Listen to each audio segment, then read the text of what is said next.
So I just spent about, I don't know, 12 hours digging through the internet about you, and you are a bad motherfucker. Holy shit. Whoa, dude. I don't think so, but okay.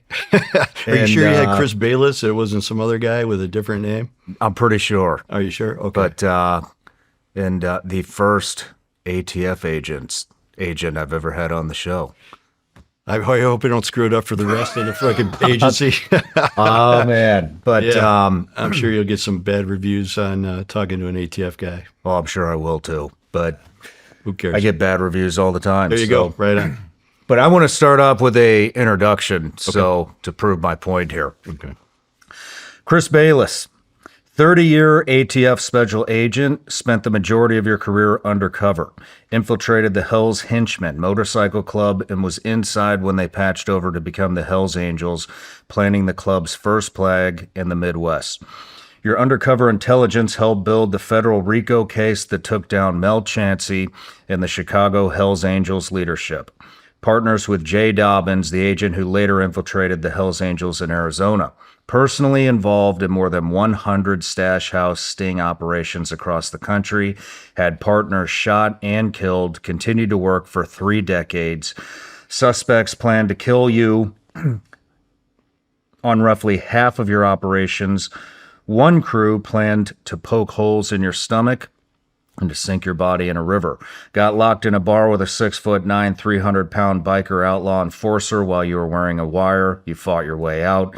Your stash house operations cut shootings in half in Oakland, made 70 arrests in Phoenix, became a public face of ATF's defense against entrapment and racial bias allegations from federal judges, and today you're retired, outspoken, and ready to tell the story you couldn't tell for 30 years.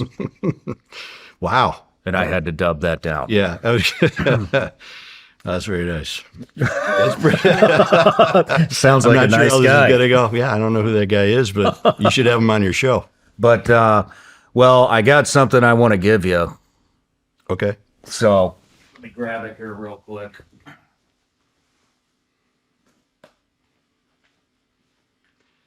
Holy Nike. So I've always, well, let me never in a million years would I think I would be willingly giving an ATF agent a short barrel rifle and a suppressor. I love it. So I got some buddies over at SIG. One really good buddy, his name's Jason. He's the VP of marketing over there. Oh, that is a fantastic platform, man. Found out you were coming on, and surprised to me, wants to give an ATF agent a short barrel rifle and a suppressor. So there you have it. Are you kidding me? You familiar with that? Oh, yes. Not this particular shooter, no, but the platform, absolutely. I can see right now the optics. This is it. We're gonna break it in today. You're gonna love it. Awesome. You're gonna fucking love that thing. My brother, this is absolutely great. I got a quick SIG story. I'll tell you that, and I love SIG, first of all. So we transitioned from wheel guns, and our first semi-autos was the SIG Hour, and I had a 226, and You used a 226? I love it. It was. I used a 226. So I was in it right after we did the transition, to semi from the wheel gun. We were unfortunately in a shooting in Joliet, Illinois. And so everything was fine on the shooting. I get back, shooting review team comes out. They didn't care about anything other than, did you decock before you put it back in the holster? And I was like, well, what about the guys that were shooting at us? They're like, yeah, whatever. Did you decock before you put it in the holster? And I was like, you know what? I did. They just wanted to make sure that during that transitional period, we got that muscle memory for the decock. And it was hilarious. And that was the only thing they really cared. They said everything else. I go, well, this happened. They're like, yeah, fine. However, did you decock before you holstered the gun up? And I was like, yes, I did. That sounds like a conversation that would be had in the SEAL teams as well. So, yeah, it was kind of funny. But no, I've shot SIGs my whole life, and it's a great pistol, man. Right on. I love it too. I'd love that one more though. No, brother, this is like this is Christmas right now for me, because we have a few AR platforms at our house, maybe not. But this is definitely what, if I had the like Christmas list of every checkoff. So please thank your friends at SEG, man. I greatly appreciate it. It's exciting. Right on. Right on. Thank you. I got another present for you too. Gummies? Not near as exciting. This is where it's at, though, gummy brother. bears. And I thank you for that. You're welcome. If you don't mind, I don't have a long gun to give you. That's all right. However, I do have a couple of things. This is my wife's. All right. No guy gives another guy anything that's in a freaking envelope. All right. So I told her, I can't do that. And she's like, no, you can't. All right. This is, we have an advanced undercover program. This is our coin. I don't know if you collect coins or not, but this is, it's a small group of individuals, very small group of guys. They do stuff all over the country, and other places.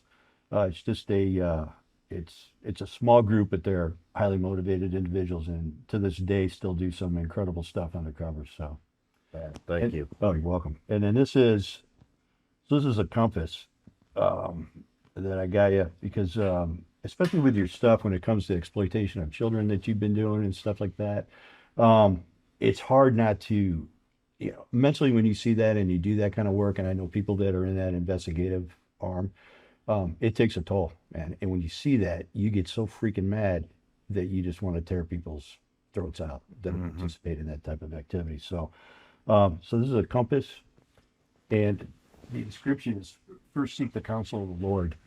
And so that's a Bible verse that King Jehoshaphat was asked to participate in a war with the king of Israel. And he said, okay, but first seek the counsel of the Lord. Well, the king of Israel didn't. They got their ass handed to them.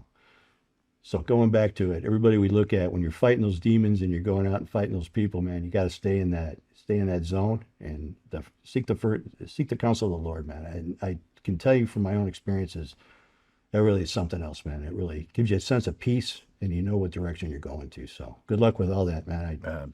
Thank you. I'm glad you're in the fight. Seriously. That's heartfelt. Thank you. Thank that you. means a hell of a lot. Thank you, sir. I appreciate that. Thank you.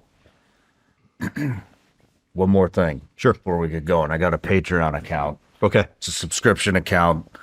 They're the reason that we get to sit down here today. So they get the opportunity to ask every single guest a question. This is from James Cutbirth. What key lessons from your career would you impart to current law enforcement professionals? And how was your perspective on redemption and second chances evolved when reflecting on individuals who, like Mel Chancey, have left that lifestyle behind?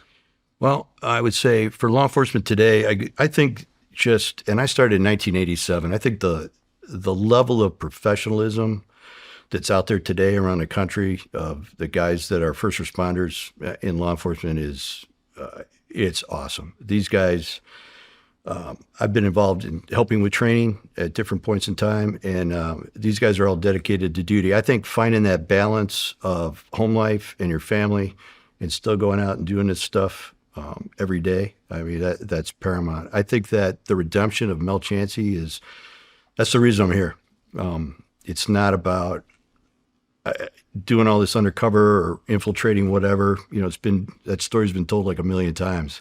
But a guy that would actually go from living that life of violence and then making a change, finding the Lord and changing his life and doing it for all the right reasons, and what this guy's become now, it's amazing. And I'm proud to be his friend. He's a hell of a guy. Learned that yesterday. It's a piece of work. Wow. Wow. Yeah. But, well, thank you. Yeah. So this is a little off topic before we get into your story, but I was reading something or talking to somebody, I can't remember, maybe a couple weeks ago, and it was about undercover agents, federal agents, state, whatever, local police, ATF, CIA, DEA, and it was talking about AI and facial recognition, and it actually was a conversation with somebody that an old friend from my previous life, and they were talking about I think what they were saying was that agency will not be traveling with pseudonames anymore. And I was like, what? What the fuck do you mean they're not traveling with pseudonames? And then it went into facial recognition and AI and how easy it is to dig shit up on people, and basically said that everybody will be traveling under true name, and there may not be undercover agents much longer. Yeah. Have you heard of this? Yes and no. I think the AI stuff has just exponentially exploded across the board. And from a security standpoint, we're always law enforcement is always like a step behind because they're trying to generally catch up to whatever the current things are that are going to be a threat to us is what we do. And I know there's guys now in our program, the undercover program, advanced undercover program, they're working on how we're going to deal with that and the steps we're taking so far to kind of what can we put out. But it like we were saying, exponentially so fast, has grown so quickly. It's very, very, very difficult, and it will be harder to do. If you're in a short, like you're just in like a town and you're just buying a couple guns off a gangbanger, or you're buying dope on a smaller scale, you're probably not going to run into it, but you will run into it when you start to do groups, organized groups, because at the end of the day, they're doing their homework on us every day. They learn how we do. If you talked to Mel yesterday, he was like, I know about RICO. I was trying to avoid RICO. Mm-hmm. Well, we still got you anyway because, you didn't think it quite all the way through. And so we were able to get you. However, there's always a learning curve on both ends. And, we've got some incredible adversaries in the criminal community that are looking to really put it on us. Yeah. And we've got adversaries around the world that are looking to destroy us. And they can't get us, can't invade us. We got two oceans and some land above and below, but the only way they can do us is to get us from inside. So you're seeing a rise of these violent groups, not only just street gangs and outlaw motorcycle gang stuff, but everything else that's out there that's trying to put us down. Man, it's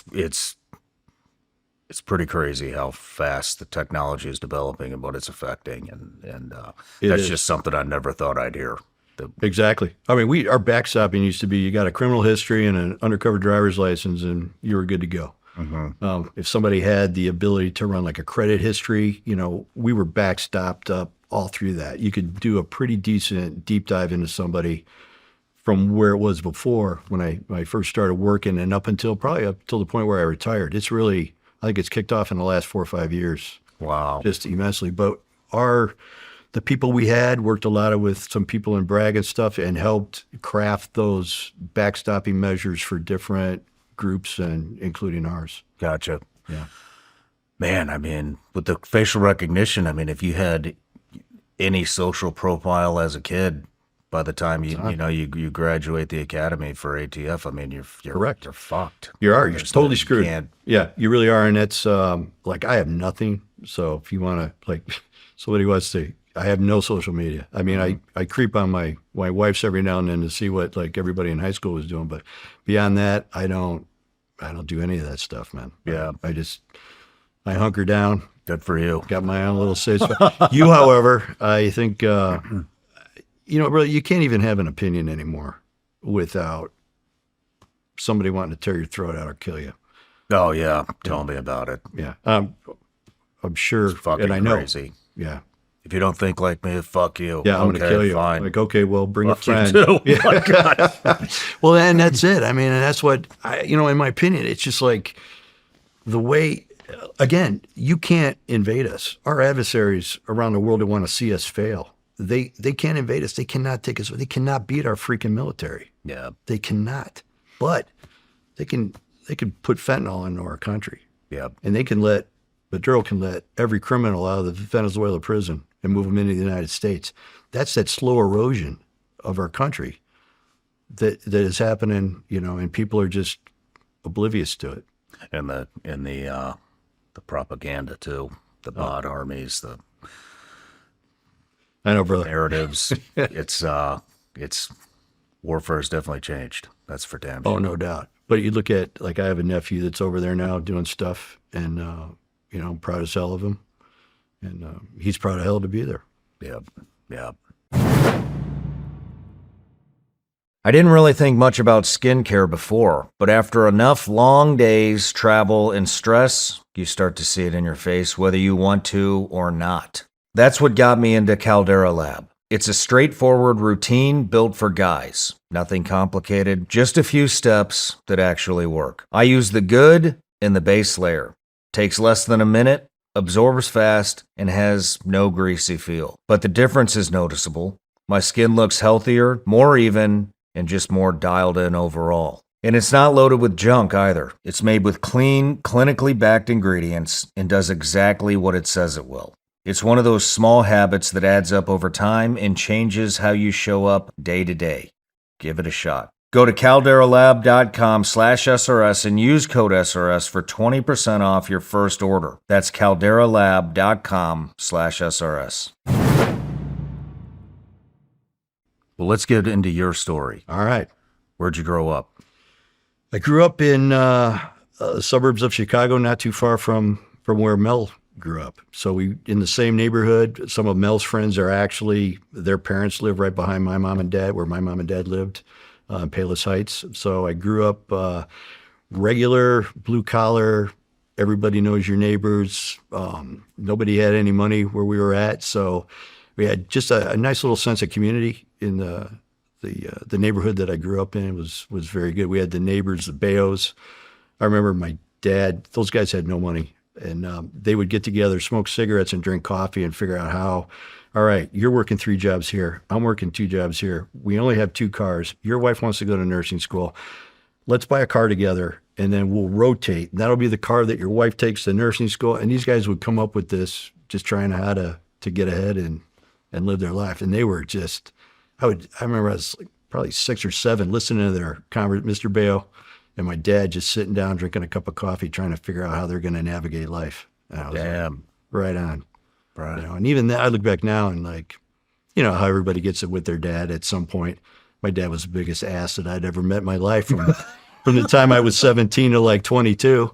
And then all of a sudden after I was 22, I was like, you know what, this guy's just, maybe he knows a couple things. Maybe he's lived a little bit of life. So yeah, but that's kind of how I grew up. That's where I was at. What were you into? Played baseball. You athletic? Yeah. Played baseball. And just, I was on a couple traveling baseball teams, you know, all through high school. But I had jobs. I worked at a lumberyard. So I started working there, and I would do side jobs out of the lumberyard. My dad was a science teacher, but he made his money doing side jobs in construction. He was that guy. Could fix anything, do anything. So great skill set as far as that goes now. You know, I could pretty much put additions on my house if I wanted to. You know, I don't do that anymore, but when I had to, I could. So that's kind of how I just kind of started. I was a night watchman at the local Bayless pool, which meant when the manager left at 10 o'clock at night, all my friends came over with beer and tunes, and we swam and drank all night while I was watching to make sure nothing happened at the pool. So yeah, that was kind of where I grew up at. It was, like Mel talks about too, when we were growing up, that whole area, kids were always fighting. Everybody was quick to go to hands, you know. I mean, but it was, you know, it was just the south side of Chicago, man. That's just how it was, south suburbs. Did you guys know each other at all? I knew of him. You did by know being of him. virtual of the Hell's Angel president. But I had never met him, but I knew, it was funny, the local attorney, local prosecutor for Bayless Heights, used to train at the same gym that Mel did, and Mel was friends, you know, they talked together. They weren't like going out for coffee friends, but they knew each other, and Mel let him ride. He rode a Harley, so Mel let him ride next to him one time, going from point A to point B or something like that. Well, that guy was best friends with my mom and dad. So when we were doing the Hell's Angel case, he was talking to my mom about something, and my mom goes, well, I think he's doing some motorcycle. And so he kind of, and I'm like, so right away, mom's OPSEC was freaking completely cut off at that point, you know, and we had to put her on probation for a while on what she said. But that was, in that community, everybody kind of knew each other, you know, and you knew who the asshole kids were, and you knew who the good kids were. And, you know, you tried to stay away from the asshole kids, but, you know, you tend to run around with them a little bit from time to time. So, yeah, so that was kind of where both of us grew up at. You know, it was kind of the south suburbs of the 70s and 80s, 60s and 70s. Yeah. Where do we go from here? I don't know. What would you like to get into? I went to college and didn't like it, but I got through it. I have a degree in it's environmental studies, biochem, but I knew there was no way I wanted anything to do with that. So I quickly doubled up and got an associate's degree in criminal justice. And I think the first thought about doing law enforcement came from, I went to school, Manchester College in Indiana. And Indianapolis, Indiana has a boys' school down there for, juvenile delinquents, as they used to call them, kids that had done some serious crime and they were down there locked up. And we'd done an outside tour and we were able to interview one kid. And on the way back, I was telling the professor, I go, you know what? I'm young enough. I go, how about you just put me in there as an inmate for 3 weeks and I'll tell you what's really going on. Because it just seemed like the kid was too polished that was talking about the institution and how things were. And of course, you talk to the supervisors and the social workers and things like that. But I was like, man, you really want to know what's going on? I go, put me in there. And he's like, would you go? And I go, in a minute, no problem. So we get back to college and he goes, I'm going to run it up the chain and see what will happen. I'm like, all right. So I'm getting kind of excited. I'm like, man, I'm going to go down there and I'll be locked up and see what happens and see what I can learn. And I meet him the next day and he goes, there's no fucking way they're going to let you go down there and be locked up in this place. I go, come on, man, I'll sign our thing and get out. And so that was my first, if you really want to know what's going on, go out and meet these guys face to face and figure it out. How old were you then? 19, 20. Shit. So you wanted to do undercover work? Yeah, I didn't really know that, but what that was, but I thought, what better way? Mm-hmm. I can listen to a million guys telling me what time of day it is about something over here. Well, you've never been there. So, what if we go there and let's take a look and figure it out? So it seems like a better option. Did you have any ambition to be a law enforcement officer as a kid? I took a vice and drug abuse class, and the guy that did it was a Cook County Sheriff's deputy that was doing undercover, and he was telling a couple stories, and I was like, oh, yeah, that's... And then my baseball coach was a Chicago Police Department violent crimes detective. And he was just this good looking, ages RICO Suave kind of guy. He just was and a good man, a great coach. And I told him after listening to a couple of stories, I was like, Pete, I think I want to be a cop. He goes, you want to go to the feds? He goes, Chicago's done. And this is 1976. Jeez. He goes, don't go to the city. He goes, try for the federal government. And I was like, all right. So I had no idea I would end up doing that, but just how that guy's persona was, who he was as a person and how he carried himself, I was like, I would want to be that guy. He was no nonsense, but very fair. And then our youth group at church, we had a female police officer, Sugat, who was, she ended up retiring as a lieutenant on a suburban department. I just liked the way they had that calm around them. They weren't flying off the handle and getting all spun up on stuff. They just had an easygoing, problem-solving type mentality. Mm-hmm. And I thought, I think I want to be like that. And so that was kind of for me, that's kind of got me into it. Right on. Why did you pick the ATF? I had my ex-brother-in-law was with DEA in Miami back in the cocaine cowboy days. Holy shit. Yeah. And I'll bet he's got some fucking stories. Yeah, he's got a couple. He transferred DEA up to Detroit, and then he wanted to get back to Chicago. And ATF was hiring at the time, and so they took him as a lateral. So he got to ATF. He really didn't know a lot about ATF. He worked with them in Florida, in Miami back in the day, but said didn't know a lot of the guys or stuff. And he got in, he goes, man, this is awesome. He goes, this is we're small.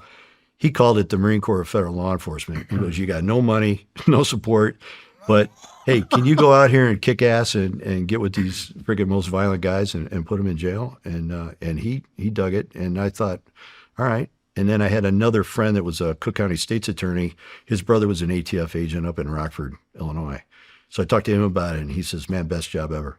And I'm like, wow. So I just, right place at the right time, got an application in, took the test, and took me about 2 years to finally get hired. Really? What took so long? Just There was the background checks? yeah, it was security background check clearance, all that stuff, shit? and then there was a hiring freeze, I think in '85 or '86.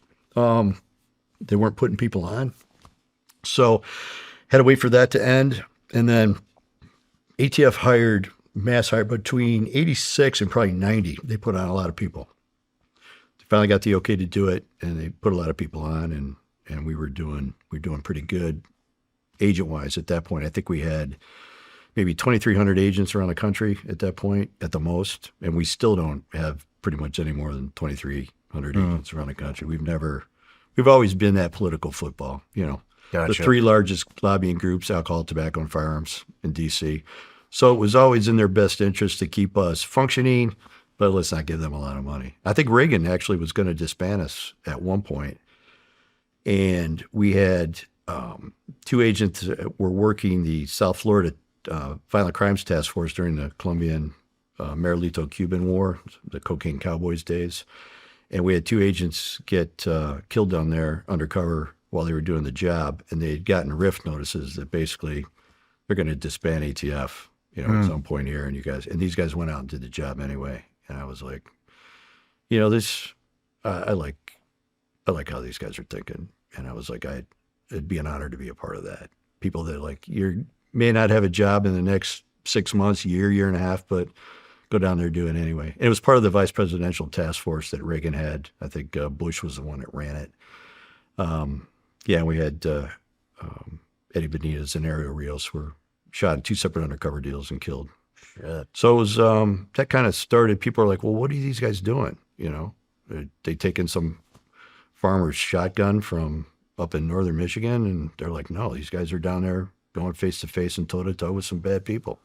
Yeah, that's so what it kind of changed the mentality a little bit. At that point, they didn't disband us, and then we were kind of off to the races after that.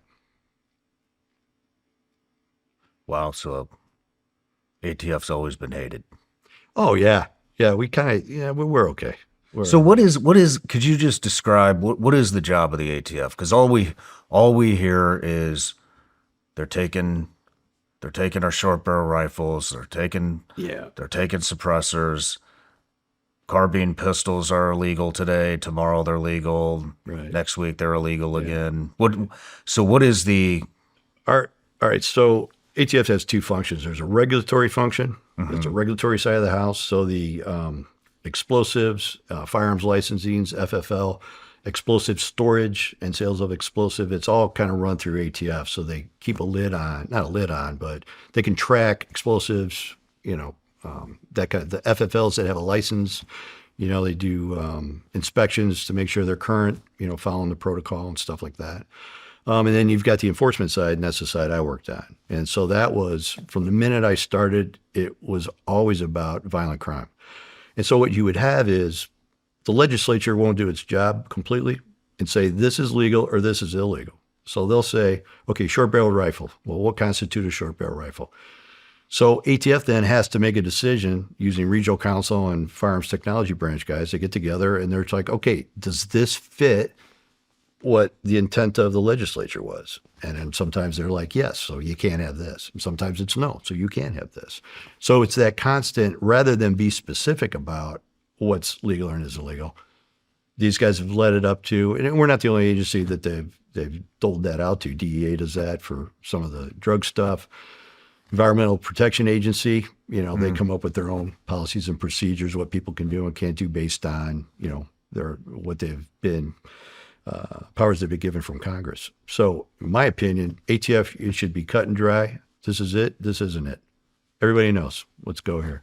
But I think the silencer stuff and the machine guns and stuff like that, I think, if I'm not mistaken, it was 1936 where they enacted the first statute against that. And it wasn't that they made silencers and machine guns illegal. What they said was, okay, you know, the government at that point still believed in the sovereignty of the states.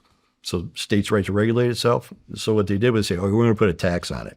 You can have a machine gun, but you got to call us up, pay $250, whatever the tax was, the transfer tax, and let us know you have it. It's just like a bomb. Like you can build your own bomb if you like, but you got to put a serial number on it and you got to pay the tax.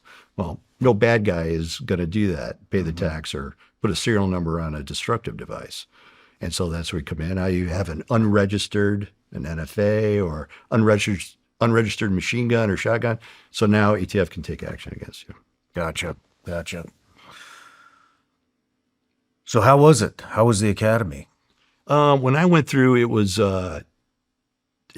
8 weeks of basic criminal investigation school, and then it was 8 weeks of just stuff specific to ATF. So it was 16 weeks altogether. Now I still teach down there. I teach field ops, and now it's 26 weeks. Holy shit. So it's a pretty, they've really, I was telling you, a great friend of mine, Sergeant Lessner from the Ranger Battalions now, he runs our training down there and has for the last few years. And just a completely squared away kid. And, well, not kid anymore. He's close to retirement, but I'm old. So everybody that's still quasi on a job as a kid, but just a squared away guy. And we have, over the years, we have a couple SEALs that are ATF agents. We have a lot of Ranger Battalion guys, a lot of Marines. And it's a good group of, and then we have, right out of college kids too, that kind of thing. So it's a good mix. The last class I taught at, most recently, they were really good, really squared away. It was fun to watch them, like kind of progress. And then I teach field ops, which is the last 2 weeks, where we have like a whole city set up, role players. And so they work a case from beginning to end over that 2 week period of time. We do undercover, we deal with informants, we do search warrants, we have a robbery situation where you got to go in and extract the undercover or the CI. We've got hostage barricaded situation. So they run through all this stuff, and hopefully they've learned everything they've learned in all the blocks building up to that point. Then now's their time to execute it. So it's fun. It's the most enjoyable part of the academy, no doubt about it. Yeah. Final FTX. Yeah, it's awesome. What did you want to do? Did you want to go undercover right off the bat? Yeah, I was lucky. I got I had some great mentors. When I started in '87, got through the academy. I was doing stuff, working undercover by mid '88. You were undercover within a year? Oh yeah, that was back in the day where shit. here's your gun and badge, go catch somebody. Like, okay, it was like I said, it was kind of a whole different program. And my boss, the first day on the job, goes, I don't know what you know about undercover work or ATF work or federal law enforcement. He goes, my group works undercover. That's what we do. He goes, there's a Corvette over there. There's money in this box. You want to use a different gun, get a different gun, but go out there, start buying dope and guns and make some arrests. And I was like, right fucking on, man. Holy shit. I'm like, I'm good to go. That's awesome. And then there was a guy, John Rotuno, which was probably, we have some great undercover agents in ATF. I don't, nobody hears about them or anything, but I look at those guys and they're just unbelievable what they've done. Had this guy, John Rotuno, the Vice Lord Street Gang was remanufacturing hand grenades. And so what they're doing, they're going to an Army surplus shop and they'd get the Mark Deuce, the frag from World War II. They'd buy a bunch of those. And then they would also buy the old smoke grenade fuses, which are completely different than an actual hand grenade fuse. This has a timer. This one doesn't. So when they repacked all the black powder that they did in the hand grenade and they screwed in this fuse, 3 guys showed up to the hospital with half their face blown off, their arm gone because they pulled the thing and thought, watch this, this will be funny, hold my beer. And then the thing goes off immediately because there's no delay. So they were like, so they had a couple of guys. So John Rotuno interviews one of these guys because obviously it's a destructive device and that would fall into, it's basically a bomb. So John interviews this kid and he was so pissed off because the gang hadn't come put any money, helped his family out or anything. He's got no arm. So he goes, I'll tell you what's going on. And so John gets this kid to introduce him to the Undertakers. It was a faction of the Vice Lord Street Gang. And we were showing up, Chicago PD was picking up these devices that had exploded. Obviously, they found some way to get it away from them before it blew them up. So what they started doing was they put everything in a ball mason jar and screw the top on. They pull the pin, and then they would throw the mason jar. It would break, and then the poon would expel, and it would set off the bomb. So that's how they were reconfiguring their hand grenades. So John gets introduced to these Undertaker Vice Lords, and he starts buying these remanufactured. They had like I don't know, 60 of them. So John bought immediately. We got to get that off the street, you know. So John buys like all of them. Well, he kind of ingratiates himself to the club. So he ends up, or to the gang, he ends up doing, in a 2-year period of time, undercover every day with these assholes. He did 120 defendants, all gun and dope buys. At least a dozen murders they ended up, I think, charging, that he'd got conversation about their criminal activity and what they were doing. And they ended up arresting them on what's called a CCE, continuing criminal enterprise, where you have a leader and then you're 5 or more people underneath you that pay up to or take orders from the leadership. So it's a way to get everybody wrapped up. And so they charged him with a CCE. So he did 120 defendants, and I would watch him every day go to the west side of Chicago, the worst neighborhood in the city. He's just this yoked up Italian dude, and he was just whipping a game on these guys. And Wow. I was like, I want to be that guy. And so that I started like, okay, let's figure this out. You know, what can I do? And Right on. those are guys. I worked in an organized crime group, and we had 2 guys, John Mazzola and Jimmy DeLordo. And they were like old school Italian paisans from the South Side. But they had a great ability to read people, and they were just great, true investigators. And so they had, they solved murders, and it's usually a firearm was involved. The one case they did on a guy, Werner Hartman, was a real rich man that had those stereo car installation. So you put your stereo in your car and got huge speakers and stuff like that. And he was a multimillionaire, falls in love with a stripper, of course, and then tale as old as time. Ends up, he's got 2 kids that he's with. The stripper's actually got a boyfriend. Surprise. And so he takes a MAC-10 that someone had converted to full automatic and kills him one night. So because it was a machine gun by how the pattern was, John Mazzola, one of the agents, was working another case and was able to show that the guy that made and sold the machine gun to this guy was also a guy that John had bought a machine gun off of also. And they started to get conversation. So they were kind of putting 2 to 2 together. They go up and they figured obviously she was involved. They kind of ID'd who the shooter was. It was the boyfriend of the stripper. And I remember Jimmy DeLordo, they had changed the will. So his little girl's got nothing out of his $2 million life insurance policy, but the stripper girlfriend got everything. So someone had to change not only the will, but also the life insurance policy. And the only person that could do that would be the guy that sold him the policy. So they get all the bank records from this company. And Jimmy tells me, and I'm brand new, and he would always stick his tongue, and when he was thinking about something, he goes, "That lazy bitch wrote that guy a check." He goes, "The lazy bitch wrote a check. I'm sure of it." So he gets the bank records. So I'm sifting through all these checks. He goes, "Look for one about 10 to 20 grand that went to this guy." I'm digging through like 4 or 5 days bank records, going through. Sure enough, there's a check, $15,000, that she had written to the insurance guy to change the beneficiaries of the insurance. And so he ends up going to jail with her and the shooter and stuff. But that was like, those were the cases I was exposed to when I first started. And I was like, man, this is what I want to do. So it's kind of different than what the general perspective of ATF is and how we do what we do. But I worked, that's all I ever did was cases like that.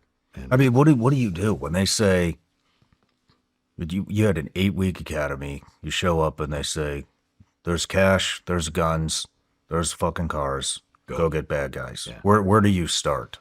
Well, I have no network.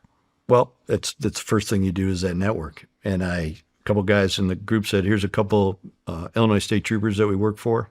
I ended up going down to Illinois State Police District 5 post in Joliet, and I met some guys in the Cooperative Police Assistant Team. They called it CPAT. And I just introduced myself, and I said, "Hey, man, this is kind of my area." I go, "If you guys can plug me in on anything, I'll do whatever it takes." They were working some stolen cars from some organized crime guys. So the first couple of things I did was just buy stolen autos for these guys out of the task force. And so that's kind of how I got started. And then I would always ask, "You guys got any pistols? Got any guns?" And it was always gangbangers or, some organized group that was into nefarious activity. And so, I just embed myself with those guys, and we do the best we can to put a case on them. And that's how would you embed? I mean, especially I would get an informant. as a new guy. You could do a cold call, which is one way you just show up. Do you guys train for this shit in the academy back then? Yeah, at the end, the last 2 weeks, that field operations was the same thing. We've been teaching that since, Jesus lost his sandals. And that's enough? I mean, I guess that's enough. No, actually, no, it's not enough. We have advanced schools that we put on too, but back in the day, at the time, it was like throwing the water to learn how to swim. And so that's how you cut your teeth. We just put your head in the game and start rolling. And that's what we did. So what did you do specifically to build a network? Who do you start with? I started with the Illinois State Police, and I did some gang groups down there, and I kind of rolled into, by 1990, had done, the Outlaws motorcycle gang had a clubhouse in Joliet and had developed an informant that I knew about motorcycle gangs, and we talk about them, and we're instructed on them, along with traditional organized crime and street gangs, in the academy. And we had developed an informant that was associated with them. And I knew about him, but I didn't know what the lifestyle was. I didn't know, I could ride a Harley with no problem, but I didn't know about gangs. So the informant kind of brought me up to speed, how things work, and introduced me to a couple of the people in the Joliet group of the Outlaws. And so we bought dope out of the clubhouse, bought dope off a few of the guys. They all had guns. So after we did some dope buys, I found that I'd gotten introduced to the Colombian that was actually providing the cocaine to not only the Outlaws, but everybody else, in that area. So I kind of moved over into his group, and I bought dope and some pistols off of his underlings. And then we rolled up to a guy that was his number 2, bought some dope off that guy and a pistol. We do a search warrant. He cooperates.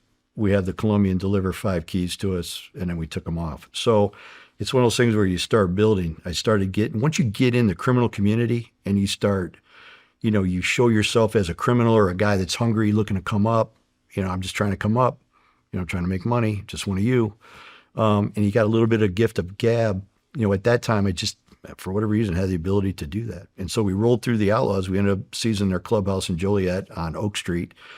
I think 90 or 90, and it might have been later, 92 maybe. So we did, I think, 4 or 5 of those guys. We did the Colombian, and then we did the Colombian's group. So it was like my first, getting into an actual group or organization and kind of seeing how the criminal community really runs. But there's a lot more to it than that. I mean, I've not done undercover work near as extensive as you have, but I've done it on multiple occasions for multiple outfits. There's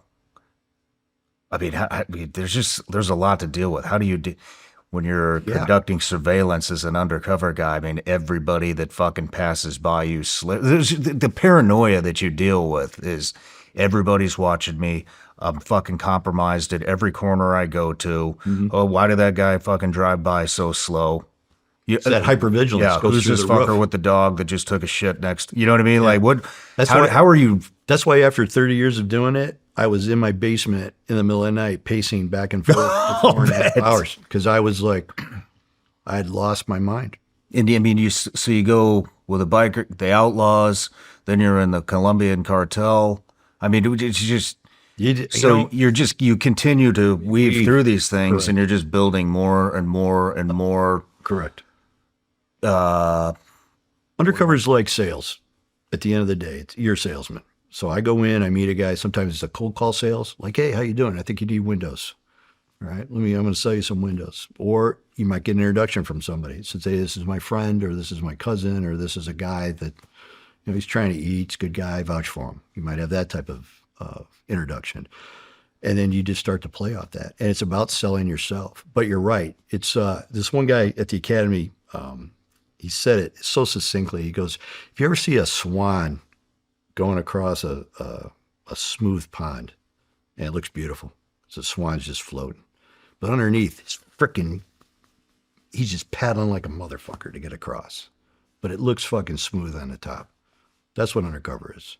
In your head, you're thinking, how am I going to move this from point A to point B? Does this guy like me? Is he going to kill me? Is he going to rob me? We get robbed occasionally on a few times. Is he going to jerk his pistol and go to work?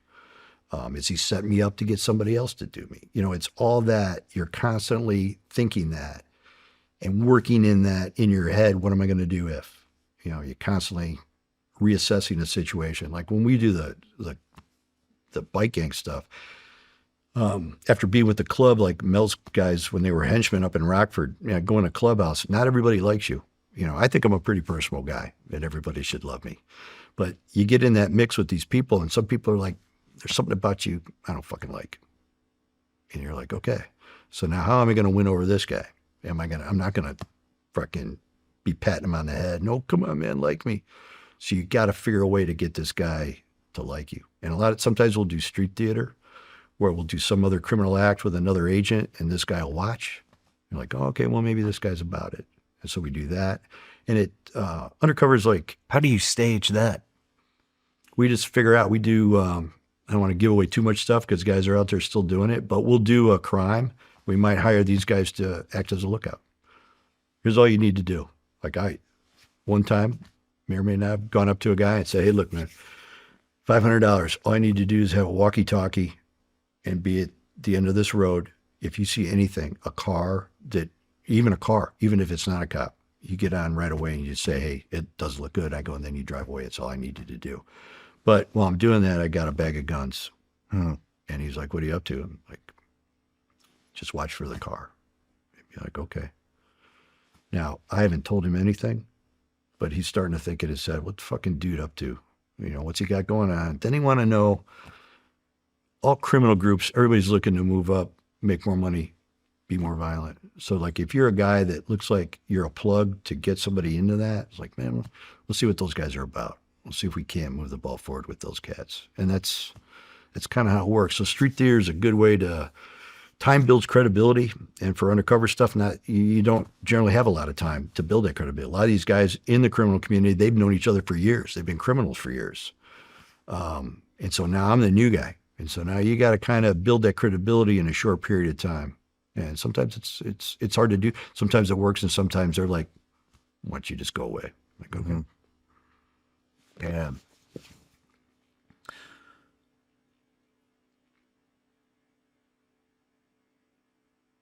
When it comes to, I mean,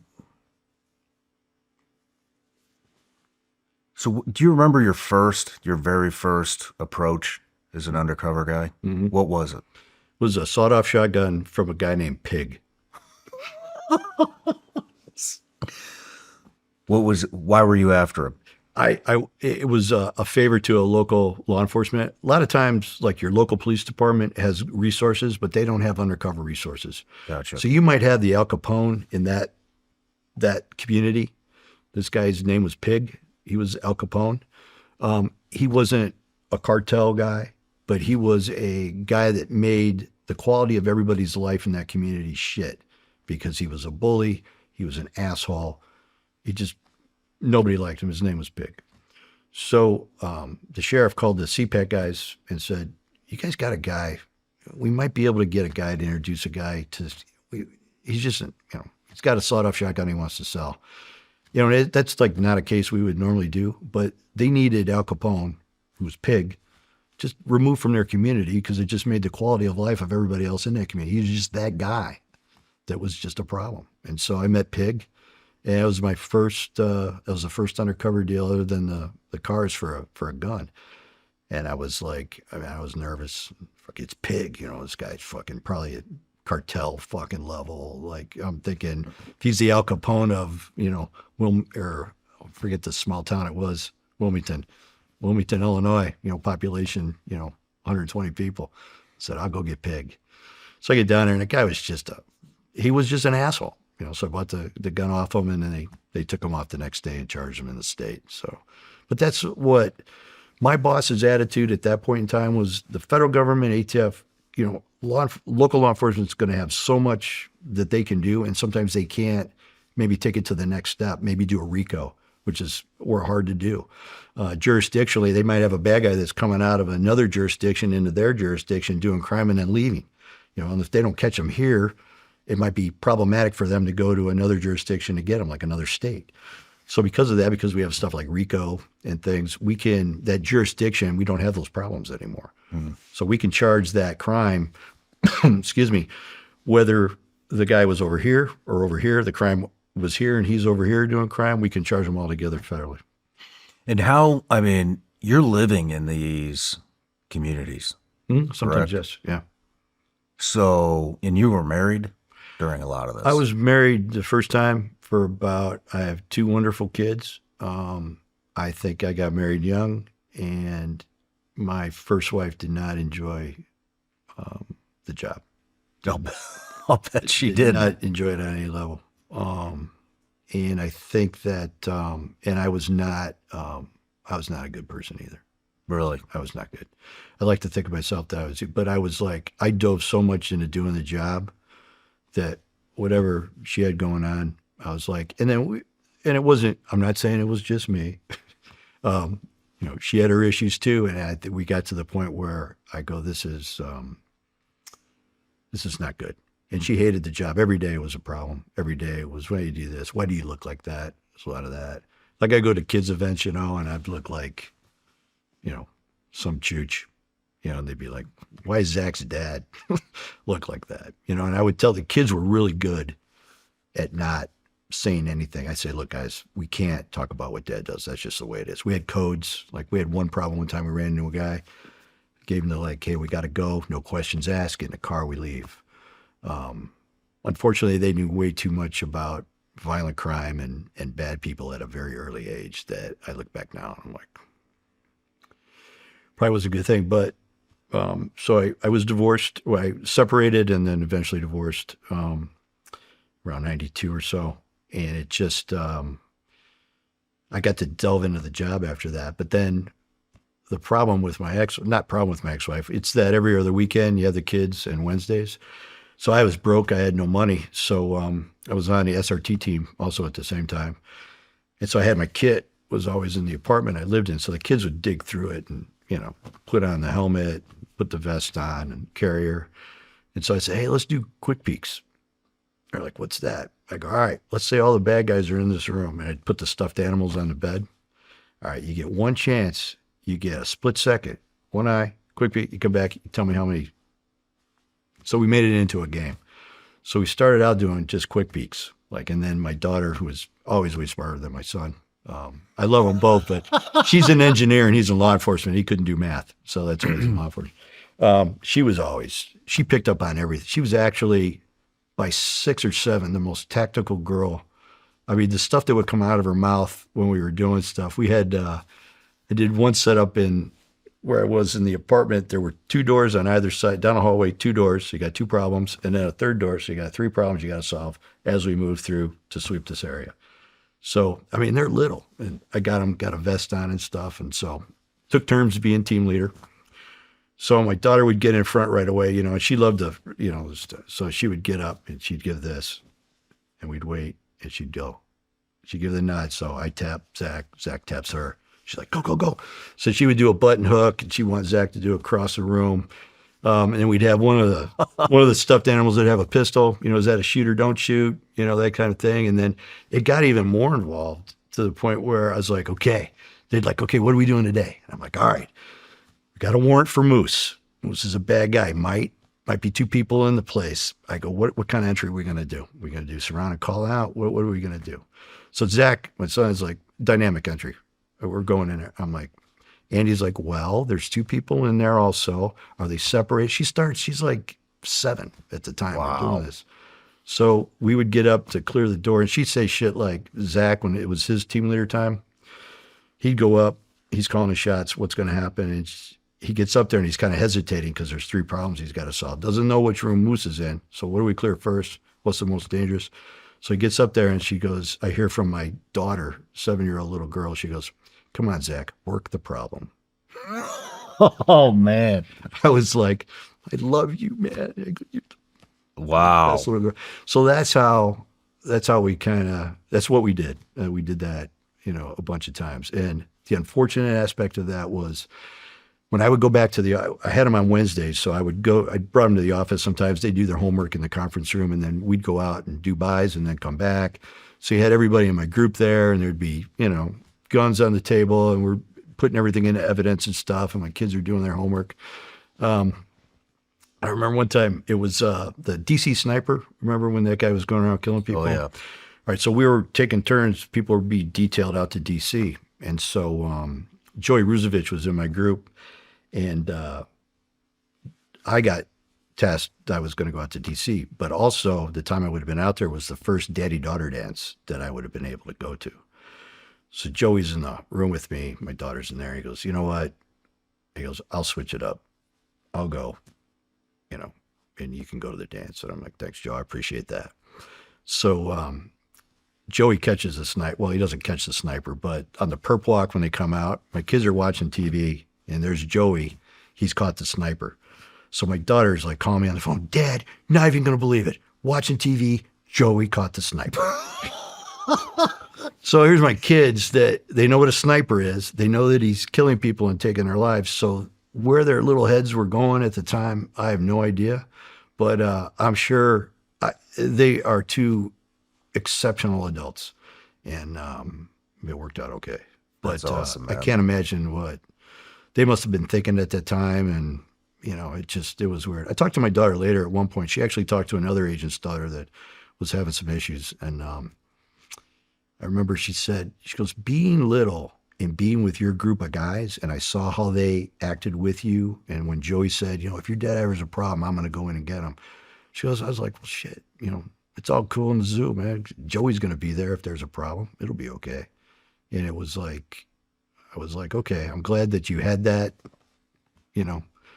for yourself. Because there's a lot of people, kids in law enforcement, that do not end up faring very well. And it's not just specific law enforcement. It's anytime you have a father that's a little bit not there all the time, that's a tough thing, man. Fathers are very, very important. So. Yeah.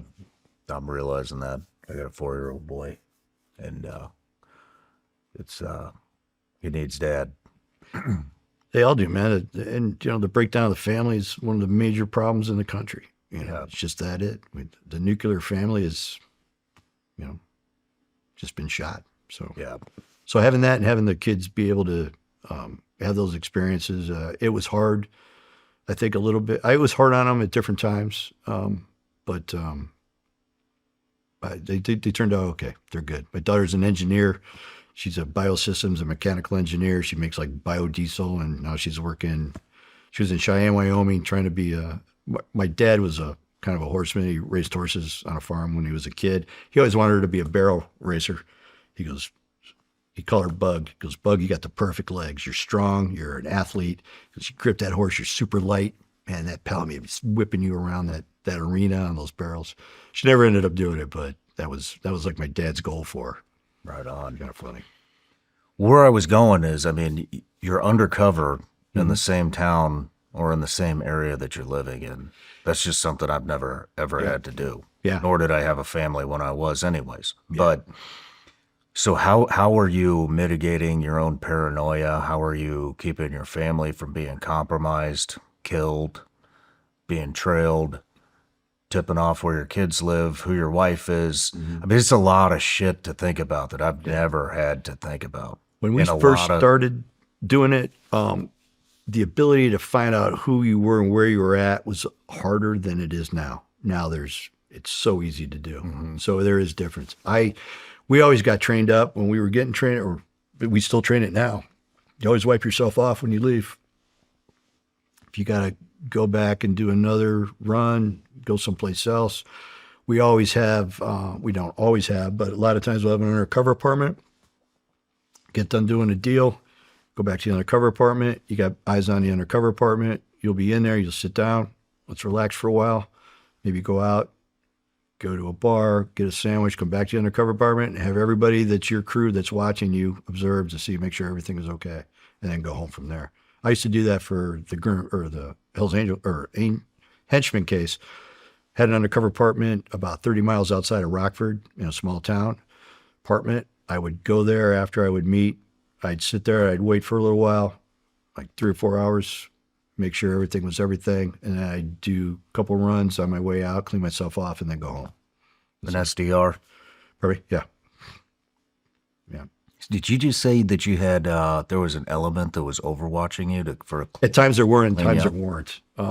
It's a lot of manpower to have that go on. I would and think when you so. do a long-term infiltration type thing, you're tying up an Overwatch crew or just guys in your group for, now no one's doing anything except for this specific thing. And we were such a small agency. A lot of times you only ended up with like one or two guys on your cover team, which ended up saving our life at one point. Talked about it later, but we didn't have a whole fucking group. So you were kind of on your own to make sure that you were safe when you got out of there. And I would always do my due diligence to make sure I was wiped off and cleaned up before I went home.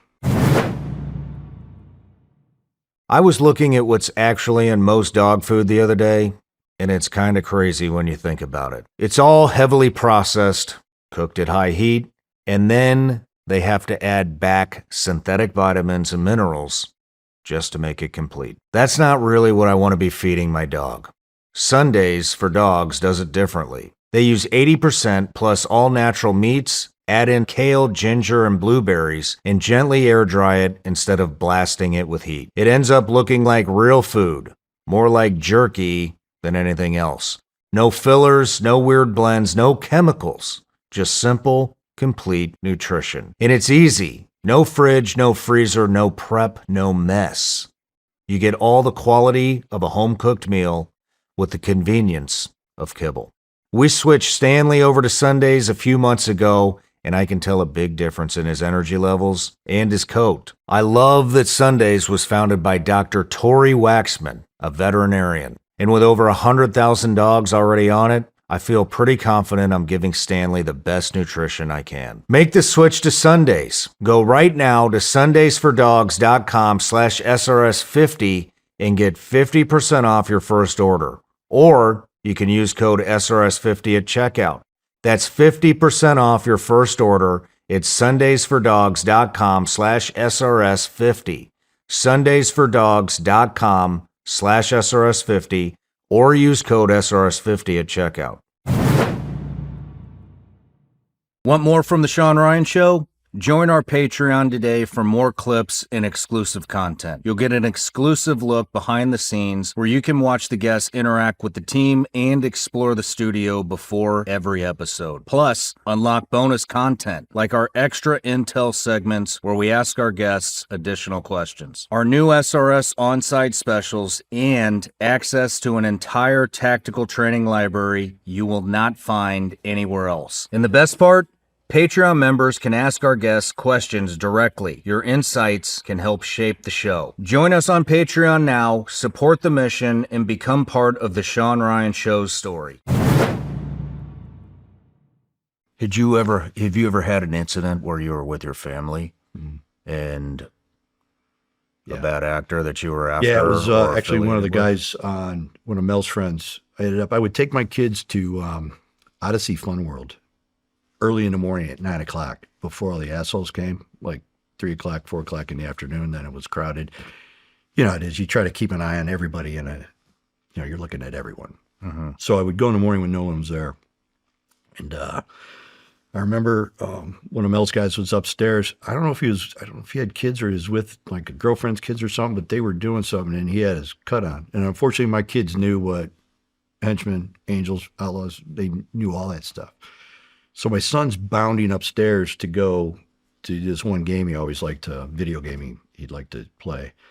And he's running up the stairs. I look up and I see this guy on the left side and I'm like, oh, shit. And I would never let my daughter, we held hands and we played all the games together. She was never by herself. So she sees it at the same time I see it. And she goes, hey, Dad. I go, and I gave her the nose sign. And I'm like, Zach. And he's like, boys, Zach. He's running up, he's not listening. Probably gets to the top of the stairs and then he kind of sees it and he like turns around, his eyes are super big. So he leans up against like a pillar and he looks down at us and I give him the like, let's go. And he can't let it go. So he like leans back against the wall and he goes, Oh, shit. And I'm like, yeah. And then he's like, he comes out against the wall like he's joke, like, it's all good. Yeah. Now he walks down the steps, get his hand. I go, we got to go. He goes, yeah. So we go out. I go, hey, dude, when I give you this, you just go. I don't need your sit rep on whatever the situation is at that point. I go, we're going to frickin' exfil right now. Get in a frickin' car, we're out. And he's like, yeah, I know. He goes, are we afraid of that guy? I go, no, but you know what? He was up there with his kids, and we wouldn't want an argument or have a problem with his kids up there. And they were like, okay, right. I'm like, okay. So that was the only time That's it? that was it. Holy shit. That's Very, wow. but I tell you what, I look back at stuff and it's like even coming to know the Lord and getting back into faith. I am extremely thankful for where I'm at now compared to where I was by the time I retired. I'm very fortunate, very fortunate. I worked with some great guys that I know would save me in a minute. And yeah, I was very, very fortunate. Did you have a plan for if that happened? I mean, how different was your cover story than your actual story? I mean, obviously. Pretty close. I can wrench on cars and stuff. I knew construction inside and out. I poured concrete too, framed houses, worked with my dad all the time. My dad was just jack of all trades. So it actually came in handy because it looked like you really were who you're purporting to be. I always had a set of tools in the truck. Skills. Yeah. So like when the brothers' hot water tank went out, I'm like, oh shit, bro, I got you, man. I'll swap that out for you. So having the ability to do that non-criminal stuff just it helps your backstop story because now you become more real to these guys. Uh-huh. Shit, he swapped out my hot water heater. Cop's going to do that, And then any preconceived myth about undercovers, that would always come in. And like what? Like, well, if you're undercover and I'm a bad guy and I ask you, are you ever been a police officer? You got to tell me, otherwise it's entrapment. So that was like the big one. So a lot of those guys would say, are you now or have you ever been affiliated with law enforcement? You'd be like, no. All right. Because if you were, you'd have to tell me, otherwise it's entrapment. So we help perpetuate that mystique, but I think everybody figured it out by now. But back in the day, that was one of the things. So, so they would ask you, questions and stuff like that. And it was just like, yeah, I'm lying, but it's okay. I'm lying, but it's okay. Wow. So who did you go after first? Was it I started with the Henchmen or Outlaws. the Outlaws? Yeah, I started the Outlaws case, and it wasn't an infiltration. Those guys didn't know me more than a handshake, and I rode on the credibility of the informant. And so it was just the Joliet guys, and it was like just enough to get probable cause for a search warrant and get the guns and the dope that we had purchased, we used. And then we bought enough dope out of the clubhouse that we were able to federally seize it, forfeit it. So we took the clubhouse. But it was that time that I met some of the guys.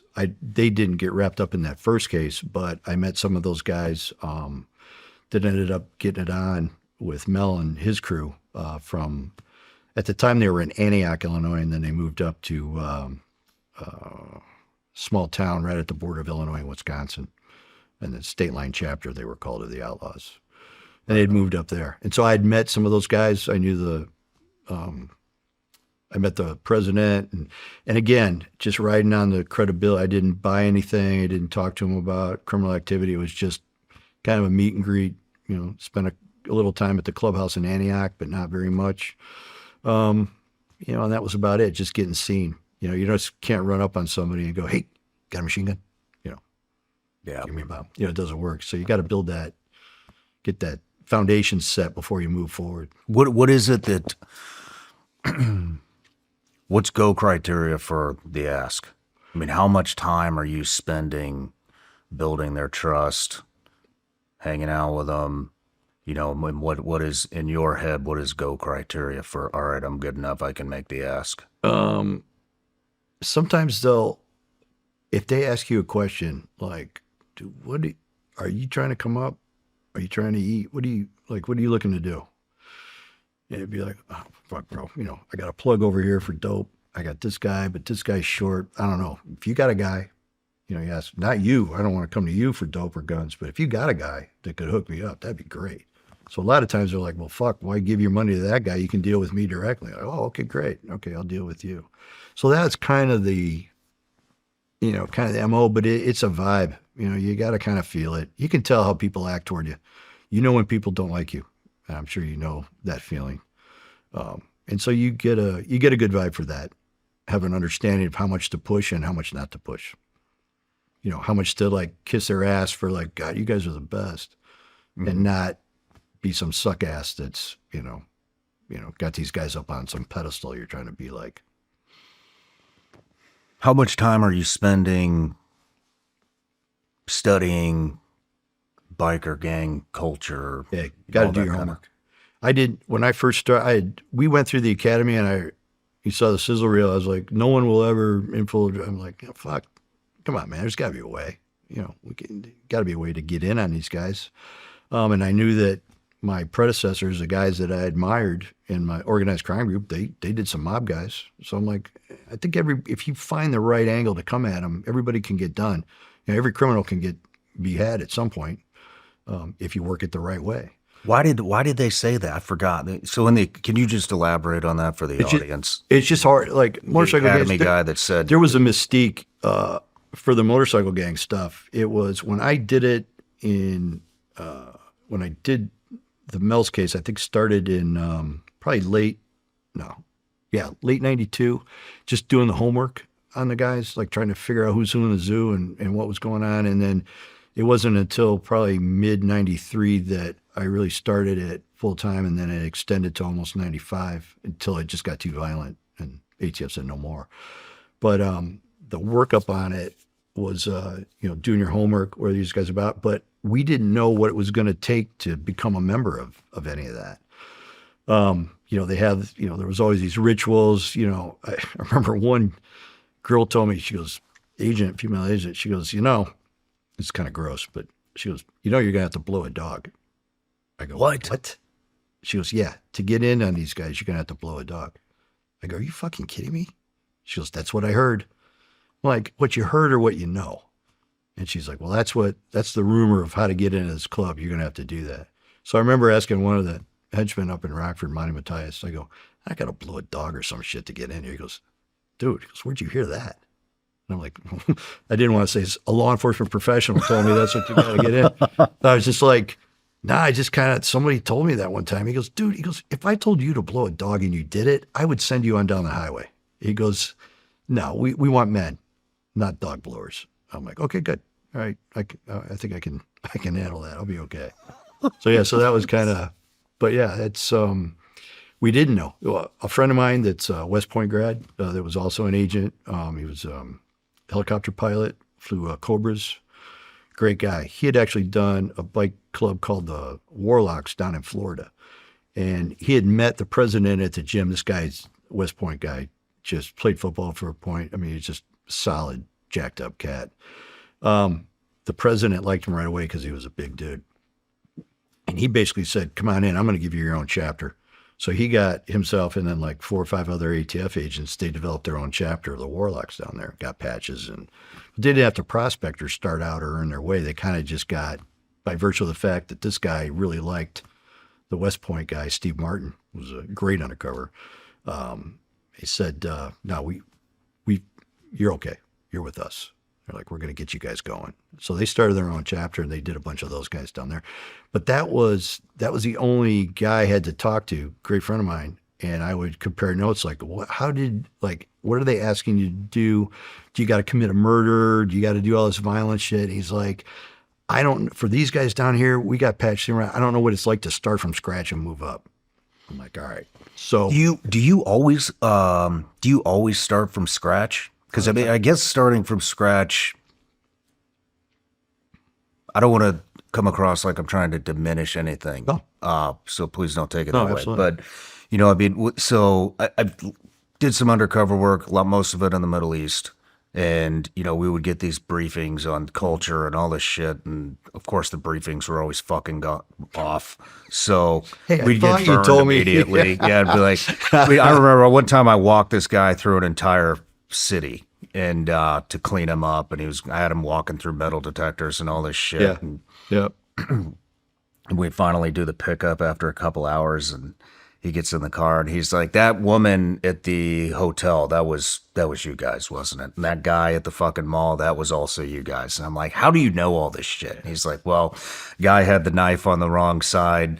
The woman was wearing her fucking burqa the wrong way. Yeah. The sash was on the wrong, I was just like, man, we are a fucking clown show. We got to go back. That's why they call the CIA the clowns in action. Oh, that's funny.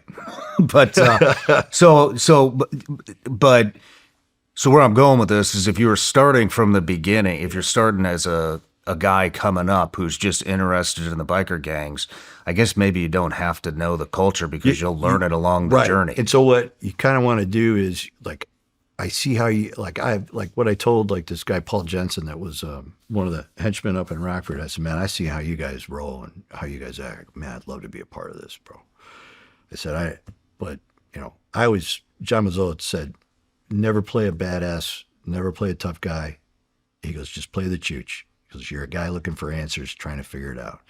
So I was like, okay. So I would tell Paul Jensen, I said, man, I love riding Harleys. I love club life. I think that's for me. And he's like, all right, man. He goes, if you're interested, he goes, just start coming around.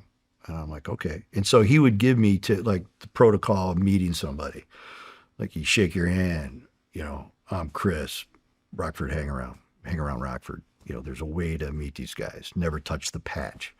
Don't fight with the brothers. You're going to get a beat down, that kind of thing. So there was like that protocol, the nuances of being in a club. And so he was very good about just, kind of teaching me the ropes.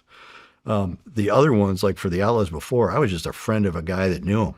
So again, they didn't know me farther than a handshake. So it was not that hard, but it wasn't an infiltration. And, it's kind of funny. We always talk about, like, is it worth taking the time to infiltrate, or can you figure out a different way to get these guys? And a lot of times figuring out the other way is a lot safer and a lot expedient. You might not get the same bang for the buck, but you're taking off the head of the snake. So let's just do it this way. It's a little bit easier. So infiltration always isn't or getting a patch, that's not the goal. The goal is to make the case. If you, at the end of the day, say you got a patch, but nobody went to jail, you're wasting your time. So if you're working toward, collecting evidence and buying dope and buying guns and showing their criminal activity, that's one thing. But if you're just doing it for the sake of doing it, it's not worth it. A lot of guys have done cases on bike gangs where they never became a member. They just were able to befriend these guys. And some guys that say, why don't you put your toe in the water, man? Why don't you I got my own thing going on, I'm okay. And they were able to go through and do quite a few people. So, it's not always the infiltration that really gets it and wins the game at the end. Sometimes it's just being smart about the number of people you have, how much, money ATF's got to have, the time that's going to be expended to do this. Is it worth it? And so a lot of times I did a better case that, if you want to talk about, we can talk about too, is a different bike gang, but they did a historical case for, as the Grim Reapers. They were a Midwest club. I did right after the Henchmen. Midwest club, about maybe 500 members, 400 members. They were in Iowa, Illinois, Indiana, Kentucky, and Tennessee. Kind of white supremacist kind of orientation. They had those ties with, like the Klan guys, that kind of thing. But they did a historical case on them where they went back and identified all the violent acts these guys had done: bar beatings, a rape, home invasions, stealing motorcycles. They had really put together this historical case that was awesome. So when I got to the point where I was doing the undercover part and got introduced, all I had to do was get conversation about a lot of these acts that they had already proven up. And now I have bought a small amount of dope from a guy. Well, that makes all the historical dope they could put on them good. So it made it a lot easier. It's a way better way to do those kinds of organizations. So you got the historical case with all the components. And then I would go back now as a fresh face. I say, man, I heard you guys, that guy you dropped in the bar that night went out, flipped him off and stole his Hardy. I go, man, he go, yeah, we beat his ass. Fuck, he was unconscious. We went out and then we stripped it down. The triple tree and the rest of the parts went in the river, and then we sold everything to the Outlaws in Joliet. They were aligned with the Outlaws in Joliet. So you get that conversation now, and it makes all that historical case that they've done that you may have shitty witnesses about, it makes it really good because now you got that actual confession and evidence about that crime. You've stroked a lot of egos. I've told a lot of guys, man, you're the shit. Yeah, so that's what it's about. but you don't want to be a punk either, because then they don't want you around. So there's that balance of like, man, I respect how you take care of business. You have to do it in a macho, not a macho, but kind of a manly kind of, man, I respect what you guys do, man. I respect how you guys handled that. Man. Embedding is a hell of a lot more complicated than just being undercover for a couple of fucking days. It's weird. It's weird, but it's like being on the wrestling or the boxing team. You're on a team, but it's up to you individually to go out and freaking whip a game and put these guys in jail. And so it's like you got a whole team around you, but it's up to you. You're kind of a solo act. It wasn't until like probably 2000 where we started working together in groups. We'd have 3 UCs go and do a deal. And man, that was like, I was like, this is awesome now. You like that better? Oh, than absolutely. Being on your own? I liked being on my own because then I had only myself to be responsible for. But when you got guys that are of such a high caliber, and I watched them, how they work, and the stuff that would come out of their mouth and how they knew where I was thinking, and we would play off each other. It's like an orchestra, man. I mean, I'd be saying one thing and this guy would help bolster it by saying something stupid. It was that ebb and flow of these guys and their ability to really talk to people and get information out of them. And it was, it was fun. And not only that, your security's a lot better too. Now you got a guy, you don't have to turn around, you can, I know there's a guy that's got my back. Right on. How often would you be having to report back or check in or be affiliated with ATF when you're embedded in an operation? Every day. Every day? Every day. What I would do for the Henchmen case, I'd get up, I was up out of the house by like 4 a.m. I would go to the office, get the report stuff handled. I would sit down with the secretary. I'd give her, this is what happened last night. These are the recordings I have. She would take care of putting that stuff, or I would put it in evidence, but she would document the evidence sheet, put it in. We'd write a quick brief. We'd do a report. And then by 9 o'clock, I was back in the mix. I would be back with those guys doing stuff. I always played it where I lived a distance away that gave me time if there was something that I needed to either get more people, something bad had happened, or just bad guys are lazy by nature.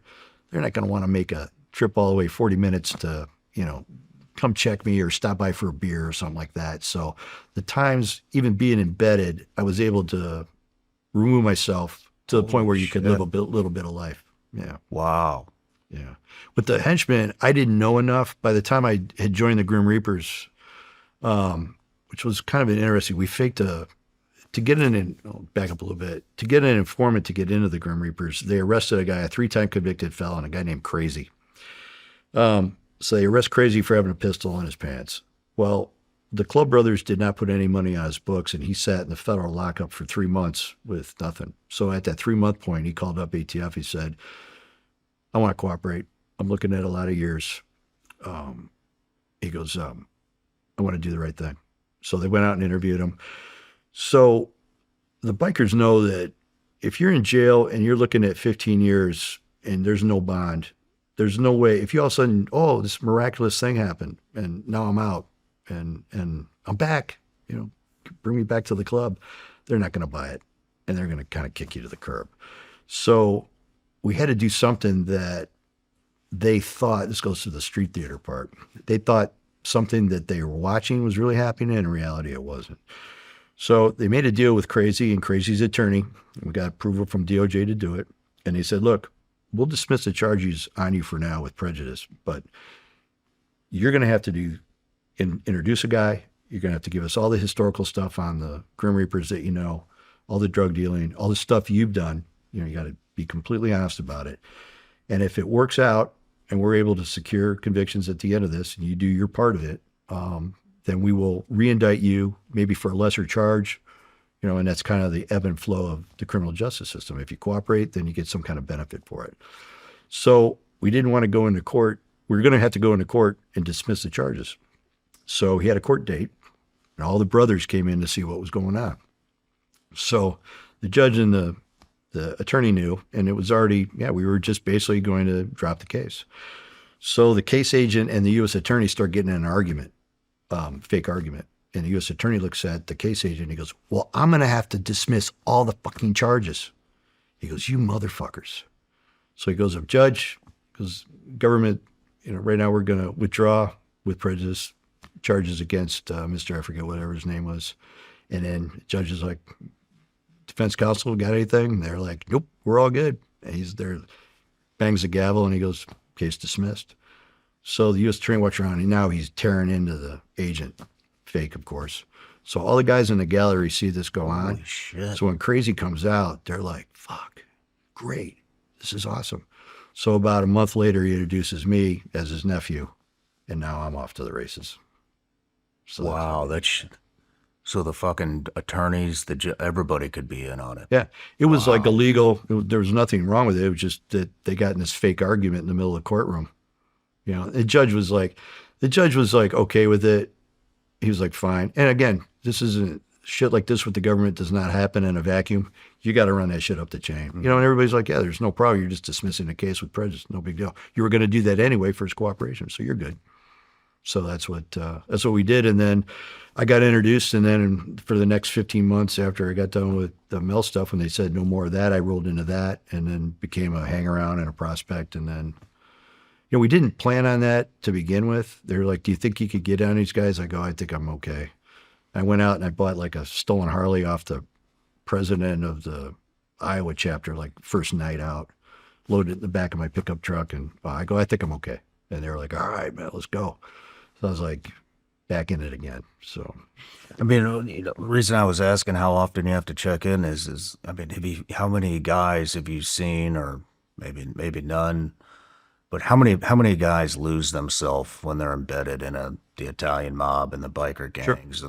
and the inner city gangs? Yeah, it's a little bit, I think. Because it's an attractive lifestyle. It's fucking hey, exciting. man. There's women, there's drugs, there's booze, there's fights. Like Yeah. anybody that's, I don't know, Got a little a testosterone. real fucking man, I wanna that be shit's that guy. attractive. There's There's a no lot of doubt. power, a lot of ego, a lot of women, a lot of it's just It's true. you're doing gangster true. shit. Yeah. And It's some of the exciting. guys, you're like, I like that guy. Like if that guy wasn't a criminal right now, we'd probably be friends because he's actually a personable guy. His choices in life, though, he's gone to the left here and he's doing what he's doing. So you had that. And I think that's just the nature of, you try to look for the best in people. I mean, sometimes, the way I was brought up, everybody gets, you just kind of look for the best in people. You try some way to communicate with them or get on their level. And it's just that interpersonal communication stuff that lends itself to having feelings for or losing yourself. We had one guy that it's his story to tell, and I won't tell it, but he had a problem as he's doing it. He goes, hey, I like these guys more than I like my agents in my office. And well, that's a problem. Mm-hmm. I remember talking to him, and I'm like, bro, you wear a white hat. That's a black hat. I go, there's a lot of gray area in between, but at the end of the day, you're the police. And he was struggled. He goes, yeah, but these guys are about brotherhood and this stuff. I go, if these guys know who you are, they will kill you. I said, if they had the opportunity to slit your fucking throat right now, they would fucking kill you. Where's the brotherhood in that? He's like, well, so yeah, a lot of guys do. They have an issue or they run into problems with it. Have you ever had that issue?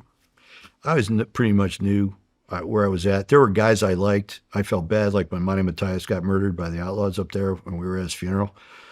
I had a guard at the clubhouse at the time, but I felt bad. I was angry. I was mad. I'll put Monty in jail for the stuff he was doing, but man, he believed my story, and he was always looking out. He always looked out. He goes, man, you guys aren't paying enough attention. They're trying to get us. He would tell the informant and myself, man, are you checking your shit for bombs? Are you strapped every fucking day you come out of the house? You need to move closer because like I said, we were way, 35, 40 minutes away. He goes, you should probably move closer in town. If we have a problem, we need everybody together. And I'm like, we'll think about it. But yeah, so it's like a guy like that, he's looking out for me. But he's looking out for me because he believes I'm a freaking criminal. He's not looking out for me because he loves Chris Bayless. You know what I mean? So there's that, you got to kind of figure that component of it out, and it's hard. A lot of people struggle with that. I would imagine. Yeah. I would imagine. I would imagine that depending on how much time you're spending with these guys and you get attached to them, and I've seen lots of say case officers get attached to fucking assets, and it's Tale as old as fucking time. wreck when they get killed. And but anyways, but you are in a brotherhood. You're in a full blown criminal operation. Mm-hmm. And I would imagine, and you like a lot of these, or maybe you like some of these people. I would imagine the lifestyle's at least interesting to you. There's no doubt it's crazy. I mean, it's, yeah. And so with that comes maybe a shift in values. I mean, I joined the SEAL teams. I've got all kinds of fucking bad habits from the SEAL teams: bar fighting, womanizing, boozing, all that shit. You know what I mean? And it became a part of who I am for a long time. Sure. Until I was able to kick that shit.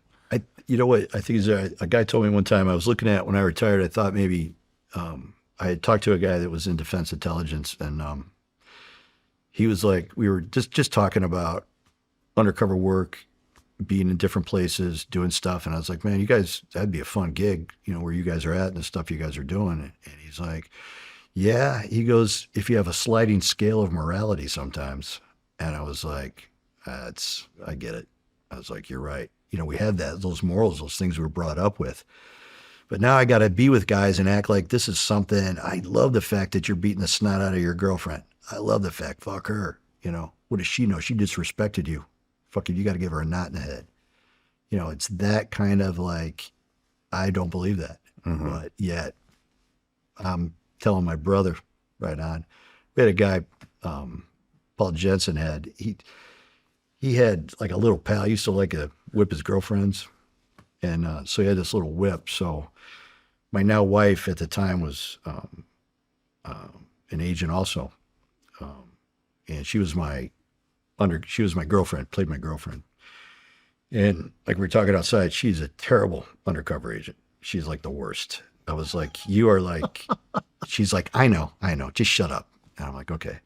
So we had gotten this script, and I told her, I go, they are going to get you into, the old lady are going to get you in a room. They're going to ask you some questions. It's not like, oh, hey, welcome. You know, the butt cake's over here, and get a cup of coffee and everything. I go, they're going to go in, they're going to ask you some shit.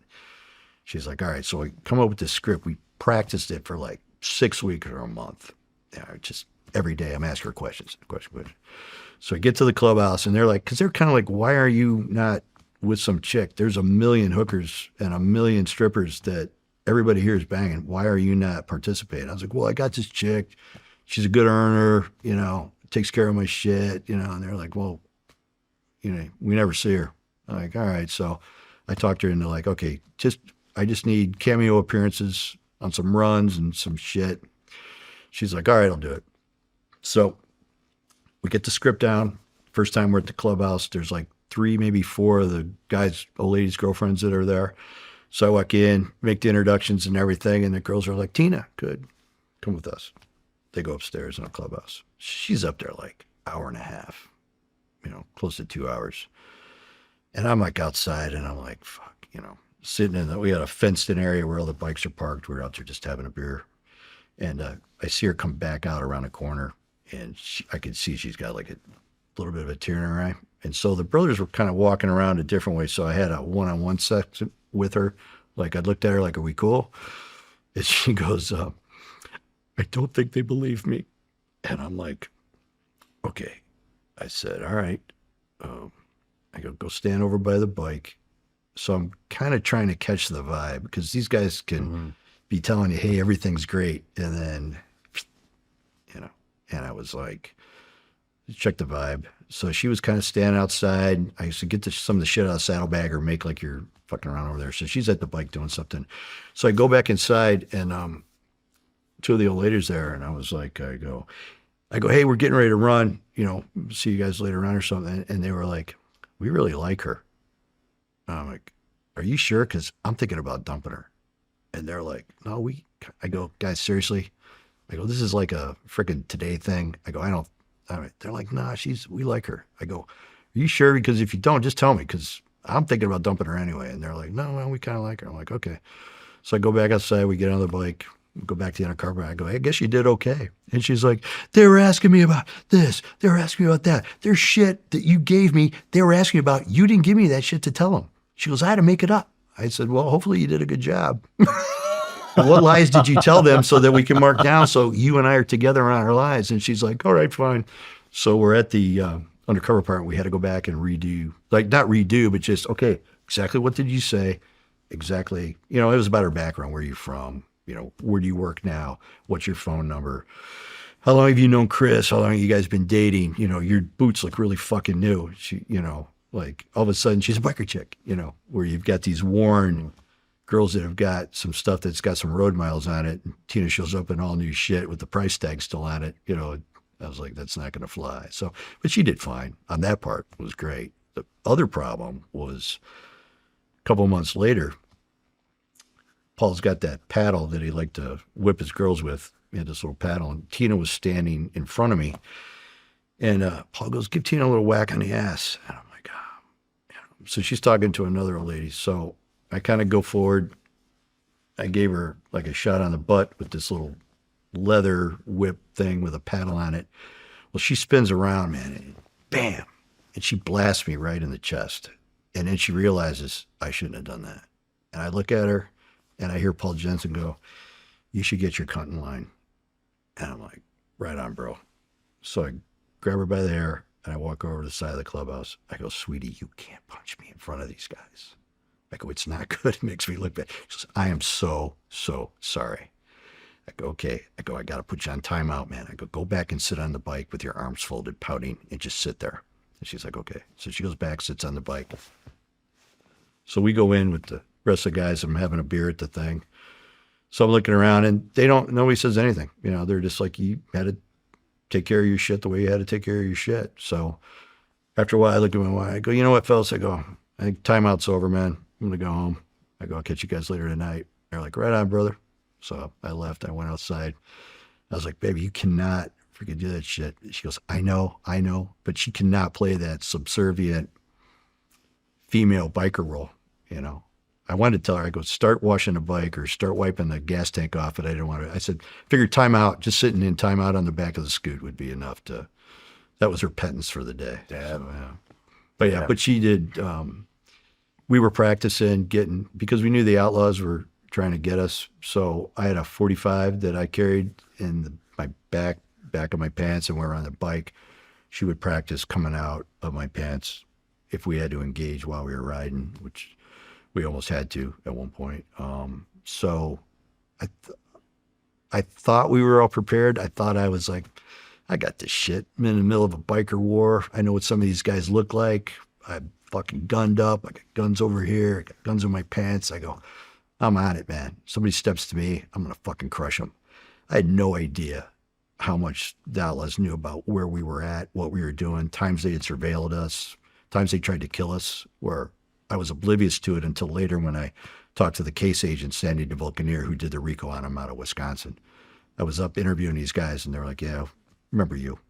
And I was like, fuck. Shit. So I thought I was king really fucking good. shit, man. Look at me. Fucking, Wow. I'm that. The realization of that freaking, it's one of those to your knees experiences where you're like, you know what? I need to fucking reassess Who else knows? the fuck I'm doing. Like how I think of myself. And I gotta be better. And so, yeah, you try to be better. Damn. Yeah. Why'd you almost kill somebody on your bike?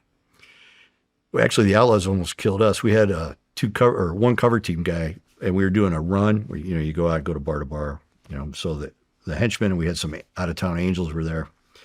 So we're all lined up, getting ready to go. And the Outlaws, and we found this out later because the outlaw that killed Monty Matthias, I interviewed him. He cooperated and gave everything up. When I interviewed him, he talked about, I asked him about, I go, were you guys in a van one night driving by our pack? He goes, yeah. He goes, we had a couple ARs, shotguns, and pistols. And we were going to slide the slider over of the van. And he goes, and as your bikes were going this way, we were coming south. You guys headed out of the clubhouse? I go, right. He goes, yeah. He goes, we were just going to and just open up on everybody down the line. And I was like, okay. And the reason I knew that was our cover team guy spotted and knew who the president was, that guy Spike, that was driving the van. And so we knew we thought they were just following us. I had no idea they were gunned up, ready to frickin' unload and kill all of us. And so I'm thinking to myself at that point, like, it wouldn't have mattered if Tina got that 45 out of the back of my pants. We were going to eat it. There was no way we were going to be able to survive that. And it's one of those where had they saw our surveillance guy saw them, they didn't know if the surveillance guy was one of our guys following a pack that was gunned up, ready to go, or if it was law enforcement that was following the pack. So they called it off and they left. So it was one of those many times where I look back now and I'm like, it's so fortunate to not be injured or hurt. Damn. How long were you guys undercover together? 15 months, I think. Shit. About a year and a half. And these guys were all sharing women. They would, but you had the right to, you had the choice. If your old lady wants to go sleep with so-and-so, no problem. The Angels were they're a little bit different in that regard. The Grim Reapers, I would never bring a girl to Grim Reapers. They told me flat out, first chick you bring here, we're fucking her. I'm like, all right, right on. Good to know. So I had no girlfriend during the year and a half on the Grim Reapers. But at that point, I knew how to play it. Like I said, they had done a historical case, so I didn't have to push to get a lot of guns or everything. I just had to get a lot of conversation for the RICO. And that's what made that case. And we ended up with 50 defendants in 5 states. I think we seized 3 clubhouses under that. We were able to show historically they had purchased 250 keys from the cocaine from the Joliet Outlaws that went to them. So we had that drug conspiracy locked down. We could show that they had stolen over $1 million in Harley-Davidson motorcycles over the course of just 12 months. So these guys they were out there doing bad things. And so we were able to do that through the RICO. I think we charged 17 guys on the RICO, and the other 38 defendants went on single, like I bought dope or single gun buys or something along those that, and whatever they got caught with during the search warrants that we did on their houses. Damn. So did you ever have anybody that tried to fuck your partner? My partner that I'm married to? Yeah, well, there were guys that were like very, married. very interested and like, hey man, how do you guys get down? We don't get down like that. I go, I'm a sole proprietor, bro. I like my stuff. And they're good with that? Yeah, they were fine. Yeah. Right on. Yeah. Well, Chris, let's take a break. Let's do it. And when we come back, we'll talk about infiltrating the Hells Angels. Certainly. This episode is brought to you by Row Nutrition. I've been running Row's longevity stack, and it's changed how I think about staying in the game long term. Not just performing now, but staying capable for the next decade. Most people don't think about cellular health until something goes wrong. But the guys who are still operating at a high level, into their 40s, 50s, and beyond, they're thinking about it right now. My Row stack is NAD+ for cellular energy and recovery, liposomal glutathione for antioxidant defense, and curcumin plus resveratrol to support your body's inflammatory response. 3 products built around how your cells actually function. What makes Row different is the delivery. It's liposomal and liquid. Most supplements pass through without being absorbed, but Row's format is designed to actually get into your system. If you're serious about the long game, this is where I'd start. Get 20% off with code SRS at rownutrition.com. That's code SRS at rhonutrition.com.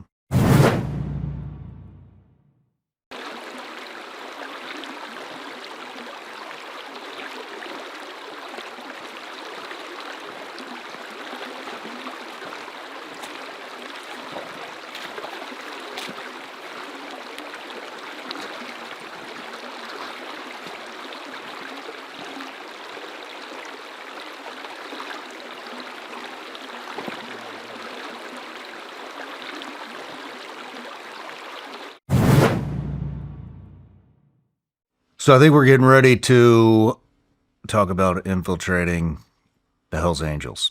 Okay. Where do we start? Actually, how did you... So Was this a tasking, or did you decide to do this? Because at the beginning, you kind of said it was, there's a gun, there's the money, go arrest the people. Right. It was kind of independent effort. What we always knew, there was a case where two Hell's Henchmen at the time, it was Hell's Henchmen when we started. They didn't get their role in their patch to Hell's Angel was later on. Two Hell's Henchmen had actually, we knew they were into a lot of different things. Mel had got locked up by the FBI for a minute on a car give up, mail fraud.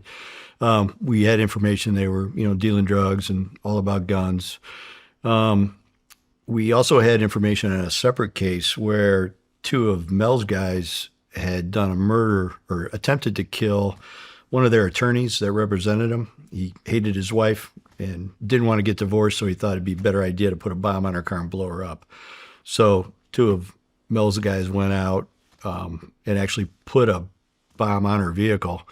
It went off. She got injured, but she wasn't killed. Shit. But these guys was interesting, criminal masterminds that they were. You got two biker guys. They're in a northwest suburb. She was taking the train into the city, and so she was in like a parking area where you get the train. There's coffee shops there. Well, these guys sat around looking suspicious when they put the bomb on, and every suburbanites looking at these two biker guys like they were very recognizable. Obviously, they didn't read that book, Left of Bang, where you look for anomalies. They missed that part. So they put the bomb on. She puts it in reverse, backs up. It detonates. She's not killed. And so we knew that from a protectual or from a standpoint of why would we look at these guys, they were into a lot of different stuff. And so that was the pretext for starting the investigation. I knew from an undercover standpoint, there's no way I could do these guys in Chicago because, again, I knew who Mel was, and I knew we just grew up in the same area. It was not going to take very long to get found out. So fortunately, a local police officer and a DeKalb County sergeant had developed a CI, a guy nicknamed Grub, and they said, this guy wants to cooperate, thinks he could, do a case on the Rockford Angels, Hell's Henchmen. I'm like, all right. So I met him, and he's like, we got our story kind of down straight, and we knew right away that, I didn't know exactly what we'd have to do to get in. And the intent really wasn't to get in and become a member. It was more just to see if we could perfect a case on the information we could gather just by being around those guys. But it looked like it was moving toward like an infiltration kind of thing as we started to go. So it became like, okay, well, if we can keep going on this, then let's see how far we could go and get into the internal workings of the club that we wouldn't get if we were just, on the outside superficially. So as we started hanging around, we backstopped ourselves with the CI was actually a counselor for drug addiction. And so they knew he didn't use or drank. And so it helped me with the drug component because I said I was with this guy, I was in his program, and that's how we became friends. He knew my dad, blah, blah, blah. So we had a pretty solid story. He was a contractor and was a builder. So I would go to construction jobs with him during the day, in and around where we knew some of these guys would be. They'd drive by, they would see us, or as we started to hang around or go to the clubhouse or meet them in bars, they're like, what are you guys doing? Well, we're building a house over here. So, they would drive by and they'd see us. And so it added to the credibility of who we were. So that's kind of how we, from a foundational standpoint, we started it off and started going forward from there.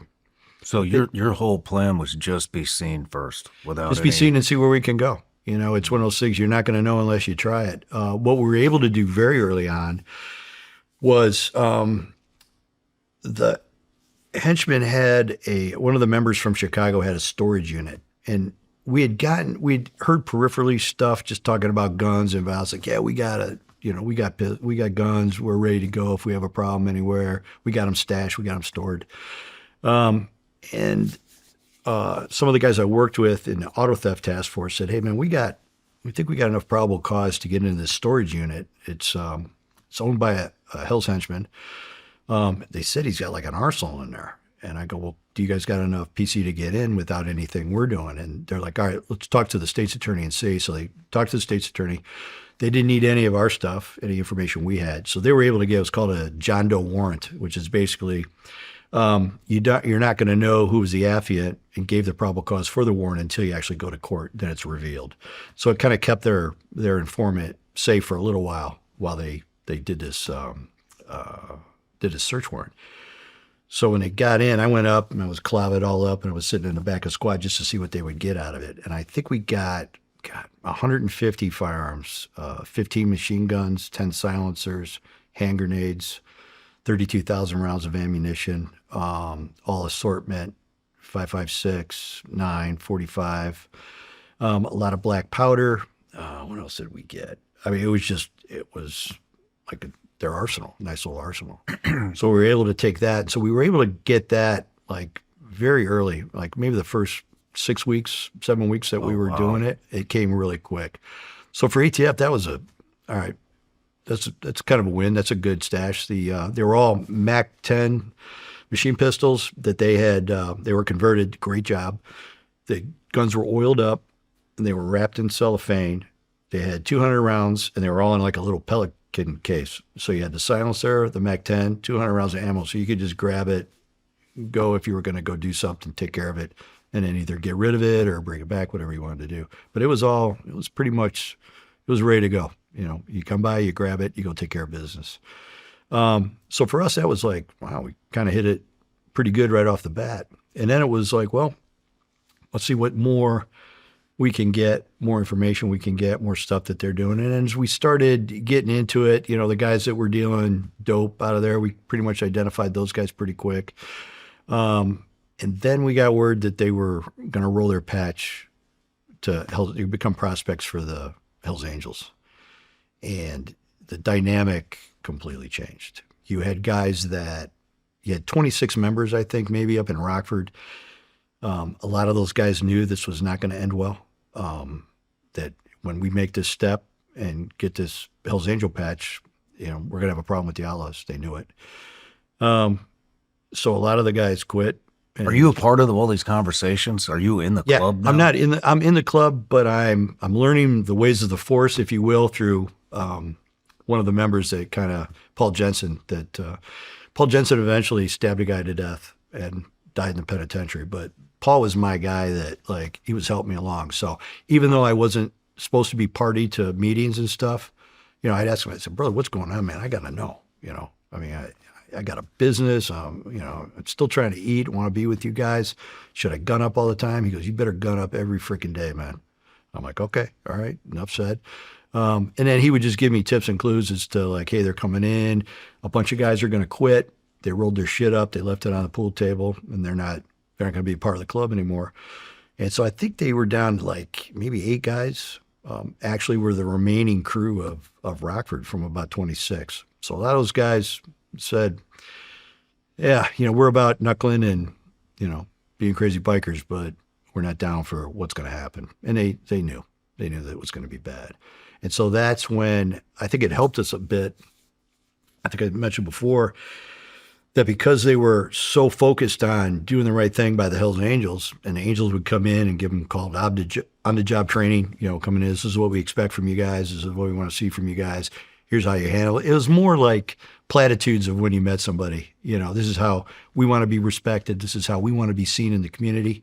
The henchmen were like into themselves, didn't talk to anybody outside the bike club. The Angels are like, no way, man. He goes, you got it. It's a public relations thing. He goes, you want people in the community to say, yeah, that guy's not a bad guy. They take care of their neighborhood, the clubhouse. They help us out. They're good guys.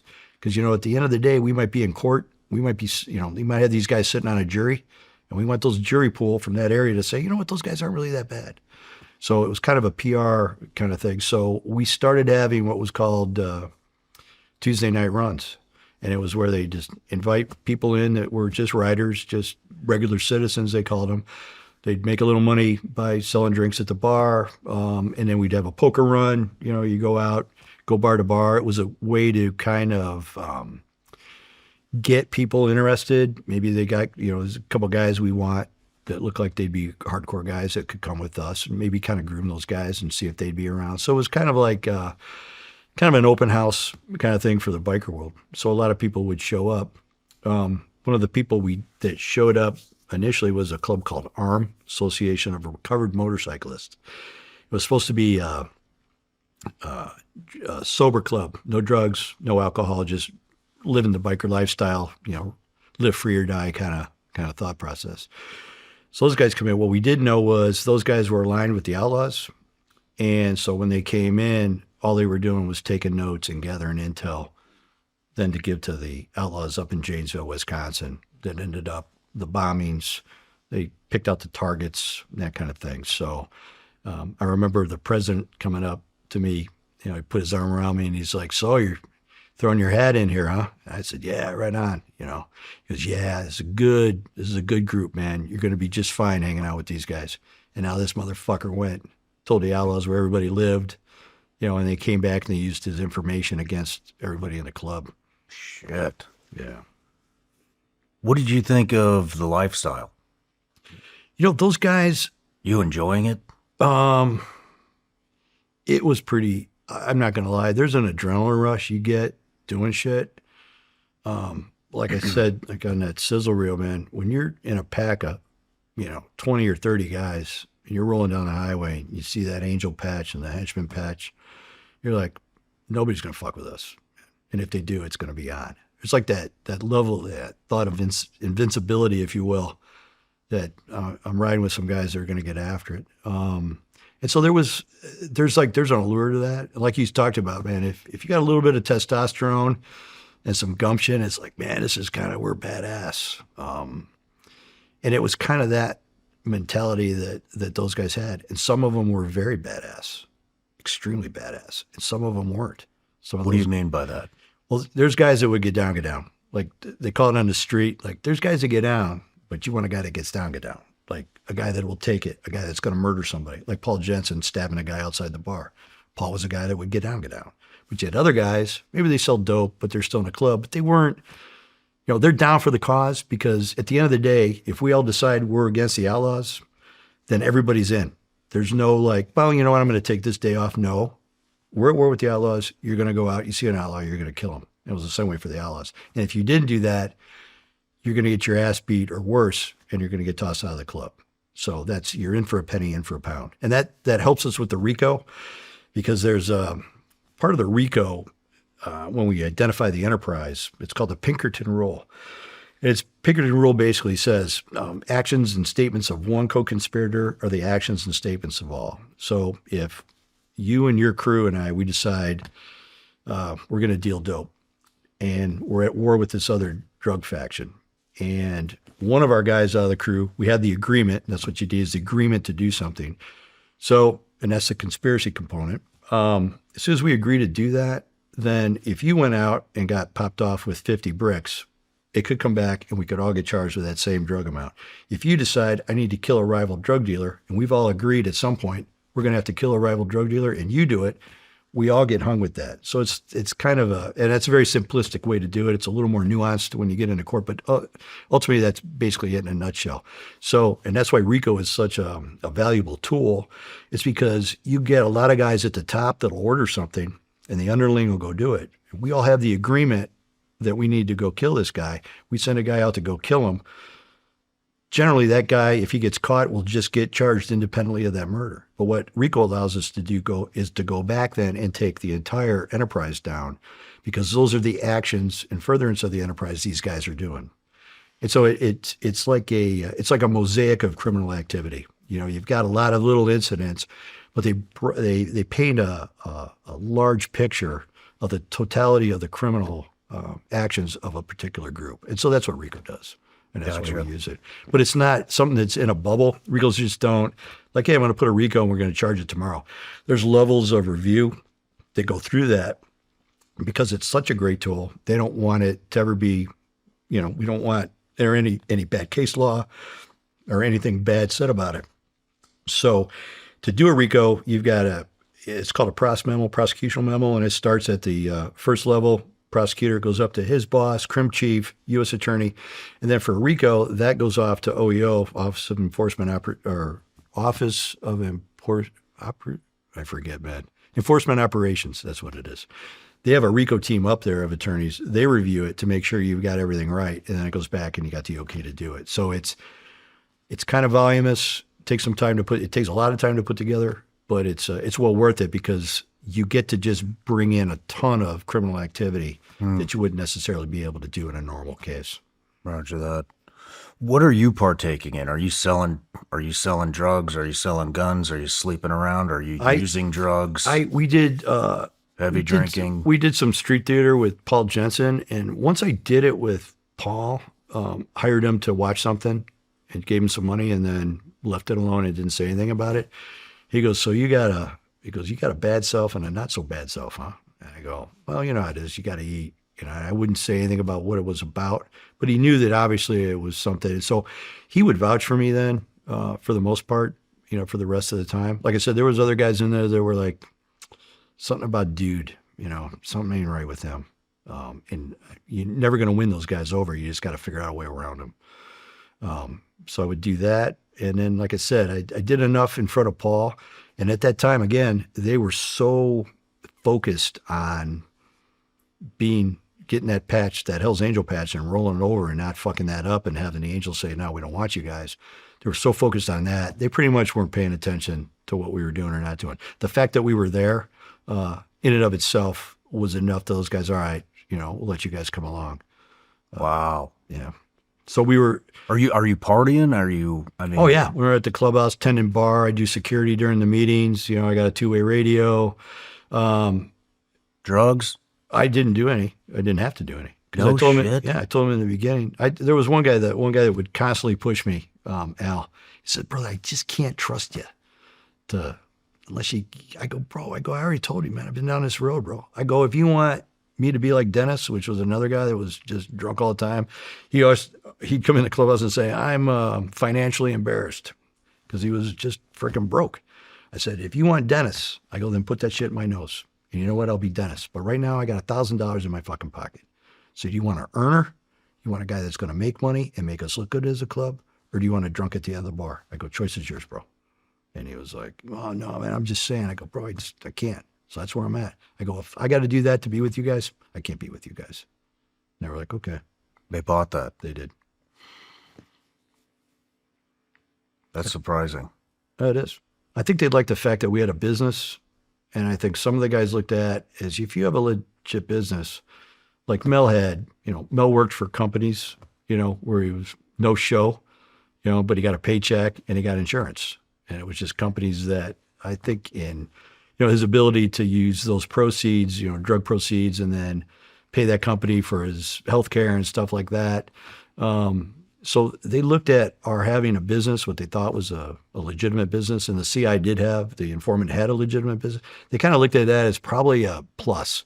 On a sub level, we'll be able to leverage that, you know, at the end of this when we get our full patch. So they kind of looked at us like that, where, yeah, okay.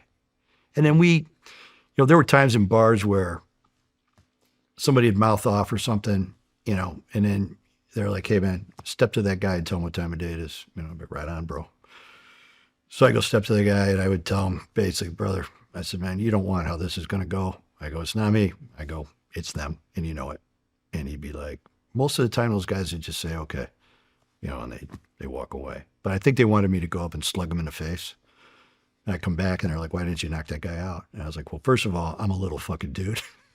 And that was a pretty big cat. So I just told him what time of day it was. I told him I'd get him sometime when he wasn't looking. And they're like, "All right, right on, hang around." I go, "Do you want me to just get locked up for doing something stupid?" I thought we were smarter than that. So when they tried to do things to test, I'd be like, "I'll do it. I'll find a way to do it, but I'm not telling you when I do it, and I'll do it on my own." Because they had a motto, 3 can keep a secret if 2 are dead. And I'm like, that's the motto, man. So I'll hang it. You won't see that guy anymore, but I'll take care of it. But I'm not going to tell you guys. It'll just be what it is. And they were like, so having that air of mystery a little bit on how you handle your business, it went a long way. And like I said, they were so concerned with being Hell's Angels at that point in time. They kind of, that's the normal stuff they probably would have did to really check our shit. They weren't really doing. So we were fortunate. So, I mean, you're just talking about, you know, do you want an earner or do you want a drunk? Mm-hmm. And, you know, interviewing Mel yesterday, I interviewed George Christie. I haven't released it yet, a couple months ago. You know, and I'm asking these guys, how is the club making any fucking money? Like, I don't understand I don't know if they're just not telling me because, you know what I mean? They still feel some allegiance to it, but I don't understand what the point of the club is. If everybody's doing, yesterday Mel kind of described it. He's like, everybody does their own shit. Yeah. They deal their own drugs. They Right. do their own, run women, whatever, guns, Right. whatever it is, but it's not affiliated with the club.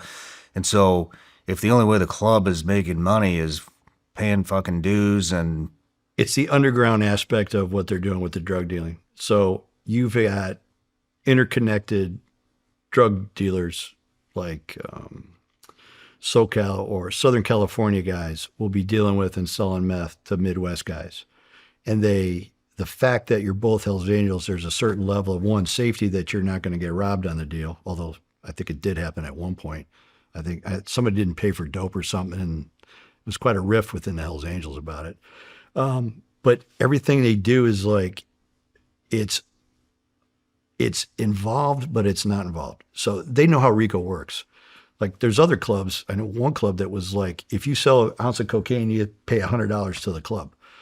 So they were, it's almost like you checked every RICO, the money laundering component of it and said, okay, the organization itself is putting a price on the amount of drugs that you're selling. And so that is easier to prove. The way they get around doing it is we're all independent operators. We're all doing shit on our own, but they pay dues to the club. They go on runs. They buy their Harleys.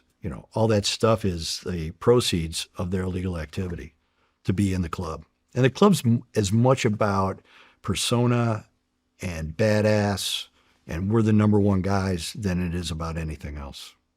no shit. Yeah. There's guys making tons of money. We stopped one of the Chicago Hells Angels with $1 million cash in Las Vegas that he was getting ready to go. I think he was going to try to launder it through, gambling, small amounts of gambling, and then get the receipts. But we got one of those guys, and it was later. It wasn't when I was involved, and in fact, it was when Mel was out of the club. But that was one of their guys. And another guy got stopped with a trapped car with a bunch of money in the truck going to Mexico to pick up. So those guys they're in the game, and they're in the game in a large way. Not all of them are at that level, but there's a lot of them that are. And they use that Hell's Angel, that mystique about who they are, because if it's like Charles Schwab, all right. So if you're going to invest with Charles Schwab or Joe Blow the Ragman, at the end of the day, it's like, I'm going to go to Charles Schwab because he's got the name and the reputation, and he's badass, and he's going to get it done. And that's kind of how the Hells Angels looked at it. It's the same way. We're kind of we're the number one guys. And they use that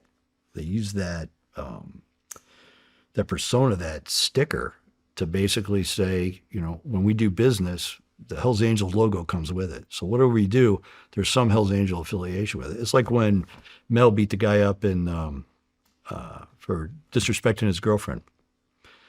He invokes the Hells Angels. He tells him inside, do you know who the fuck I am? And the guy's like, yeah. He goes, I'm the fucking Hells Angel president. He goes, my crew will crush your crew. So now he's using, again, the Hells Angel logo, the Hells Angel, Gotcha. their mystique, in this particular situation. So it is an enterprise that they use to influence their personal operations. Correct. And they all get to use that enterprise. Correct. When you come in and someone says, this guy is a weapons specialist in the Navy. That's his MOS. He's I forget what it was called. Weapons specialist. And this guy's a Navy SEAL. There's going to be a certain amount of what you think about this guy based on the fact that he's a, weapons officer. There's a certain thing you're going to think about this guy because he's a Navy SEAL.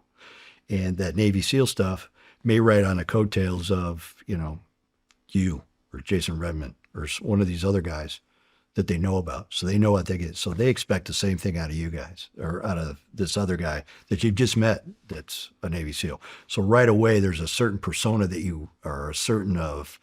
This is who this guy is and what he's about. It's the same way with the Hells Angel patch. There's certain things I expect. One, he's probably a killer. Like, maybe he's a killer, he's not, but they have a reputation of being a killer. So right away with that reputation comes the ability for me to facilitate my criminal activity and make it better by riding on the fact that I am actually a Hells Angel. Gotcha. Does that make, is that Did I explain that right? Yeah, I it think makes so. sense. Is this how all gangs work, or is this just motorcycle? I think so. I think gangs. Italian mob. This is Yeah, it's and Crips, there's people Bloods. that are drawn to that dark side that, man, there's an edge to that. There's girls that are attacked, that like that. Guys that are in that mix, they're dangerous. We're living day. I'm on the edge. I'm a criminal. I'm out there freaking, doing shit you don't know about because I'm a mystery. So there's a lot of that goes on in the criminal. I think for street gangs, a lot of times, street gangs are the result of, I need to live in this community, and if I don't join this gang, I'm either with them or I'm against them. So it might be easier to me to be with them. So not that there's not, guys that actively, we've done some great street gang cases where those guys are just homicidal. Just absolutely have no thought of killing somebody. And those are the guys we want to put in jail. So when you have that, I think it goes to that, any collection of bad people, I think it's kind of the same MO. Like the Latin Kings think they're it, the gangster disciples are going to disagree.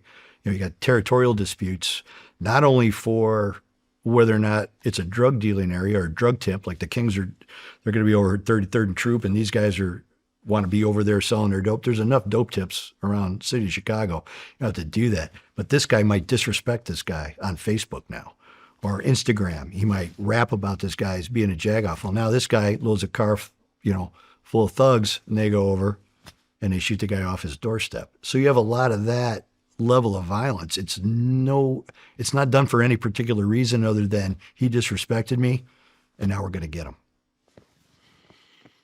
Makes sense. How was the patch over?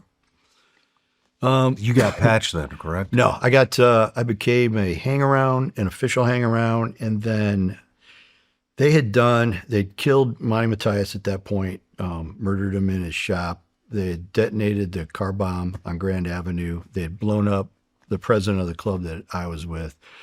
Who else did they kill? They killed another guy. Were you there? I was there when Monty got killed. I was there when the bombs went off, yeah. Can you describe that? I think the realization of, there was two things. One, when I interviewed those guys later, but I had the realization of, man, I better make sure I'm checking my six and that my shit is together and my shit's tight. I remember that. I remember Monty was killed so violently. Did you see it? I didn't see him actually kill him, but I saw the scene later and I saw the pictures. And I interviewed the guy that killed him. So and I don't say this because, trying to think of how to put this. I appreciated his fight for survival on what he did. The guy that came in shot him 3 times with a .45. Didn't go down. Came around the counter and engaged him. Got the gun turned around, squeezed rounds off. The guy that killed him said, he took me to the ground. We're wrestling on the ground. The gun's empty. I'm hitting him with the gun. Monty got to the back. Monty had a 9mm hidden in the back, and I think he was trying to get to that. The guy, the outlaw fouls him back, grabs a chunk of metal that was on a bar or on a workbench, and starts crushing his skull with it. I think at that point, as I recall, he said he went to the back and Monty had some locks on the top. He couldn't get out. So he spun around and had to go past Monty. Monty ties him up again. And fucking, it's like just saying, fuck you, motherfucker, fuck you. And that's when he took the screwdriver and finished him through the neck with a screwdriver. And it was kind of interesting. The whole thing, a little surreal. A little, when I was talking to the investigators, and they pretty much knew by the crime scene, they could figure out what happened. I was pissed off, man. I was like, fuck. It was weird because here I am going to try to arrest Monty at some point for if he's involved in things. But on the other hand, I think the level of brutality at his murder, I was pissed. I was fucking pissed. And it was a strange time, man. And I was like, I talked to ATF management, came down, and they were like, where are we at on this? What do we have right now? that we can do? I said, well, we got the gun storage stuff. We've got other information, but we weren't able to get a lot more going because of in that transitional period with the Angels. I go, we got some small buys off people in the area. Like I'd bought like dope off some other guys, bought sawed-off shotguns off some guys, bought guns. So I'm like, so this is where we have right now. We got a lot of great conversation about the club in general, what we could use in a RICO as far as outlining of the enterprise. So we got good stuff on that. And they're like, look, Chris, with all due respect, man, we don't think we can cover this. We can't cover you enough that we could preclude you from getting smoked. There's a certain amount of risk you take, but now you're in the middle of fucking war between the Outlaws and the Hells Angels. In addition to that, you did a bunch of the Outlaws already, so they kind of know maybe who you are. They might recognize, hey, isn't this the same guy that ended up seizing a clubhouse in Joliet? He goes, so you got that problem to worry about. And then you got the problem of what if these guys find out or they think you're actually, all these murders going on, somebody inside is telling them, little did they know it was ARM, that other bike club. They're like, they might think it's you. You're the new guy. Who's the new face? All of a sudden we're all go to jail after somebody sold him dope.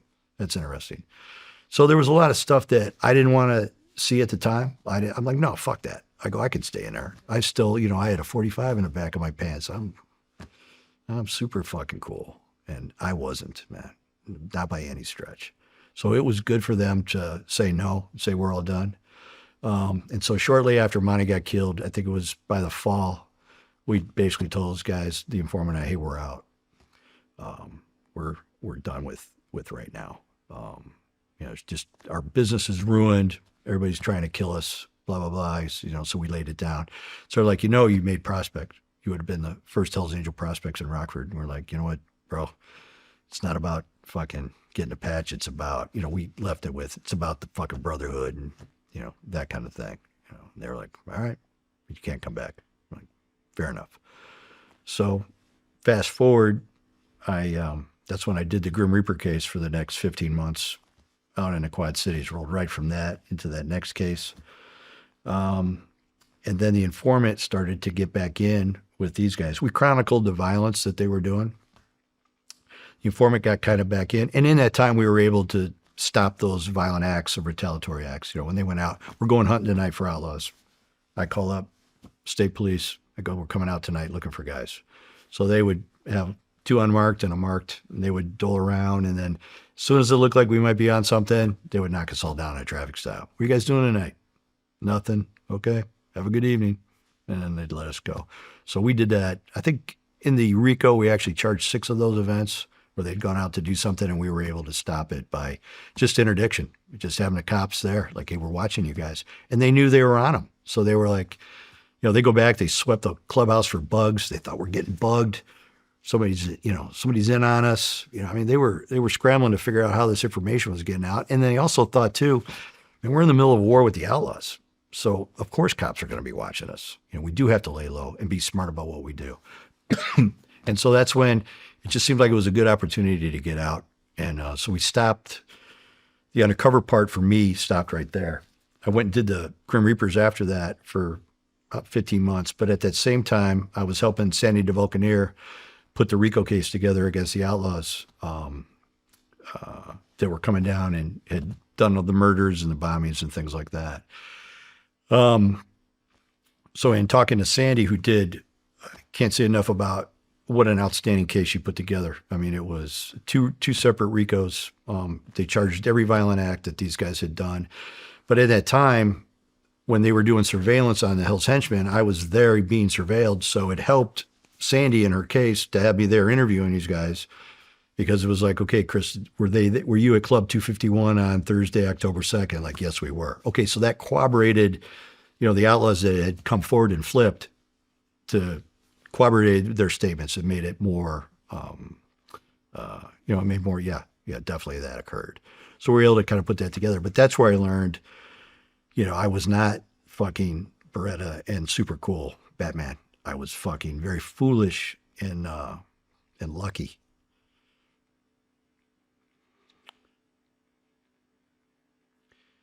Till we didn't get killed. So I'm very, very thankful. So So anyway, so we did I did the Grim Reapers next. Did you have any, did you meet Mel yet? Yeah, I had flown with Mel out to a president's meeting in San Francisco. And I went out on a plane with them there when I was just official hang-around. We flew out for that. Why would they bring you to that high-level meeting? I didn't get to go to the meeting part. I kind of inserted myself a little bit. I go, hey, I got a brother. If you guys are going, guys don't mind. And they were like, I don't give a shit. And it was Ricky and the informant were going to go out. So I just tagged along with those guys. They were like, yeah, come on. So it was just a way to kind of be seen but not seen. So did you interact with Mel at all? No. I saw him at the airport, shook his hand. That was it. Yeah, that was it. It just knowing Mel's like, he's going to want to talk to you a little bit, get to know you. And we couldn't take a chance on that because that would have burned out the CI completely. So what we did was I quit. After that, I quit for a minute. Did the Grim Reaper case. That lasted about 15 months. Got that indicted, helped Sandy with the RICO. So in 97, that's when the first RICO on the Outlaws came down. And that kind of slowed all the violent acts stopped right then and there. Nothing was going on because these guys just got whacked. Angels weren't doing anything then because they thought, well, these guys just caught a RICO. We're going to catch a RICO too. Let me tell you about my morning routine. I wake up, I have decisions I need to make. Am I going to train? Am I going to go to work? Am I going to be stressed out all day? And what kind of tea am I going to use? Usually I use a chai. Now, what I do every morning is I put Bub's collagen peptides into my tea, along with some MCT oil. You've heard me talk about their collagen peptides forever, but this stuff, the MCT oil, goes in my tea every single morning. It's real brain and body fuel backed by science, not vibes. It's made with grass-fed butter and fast-acting MCT oil from coconuts, which sounds kind of weird until you try it. And suddenly, you're awake and not pissed off at everybody. And if butter isn't your thing, relax. They've got a vegan version too. MCT oil gives your brain quick fuel, supports digestion and gut health, helps curb cravings, and keeps your energy steady all day. I dump it in my tea with my collagen, stir it around, and I'm set. I trust Bubs because they don't cut corners. Their products meet serious quality standards.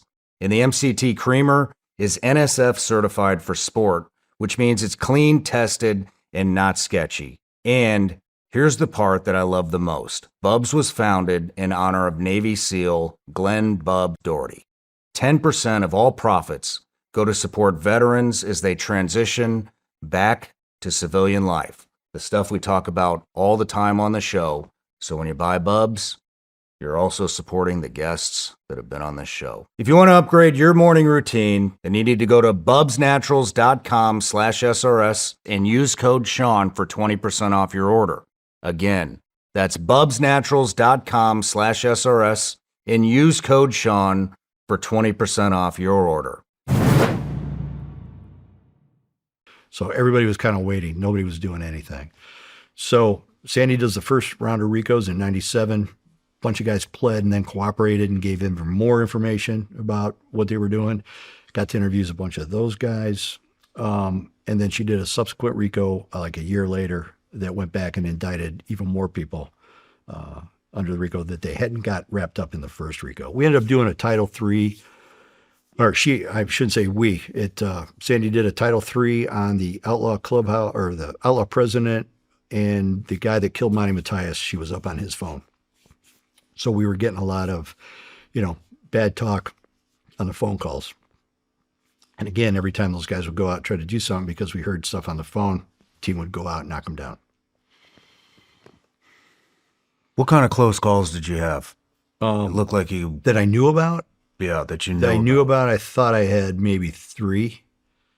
That I did know about. Is this with the Angels? With the Angels. What were they? The Reapers was a different one. With the I forgot that we talked about this on the other.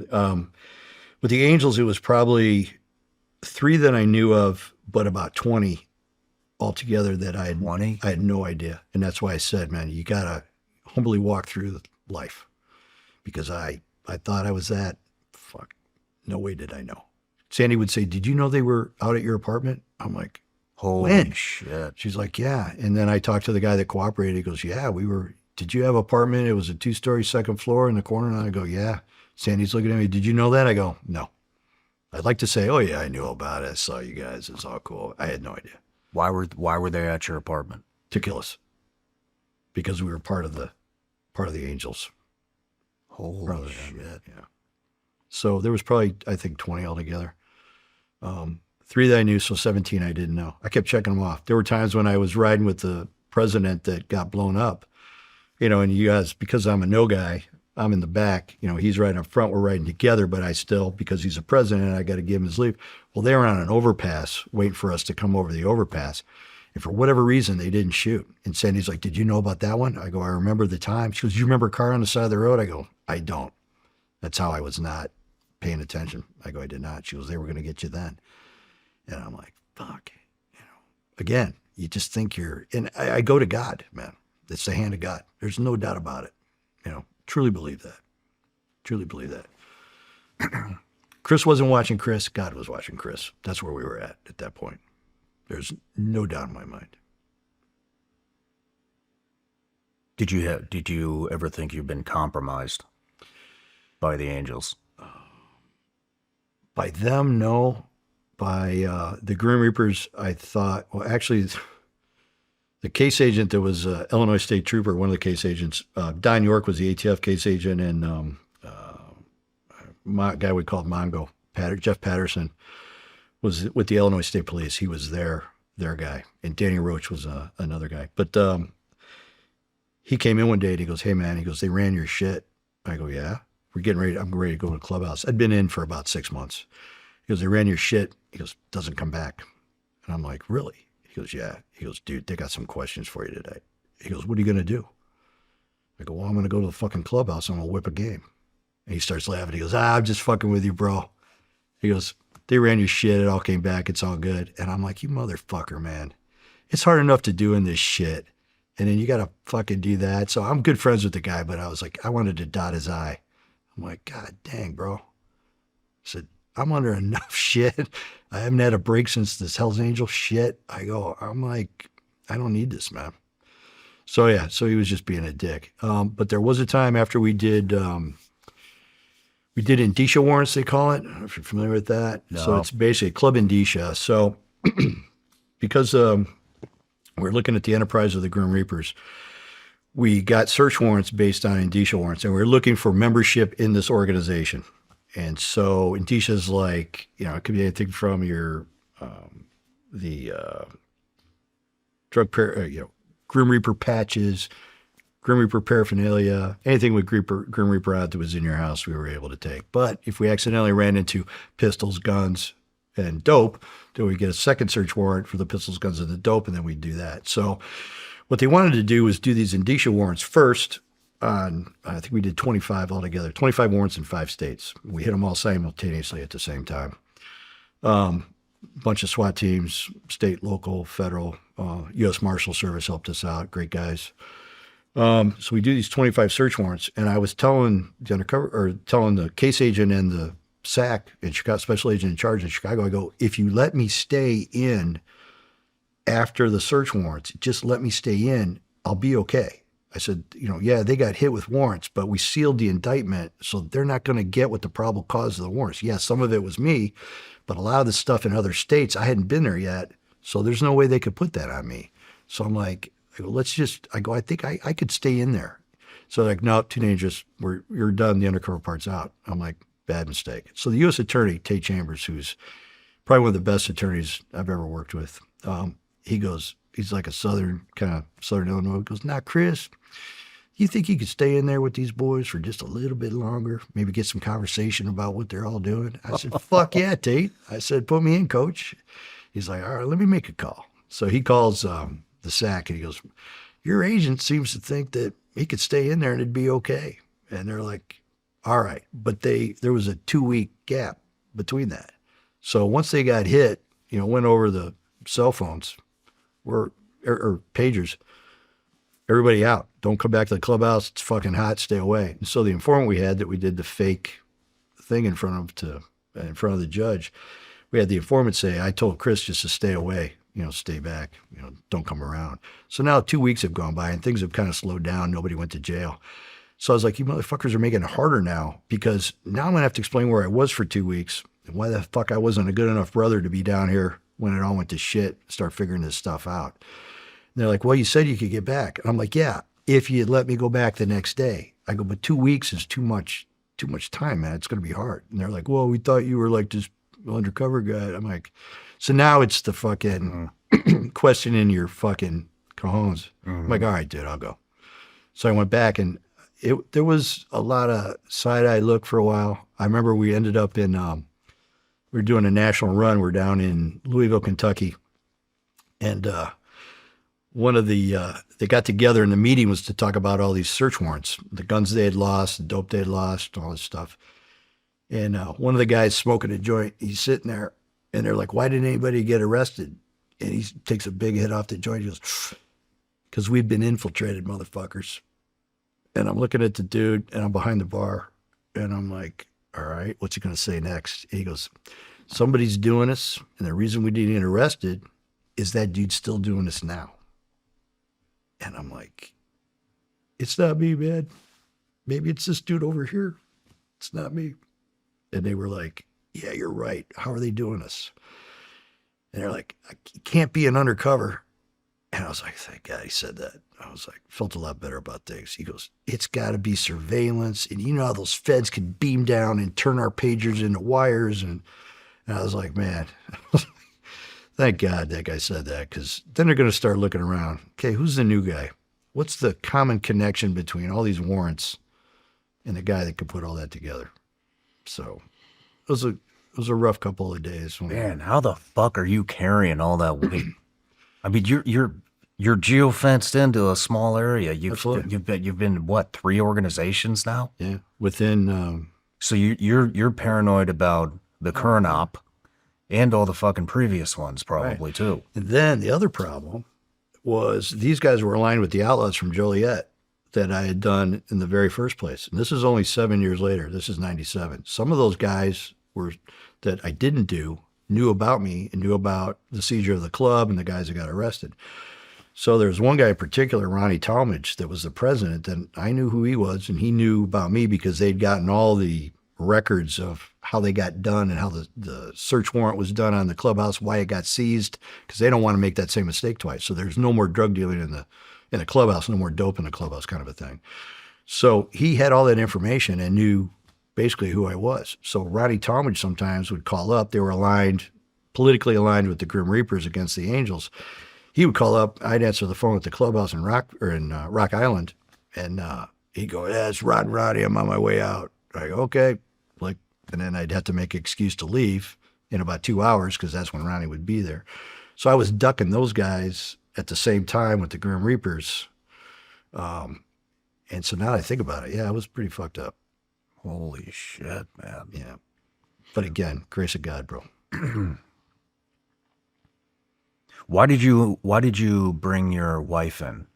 First time. Because they're starting to question why. There was I'm not an exceptionally handsome lad, but kind of in the biker world, I could be a solid 8, at a time. Pretty hard 8.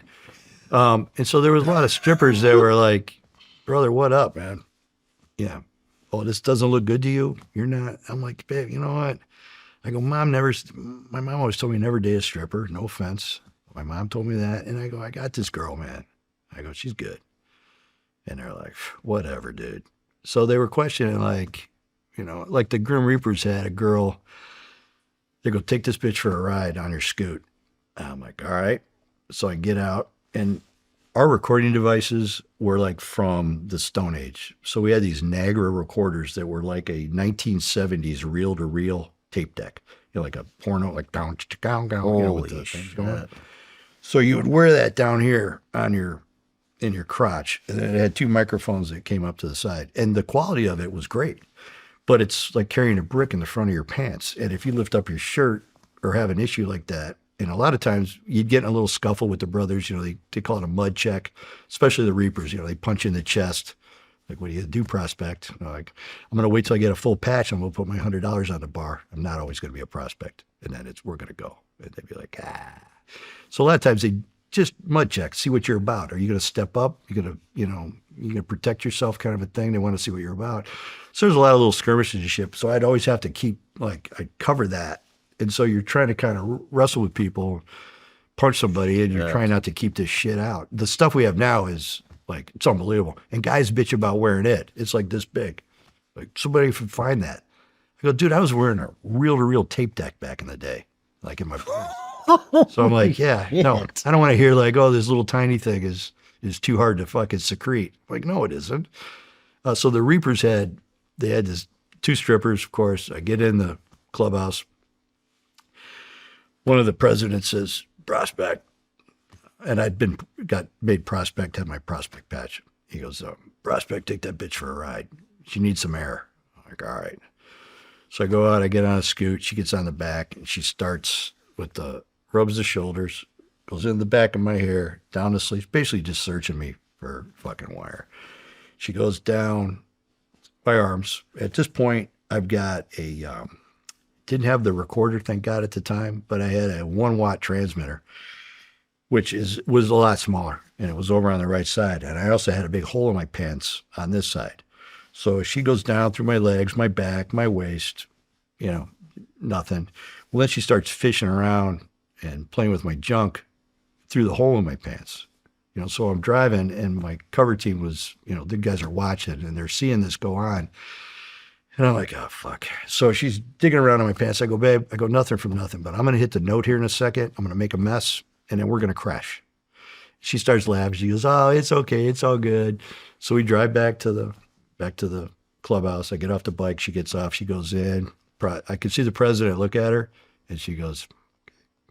It's like, it's all right. I'm like, all right. There was times they went out, they would toss my truck, you know, because the clubhouse had cameras outside, both the Grim Reapers, they did it, and the Hell's Henchmen. I'd be inside watching the surveillance camera outside, and I see one of the brothers look around, open the passenger door of my truck, dig through the box, look in the back of the truck, you know, pop the hood real quick, look underneath, shut everything, and then come back in. But they would, you know, they would check you like that, so you got to be prepared. Did you see him doing that to anybody else or just you? Yeah, I had to do it to other. I did it when I was a prospect for the Reapers. They would be like, they just, you know, it was a look. It was like, they're like, dude, you know, I'd go outside, look around, you know, pretend like I look around, check his car, come back in. Dude seems clean. It's all right. They're like, okay, all right. So they do it. They did it all the time. Have you ever run into another undercover? Not knowing it? I mean, agencies don't do the best job of talking to each other. So that's a fact too, man. That's a big fact. I'm trying to think. I know people have, but I never experienced that. I never ran into another guy. Right on. It's almost like night vision. It's like if you look at it, you know, if he's got night vision, you get that red so you can tell. So yeah. No, I never had that. Right on. That happened. What you know, what was your, you know, Mel talked about some of the violent shit that he's done yesterday, but I think he left a lot out. You get it? You know, I think what I'll say about Mel and Mel was a violent guy. There's no doubt about it. He had those Charles Manson lamps. When I saw him the first time, man, the way he looked and stuff in his eyes, I was like, man, that dude's a very bad man. He's a very bad man. And that was my first thoughts when I saw him. I think Mel's like, you know, Sodom and Gomorrah in the Bible. So the angel comes down, they're running away, right? Lot, his wife, and Lot's wife turns around to look back as God's decimating. And she turns to assault because she looked back at the past. And I think Jesus actually says in another, later on, Jesus says, remember Lot's wife. Or remember Lot's wife. Don't look back. So once you're forgiven, you don't look back. Once you come to God and you know in your heart, asking forgiveness, God forgives you, it's done. It's forgiven. You do not look back. So I think a lot of what Mel's is, with what he had done, I feel like he's gone out of his way to make amends to everybody pretty much ever beat up in his life. He's gone out. He goes, I'm sorry that I did that, you know, and he goes, but he's asked the Lord for forgiveness too. And I think it's very hard for him. I know when we were doing the sizzle reel for the movie stuff, I actually told him at one point, I said, brother, let's go home, man. I go, I can see it in your eyes now. I go, the guys, I didn't want the crew guys that were doing the lighting and all this. I don't want them to know that guy, because that's not the guy I know now. That's not the guy I'm friends with. So it's like, I go, let's just go home, man. I go, we got a good life, man. Got a roof over our head. We got a great family, you know, that loves us. You know, we don't need to make a movie. I said, plus not only that, what you do now for people that you just talk to that are in a bad spot, he doesn't turn anybody away that comes to him and says, man, I did this and there's no way I could be forgiven. And, you know, Mel is like, right, no, that's not right. You know, so I think for him to look back on that violence, it's almost like Lot's wife turning around. And I think he's afraid that he doesn't want to re-experience it. But I go, brother, your story of redemption, it has to start with that violence where you were. You know, That's what makes it real. exactly. You know, I told him one time when he was doing the sizzle reel, he was minimizing the shit out. Well, you know, I was an altar boy. You know, I go, brother, I go, I don't arrest altar boys that all of a sudden start breaking windows, you know, on a RICO. I go, you did a little bit more. He's like, and he would hang his head and he's like, ah. And I go, brother, I go, you're going to have to touch that dragon, man. You're going to have to go back and get in touch with that a little bit. And tell that story, because your story of redemption, the people that come to him, they knew him back in the day when he was road. So they see that and they know he's changed and they know it's for real. I mean, we've been friends for 20 some years now and he has not gotten off the God Squad ever. You know, he's been, once he committed to it and he saw what it did in his life, the amount of peace that he got, he's like, this is where I need to be. And he goes, the ability to help people and shit. You know, he goes, I would pray on stuff, Chris. He goes, you know, I prayed God that he would bring those keys and let me out of jail. I would say that prayer every night. He goes, God's got another plan. He goes, but the people he's rotated in through my life that I've been able to witness to or help come to know the Lord or just get out of the lifestyle. Because that guy he was like the Al Capone of Chicago in that he knew and was friends with traditional organized crime, the mob guys in Chicago. All of them knew him. He knew them. They used to break bread together at a place on Rush Street in Chicago. They'd be in there eating. He'd be in there eating. He was locked up with them when he did his stint and his federal stint. You know, they were buds. They knew him. He goes, and then you had all the street gangs. You know, the Mexican mafia guys, the Latin Kings, the gangster disciples, the vice lords. He knew all the leaders and they all liked him. So and they all knew him by reputation. They knew what he had done in the past, and he garnered great respect from those guys in the criminal community. So now that he's changed, I go, Mel, those guys knew you when you were Mel, all those bad stories. So now where you're at with the Lord and your walk and the redemption component, I go, now these guys can see like somebody that was as bad as them and as violent as them, man, you can change your life. You're not stuck in this rut or this hole, man. You could actually make a difference and change. And I go, and you're the beacon for that. And I go, but we don't need to put it on the TV screen, man, or you don't need to make a movie about it. You got enough people coming to you now that you've helped. I go, that's a life well lived. I said, so this other stuff, if it comes and more, and it's benefit to God's grace, great. And if it doesn't come, hey, we're okay with that too, man. My humility at this point, I'm like, man, I've got nothing. I don't want to prove anything to anybody. I don't need a movie. I don't need any of that. I just want to live a happy life, man, you know, where I got some peace.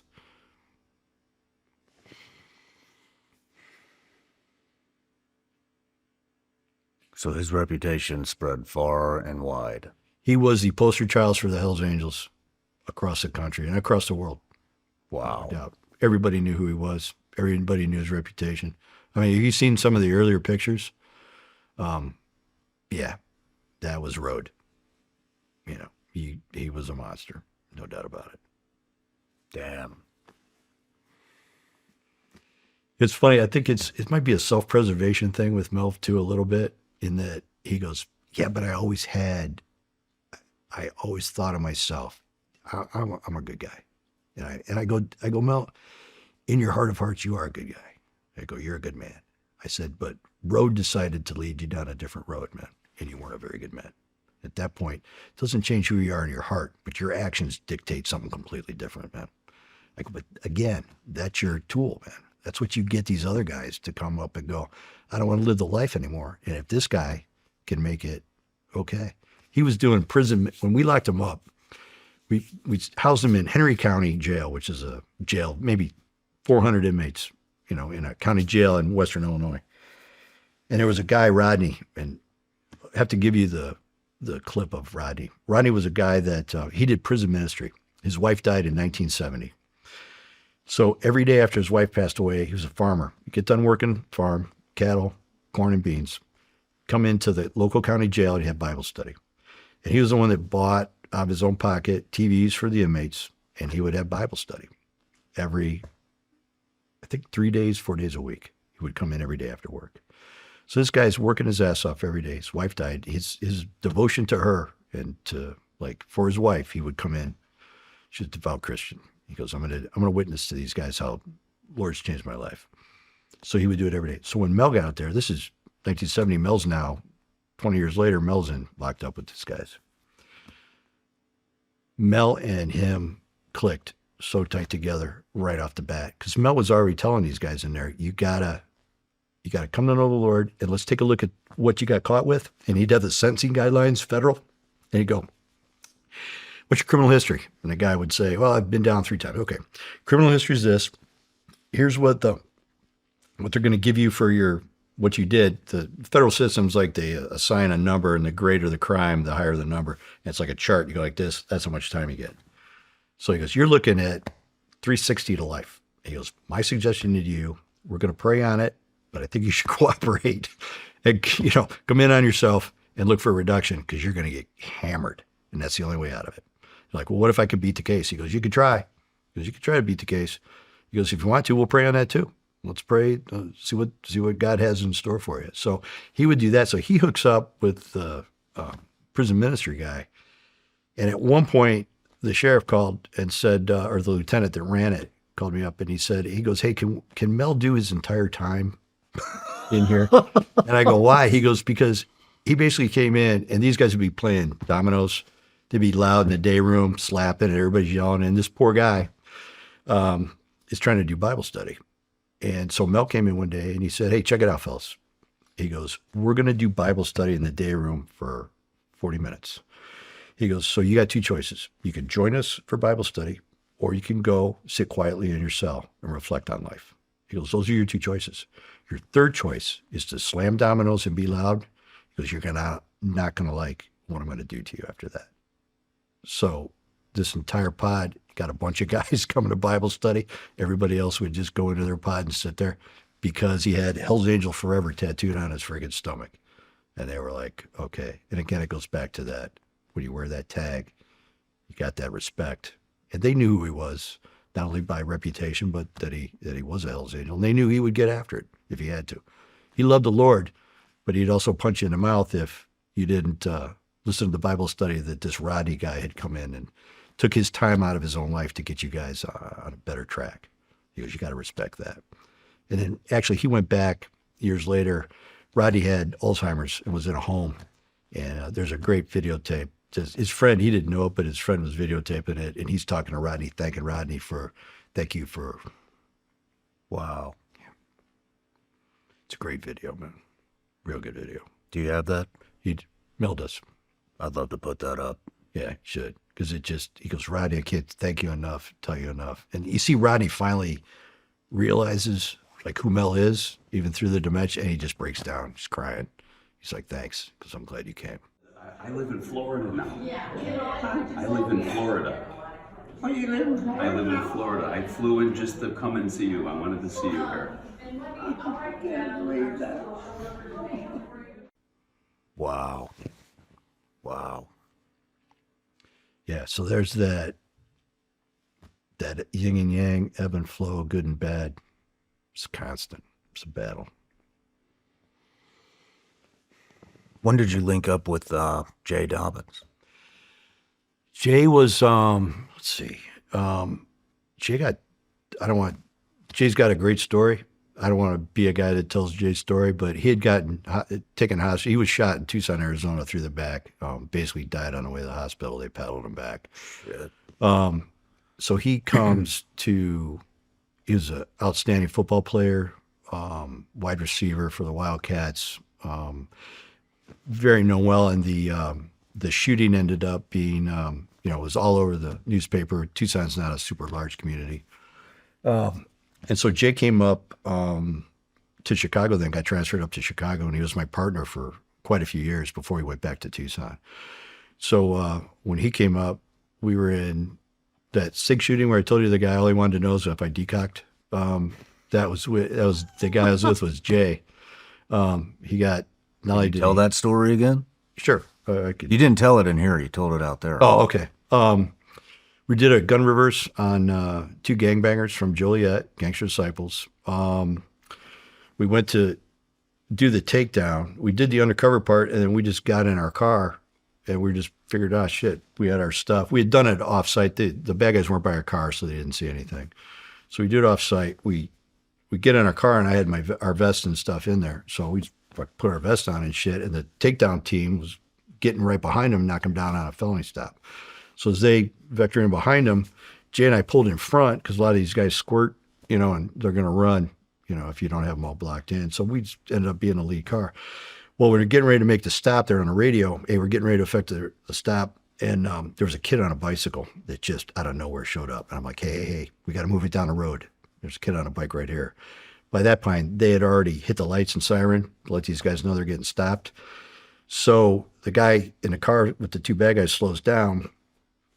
And I speed up to get away from the kid, hopefully draw these guys up farther up into the zone where we can knock them down safe and make the arrest.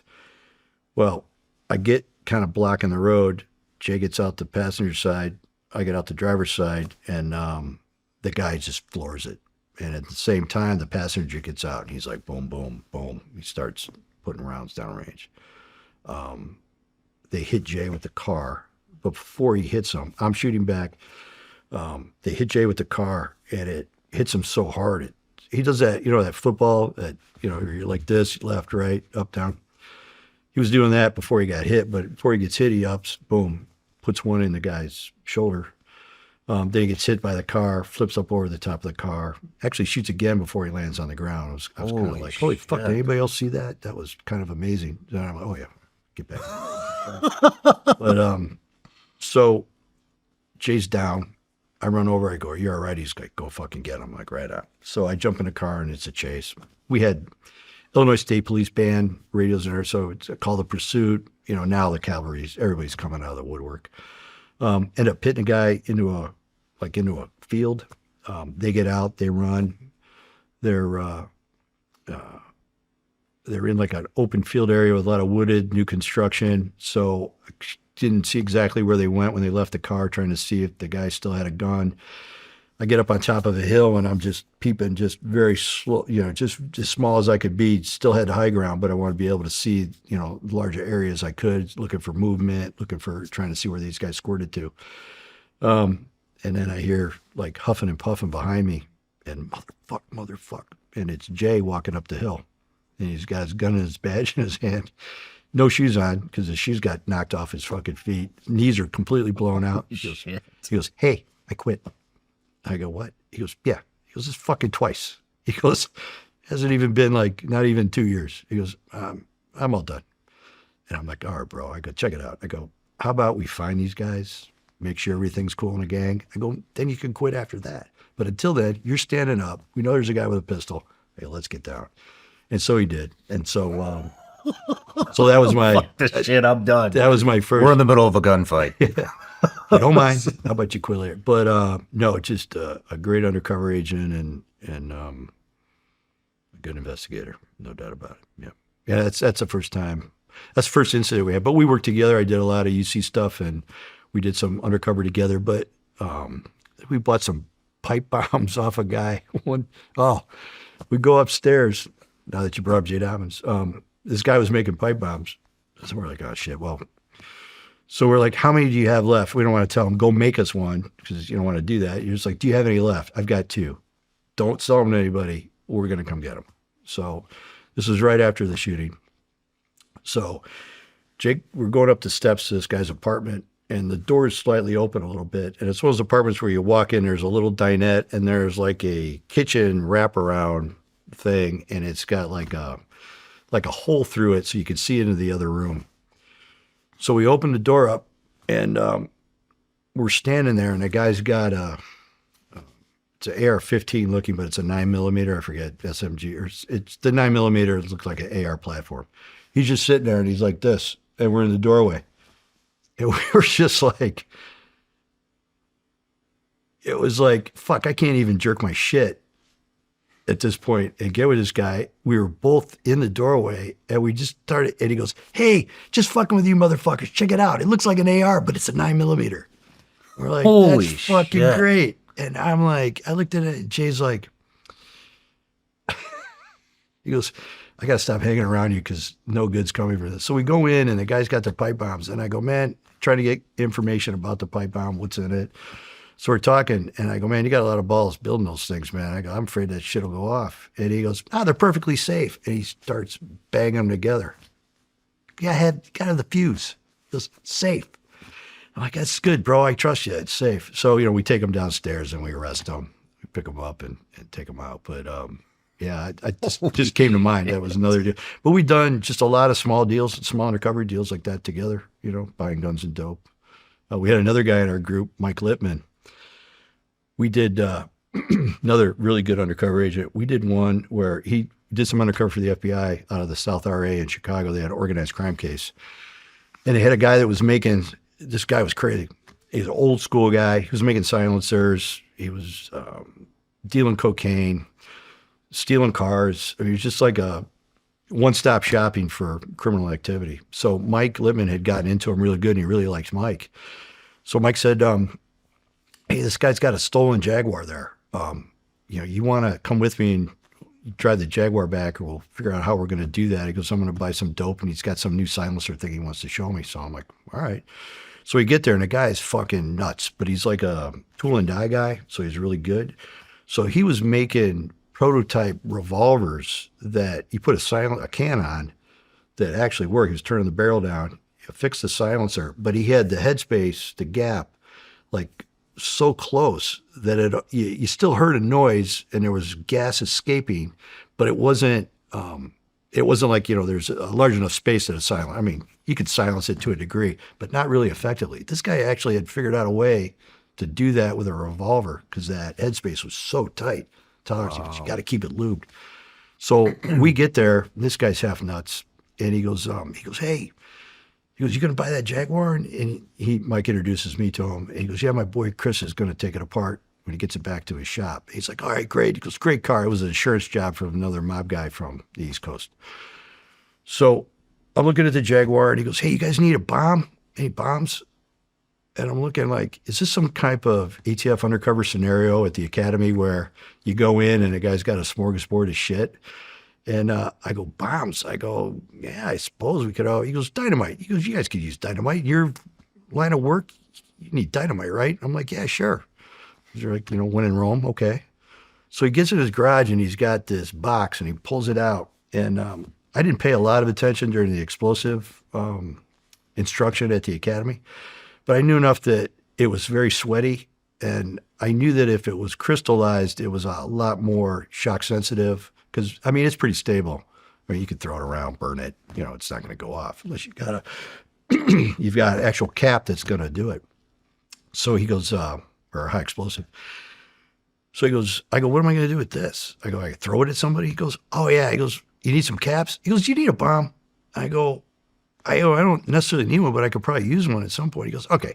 He goes, here's the dynamite. So he's got it on the table. He goes, let me find the caps. So he digs around his garage. He pulls out a box. He's got 3 blasting caps in a box, and they've got that, blasting caps. They got the shunt, to make sure there's no static electricity that's all of a sudden connect to circuit. So it's got that little shunt thing. I think it's a shunt. My wife's going to kill me for not knowing what the correct terminology is. But it had the shunts in them. So I knew enough that, okay, that's okay. So I get the caps and I go, well, he goes, oh, what do I got to do the whole fucking thing for you? He goes, you need a timer? You want a timed one? I go, sure. He's digging around his garage. He's got a mechanical egg timer that's already set up for AA battery pack. It's got like 6 plastic where you clip them in. It's already wired up, soldered. No batteries in it or anything. And he goes, yeah. And he goes, the egg timer. He goes, these things are fucking beautiful. They never fail. And he'd already wired 2 wires, one to the actual timing thing that you turn, and the other one was to collect when the timer comes back up and it hits, now it connects the circuit and the bomb goes off.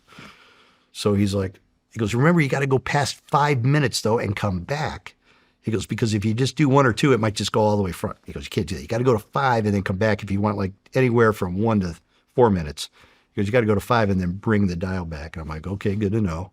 So he gives us all that shit. And so now we got this fucking bomb. So Mike's over looking at the silencer he goes, does this thing actually work? And the guy goes, watch. So he loads it in his garage and he fires a round off into a mattress and some other shit that he had up against the wall. We're like, oh, fuck. So he does that, and it actually worked pretty well. And I'm like, this is kind of amazing. So Mike buys the silenced gun off him. He buys a quarter key of cocaine off him, and we get the Jaguar. And we think we're fucking Miami Vice at this point. We're like, who is cooler that we got a fucking stolen Jaguar? We got this dynamite. So the FBI guys, super happy, obviously. They listen to the wire, happy with what we got. So we get out. We're still on pagers at this time. We didn't have cell phones then. So we didn't want them following us out. So we were kind of make sure we were clean. We got to a payphone. I call our explosive guy. I go, hey, man, I got 3 sticks of I don't know what. He goes, what's it look like? And he's like, oh, it's this kind of dynamite. Okay. He goes, what's the condition of it? I go, it's sweating all over the place, leaking, it's wet. He goes, all right, any crystals? I go, no crystals. So I'm actually touching it and fucking with it, which is dumb. So I'm moving it around. Gooner, Mike Littman, we called him Goon. Goon's saying, let me see that dynamite. So he's like looking at it, we're touching it. So he goes, well, don't touch it. And I'm like, oh, okay. I didn't know why. He goes, just don't touch it. He goes, make sure the caps and the explosive are separate. I go, yeah, it's with the cocaine in the trunk of the car. We're going to drive it back to the FBI office. He goes, I'll meet you at the FBI office. And I'm like, okay, cool. So we start driving along, and I start getting this fucking headache. Like my eyes are popping out of my head, and I'm just like, man, like dizzy. I'm like, what the fuck? And Gooner's like, shit. He goes, it's the nitroglycerin that's leaking out of that. He goes, it's absorbed into our fingers and our hands now because we were stupid enough to fucking touch it. And so we got these massive pounding fucking headaches. So we get back to the FBI office, get out of the car, and I'm a little fucked up. Our bomb guy shows up on the set. He takes the dynamite. He used gloves. He didn't touch it because he didn't want a headache. So I go upstairs and tell the rack, hey, I go, hey, I'm with ATF. Is Ivan here? Ivan was the FBI agent we were working with. They're like, he's on his way back. I go, well, let him know we got the bomb. It's downstairs in the parking lot. And the guy's like, you have a bomb in the parking lot? I go, it's a little one. It's only 3 sticks of dynamite and the caps. And the guy's like, are you fucking kidding me? Why did you bring a bomb to the parking lot? Because this was our meat spot. It's your case. Going to be your evidence. Thought I'd come back to the, and they were like, the guy had lied. He goes, we're going to have to evacuate the building. I go, I don't think it's that necessary that we go that far, but, so it was like, Maricopa, sorry, good point, our bad, shouldn't bring a bomb to the FBI office. That's probably not a good thing to do. So that was like, Jay was with us, I think, out on that one as a cover team, and Mike Littman, like I said, another really good undercover agent. So yeah, we thought we were so fucking cool. Little did we know just the stupidity of every aspect of where we were at and what we were doing, but yeah. When did you move on to the Sons of Silence? I did them. It was I didn't do them. Blake Boatler and Daryl Edwards were 2 friends of mine, ATF agents, another great undercovers. I stand on the shoulders of some guys that have done some fucking amazing shit around the country. These guys had gotten in, and they were actually full patched with the Sons of Silence motorcycle gang. And they were looking for a club that was going to get threatened by these guys. They had pretty much locked down Colorado Springs. And the case agent said, you know what? Blake Boulder said, maybe we can get, if you guys ride around as a bike club, the normal protocol would be, hey, get a meeting together, you guys. And we came up with Unforgiven was our motorcycle gang. So we had Unforgiven, top rocker, Colorado, bottom rocker, which is a no-no. We start driving around their bars in their area. So they were having meetings about who the fuck are these Unforgiven guys? And Blake Boatler's in there recording the conversation. They go, we see these guys, got to have them come in, yank their shit, normal protocol. I'm like, all right, seems about right. So we're driving around. So Blake Butler says, hey, you guys been to bars? They saw you. We kind of got the threat. If you could get a little bit more, maybe be seen one more time, go to their bar, Jenny's Bar in Colorado Springs. I'm like, okay. So we, we're fucking riding our Harleys in. We get off the scoots. We go in. Well, the time that Blake had left the bar and told us there were no signs there, the actual guy that Doug Luckett, who was like, people get into fights and they're like, yeah, that guy was 6'8", fucking 400 pounds. Doug Luckett, he was 6'8", 400 pounds. Doug Luckett had gone there. So when we walk in, he's there and the entire bar's there. And so it didn't end well for us at that time. He came out, he said, you guys are it. You think you're that, you're not. And they fucking got us. They got us good. So the whole bar basically beat the fuck out of us in this bar. That's where I got kicked and got the ear ringing from. There was one funny point in the middle of the fight. This is kind of a funny story. So I'm on the ground. I just get kicked. A bunch of people are piling on top of me, putting lumps on me. I get pulled off by a guy named Babyface. John Carr was just another great guy, big, jacked up, yoked up guy. He pulls everybody off, gets me up. Well, they grab up Babyface. They got him a full Nelson, and they are working him like a heavy bag. I mean, they're fucking just bam, bam, beating him pretty good. So the one guy that's beating him looks over at his old lady, and he goes, go get a pool cue, or no, pool ball, and come back and crush his skull. So she like runs over to the pool table. Now I'm trying to get to this chick. So she runs back before I can get there, and she's got this pool ball in her hand. And he goes, crush his skull. So rather than crush his skull, she just goes, and she threw it at him. And it goes, boop, and it fell off his chest. And like everybody in the bar kind of caught that and started kind of laughing. Like, okay, that was pretty funny. And then he went back to beating our fucking ass. But Jay was in there. Jay was part of that crew too that day. But yeah, so that's the Sons of Silence case. And then we got out to the door, ran outside, nursed our wounds, and rode off into the sunset. So yeah, that's it. That was my only Sons of Silence. But those guys, at the end of that case, I forget how much methamphetamine they bought. They got explosives, they got bombs, they got machine guns. Blake and Daryl did an outstanding job. Really good case. Wow. Where were you when I read that you got threatened they're going to kill you, poke holes in your chest? Yeah, that was a guy. So we started after probably 10 years of the bike case. I had the same U.S. attorney in the Central District of Illinois. He did the Outlaws case.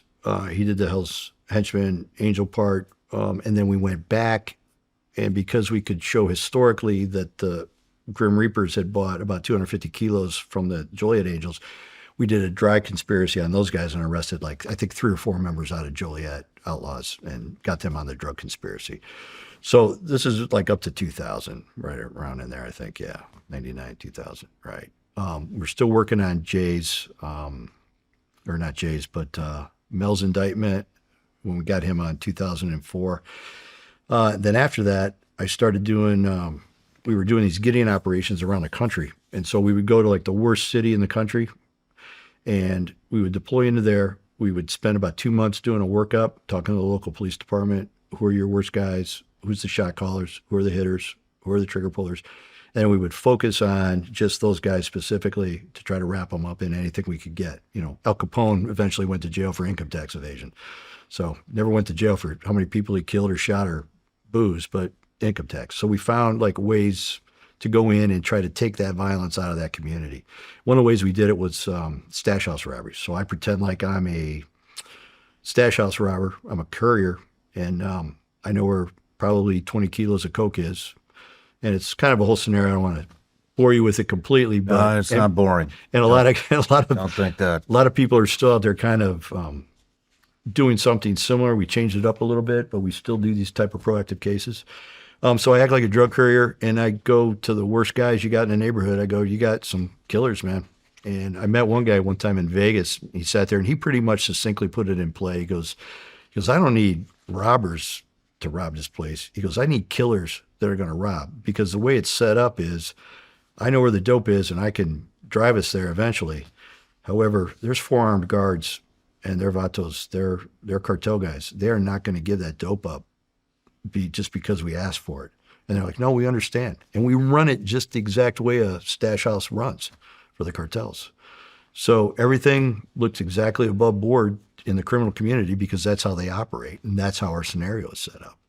So there's always a plan. The only guy that will, that is a connection between the stash house robbers and the cartel is me. I'm the guy that is going to be introducing everybody. Well, actually not introducing, but bringing them to the stash house to kill everybody and steal the coke. So they know at the end of the day, cartels, they don't like 20 bricks gone. They're going to want to know where their dope went, and they're going to try to find who fucking robbed them. So I'm the only linchpin. So these guys generally always have another conversation without me that involves killing me. And this guy in this instance, they were talking about what are we going to do with his body? What are we going to do with Chris's body when we get done killing him? He's like, poke about 10 holes in that motherfucker, man. He goes, we got to get deep in there. Poke 10 holes. He goes, because what happens is when we throw him in the water in a river, gas blows him up and he floats to the surface. Poke about 10 holes. 10 holes in that motherfucker. He'll stay down with the fishies. So that's what, that was the, we're going to kill Chris. But generally in those cases, they're always going to kill you at the end. But we've got things in place that they're not going to kill you until they get the location of the stash house, and we take them off before that. Holy shit. Yeah. It works great. It's some of the most violent guys I've ever met in my life are on those cases. Because they're about, we're killing everybody in the house. I'm like, right on, bro. Shit. And then so many crimes have been solved after the fact when these guys cooperate, because you're looking at a chunk of time on that case. Most of these guys already have a history, violent history. They've already got convictions. That bodes against them on the federal case. They got a gun, the amount of dope we charged that they were going to rob. So they look at a substantial more. And the only way to get out from under that is to cooperate. So you end up with guys that say, well, I could tell you about 3 murders or 4 murders. Give those up. So, I mean, I'm just, going through some of the stuff in this stash house operations. I mean, Phoenix, Arizona, 2009, 70 arrests during a wave of home invasions at drug locations. Oakland, California, 2012, police chief requested ATF help after violent crimes rose 20%. 4 months later, shootings were cut in half. Mm-hmm. California, 2012. Crew member provided information that led FBI to solve nearly $1 million in armored car heists. Mm-hmm. Chicago, 2013. Arrested gangster disciples enforcer from Inglewood, one later charged with murder on bail. Mm-hmm. Did you put a real fucking dent in... They're bad people. What was going on over there? Yeah. But it wasn't just me, man. The ones you're talking about, I did, but we've done those around the country, and guys have done some really heinous guys. I think we were talking earlier about the MS-13 guys that cut the fetus out of the girl's stomach. Richie Zayas, my partner from Tampa, Cuban guy, he did those guys. I'm sorry, what did you just say? The MS-13, it was the guys that FBI had a case, and they had an informant, female informant, that was giving them information. They'd relocated her, and she came back to her red zone. Unfortunately, they found her. They lured her to a bridge, under a bridge. She was pregnant. So by virtue of the fact that she gave information about MS-13, they went ahead and held her up, and they cut the fetus out of her stomach and then slit her throat. Richie Zayas, my partner from Tampa, had done that. Cruise guys bought guns and dope off those guys. And then he testified at the sentencing about all the other criminal activity they had done and were doing at that time, in addition to the murder that they killed that witness and cut the fetus out of her stomach. Shit. Man, what's it like looking these fuckers in the eyes? It's fun because you know they're going to go to jail in a minute on the takedown and stuff. But I tell you, that's where people say there's not evil out there. Everybody has self-worth. That's not true. I believe people can change. I believe generally that people are good, but there is evil. And there is evil in these people's eyes, man. They've got that look, and you just know. You can just feel it. this guy will kill me in a minute. This guy has killed people before. But those are the guys we want to remove them from the community. It's like crabgrass in your lawn. The bad guys, the uber violent guys are the crabgrass. You want to remove that so the rest of the grass can grow. Healthy grass can grow. And so you gotta have proactive law enforcement, and you gotta do that. But with the anti-law enforcement stuff and everything's racially biased, it's like it's harder to do those without having to fight that defense a lot of times. Yeah. It's almost like on the stash house stuff, after I retired, I did a thing for the Chicago Sun-Times because I was tired of getting this.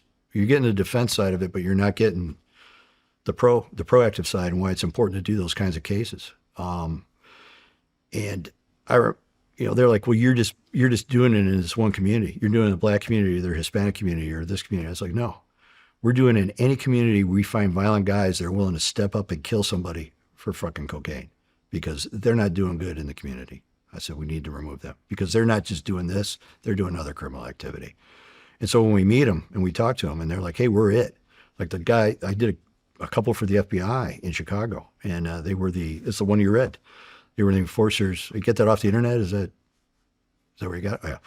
Those guys were, okay. Those guys were the enforcers for the gangster disciples on the South Side. And the guy told me, the guy that led the crew, the guy I stepped to first to say, hey, you got anybody that would do this or interested? He says, I'm interested and I've got a crew. And I said, well, I got to meet him because you want to get that conversation from everybody. And I meet his crew and he comes over to me afterwards. He goes, what do you think of my little go-getters, man? I said, fuck, dude, they're about it, man. They'll jerk a pistol and go to work, won't they? He goes, fuck yeah. He goes, that violence in Inglewood, all these murders that have happened, the last 5 murders on the South Side? My guys took care of that. I'm like, right on, brother. So that's the people that you're taking out of the community, those uber violent guys you're taking out of the community, and that's important to do, man. But they were, black gangster disciples, so they're a black gang. So the question is from the judge and stuff, well, why are you picking on, you're just doing black guys. So I'm like, look at the violence in these two communities on the west side and the south side of Chicago. Look at the level of violence there. I go, it's almost like losing your keys in the garage, but you're looking for them in the kitchen. It's like, because the light's better and it's warmer. I said, bro, I'm not going to find the keys in my kitchen because I lost them in the garage.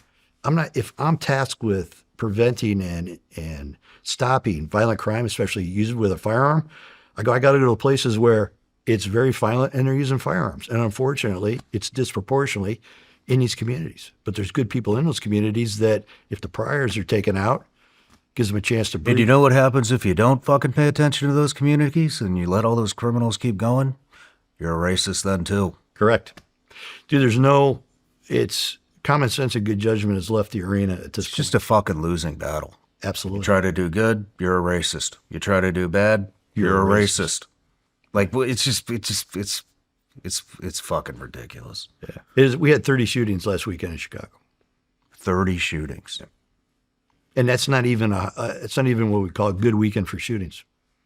Violent crime, murders, they've gone down to a degree, and it's kind of on a slope. And it happened when the attitude toward law enforcement changed. Unfortunately, it's got to be political.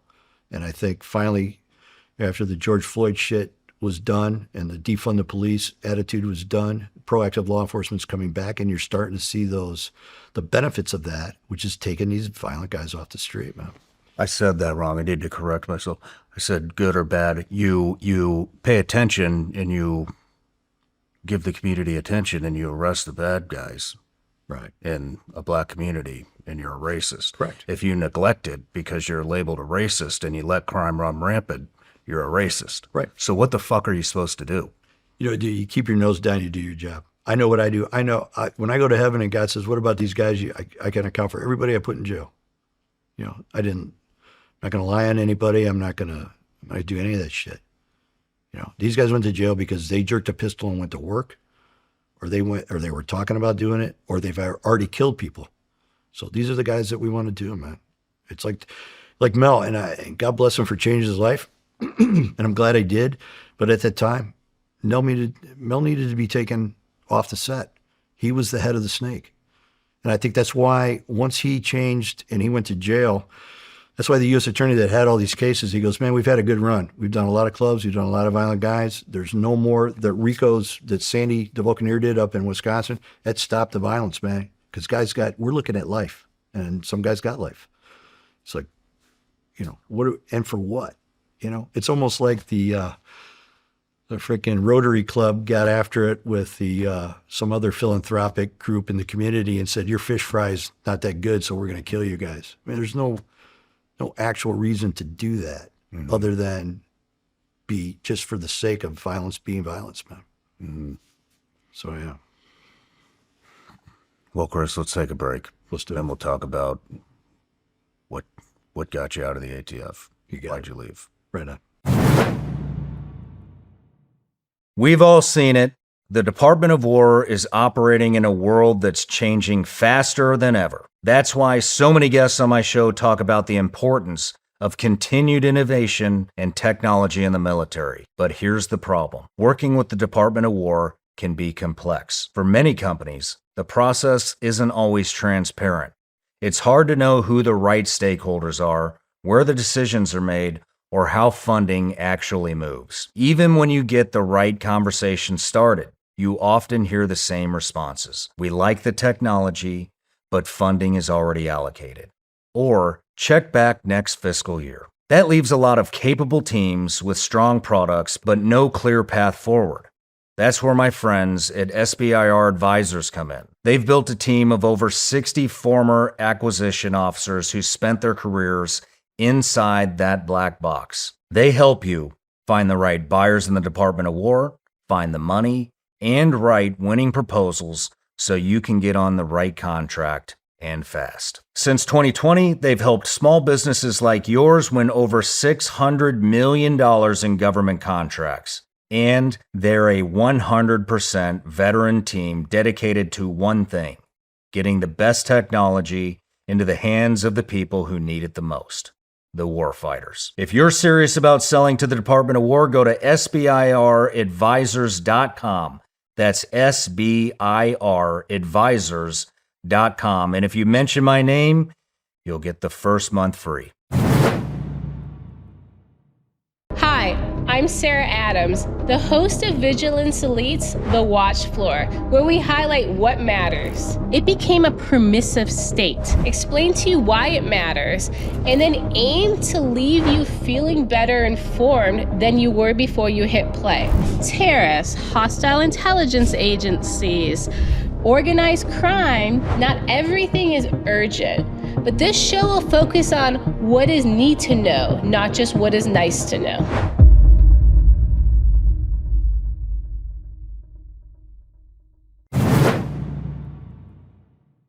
We're back from the break. We're getting ready to get into kind of your last assignment, if that's what you call it, and why you left ATF. Sure. After 30 years, which may be enough in itself. That's probably good enough reason. Yeah. The last, so I started working full-time for SOD, Special Operations Division, Undercover Branch. So I didn't work out of any one particular area. I worked all over the country. So we were doing these Gideon operations, and we would, again, like I was talking about, we would focus on the communities that were really uber violent, and we were running at those. So we were out in Cleveland, Ohio, excuse me. And at that point, I was 55, maybe. I think I'm 55. I was 55 at the time, or 54. And we would do, on those Gideons, we would run maybe 14 different operations a day, undercover deals. We'd have a big board, whiteboard at the offsite. We'd like, okay, informant so-and-so's got this guy, this guy, this guy. 2 undercover buys just to meet for conversation. So we kind of mapped out our entire day to kind of maximize, because we were only there. We would run about 4 months straight, every day for 4 months. We take Sundays off for something, go to a ball game, but for the most part, excuse me, you never got away from it. It was just always, because we were trying to maximize the amount of time we had, or maximize the not defendants, but maximize enough encounters in that period of time as we could in 4 months. So we were working pretty fast. The ones out in, I think the most we ever did was 14, and that was out where you talked about that one in Oakland, California. We were ripping and running every day, just into the evening, come back, cut reports, get ready for the next day. Informant says this, I met this guy undercover, he wants to meet the next day. So it's boom, boom, boom, boom, boom. So we were doing one in Cleveland, Ohio, and we'd done a bunch of deals. It was near the end of the case. And we got information, a guy that, violent dude, couple-time convicted felon, gangbanger, 2 of his buddies had like a bag full of stolen guns. And it was just a simple deal that I've done, I don't know, a couple hundred times, easy, no problem. We get to his house. I back up my undercover truck, and I get out of the truck. He's down. He's got this bag of guns, looked like guns, sitting on the ground, and unzips it. I look in. I see this whole shitload, just pistols and a couple shotguns and some other things. I'm like, all right, that looks good. So I turn to the undercover truck door, 4-door Escalade, and I open the back door, and I hear that click. I hear the hammer going back and locking back. And I was like, I turn around, and he's got it up, and it's right in my face. And he goes, I think I need to see some money. But he's got that look like, I just want to see where it is so I don't have to pull it off you later kind of look. And I was like, we train and we teach like tying up with a guy with a pistol, because I know my cover team's about 20 seconds out, maybe 25 seconds, which is a long time when you're fighting for your life. Mm-hmm. But I know they're gonna come up and be there. But I was too far away from him to go hands on. And where we were situated, I knew where the cover team was going to come up and deploy out of their vehicles and move up. Not that they wouldn't have had any trouble navigating that and doing the thing, but I thought maybe I could just close the distance with this guy somehow, and then I could go hands on. So he starts to go like this, like get down on your knees, and I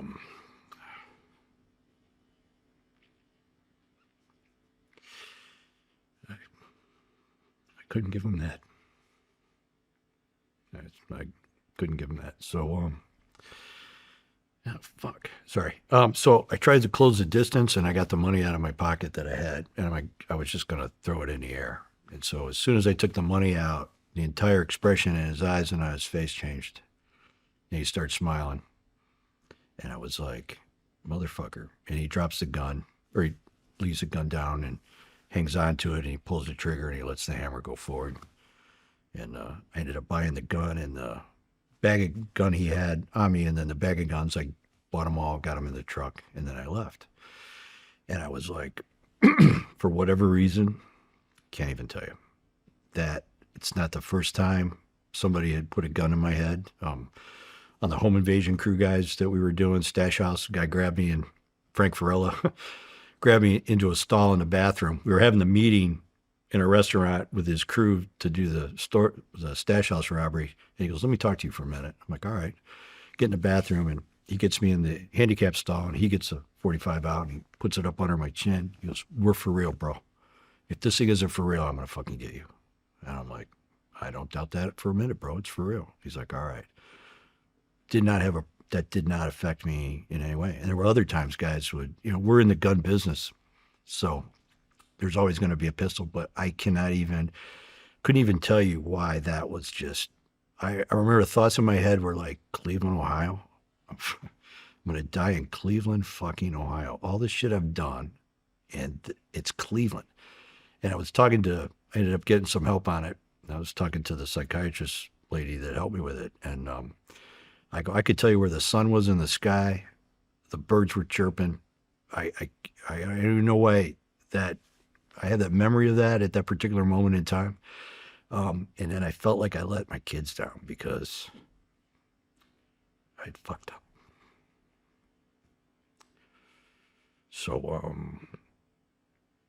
I it really took, for whatever reason, again, I don't know if it was. Why do you feel like you let your kids down? Because I always told them I'm fine, I'm going to be okay, you know. And they're like, I could just see, like, my daughter saying, well, you always said you were going to be okay, and you're not. No, and so for me, it just felt like that. It just felt like that. I had that feeling. I felt stupid. I felt like, again, I'm smarter than this. How did this guy get the fucking ups on me? How did this happen like this? And I think that the other thing, it was so personal, man. I mean, the guy, we were right there. He smelled like shit. He smelled like bad BO, and bad cologne, and weed with bad breath, you know, and you're that close, and it's all that things, you know, you become hypersensitive and acute to that. And I was just, I couldn't get on the ground. And like I said, I stepped forward and then got the money out, and it all went. But it just took its toll. So that was when I think Tina was down, my wife was down getting her bomb tab. She was going through at Redstone Arsenal, that's where the training is. So I know she was down doing that. And I remember when she got back, it was, I was just incredibly weird. I'd be middle of the night, it'd be 12 o'clock, and I'd have this freaking something's wrong. I'm either going to have a heart attack or there's something wrong around here. And I'd go down, I'd look outside, go down the basement, and I would just pace for like 3 or 4 hours. I would walk, you know, trying to ramp myself down, like, there's nothing wrong with you. You're not going to die. You're not having a heart attack. You're okay.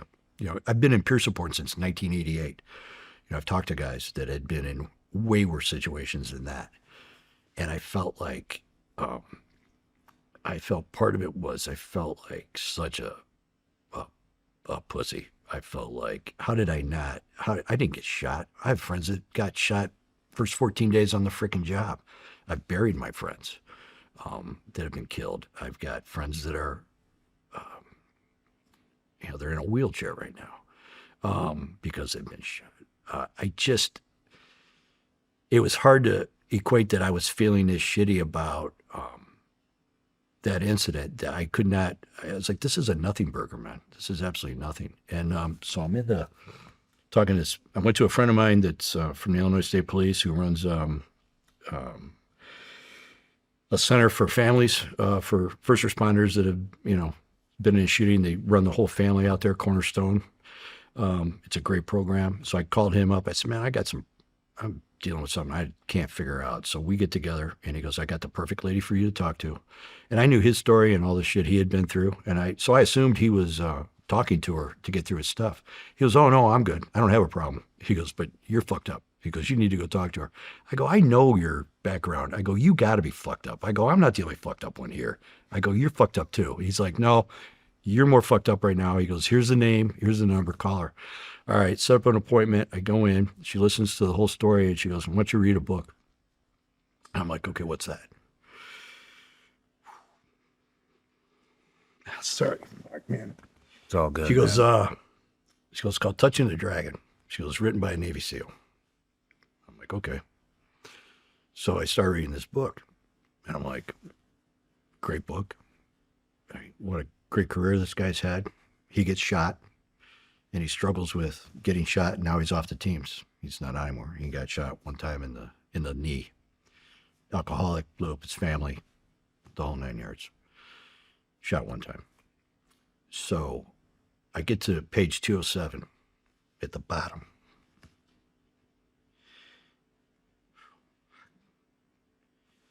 And the guy that came to talk to him to help him had been shot 25 times and lived.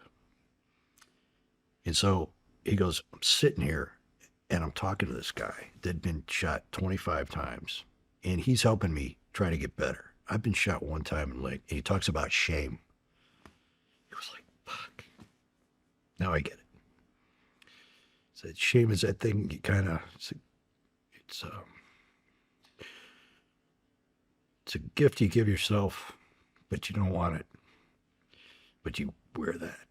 Like I said, man, I could not figure out why I was in the basement walking for 4 hours. I had not been shot. Do you know now? Absolutely. Why? It's the straw. When you operate at that hypervigilance level, at some point your mind goes, oh, we're all done now. Your body's done. And my mind's telling you, we're all done. And it ends it. And that's where I was at. I was at the end point. And Fuck, Chris, you did 30 fucking years. You were undercover within a year. right. That's a lot of shit, man. It is. I realize that. It is, yeah.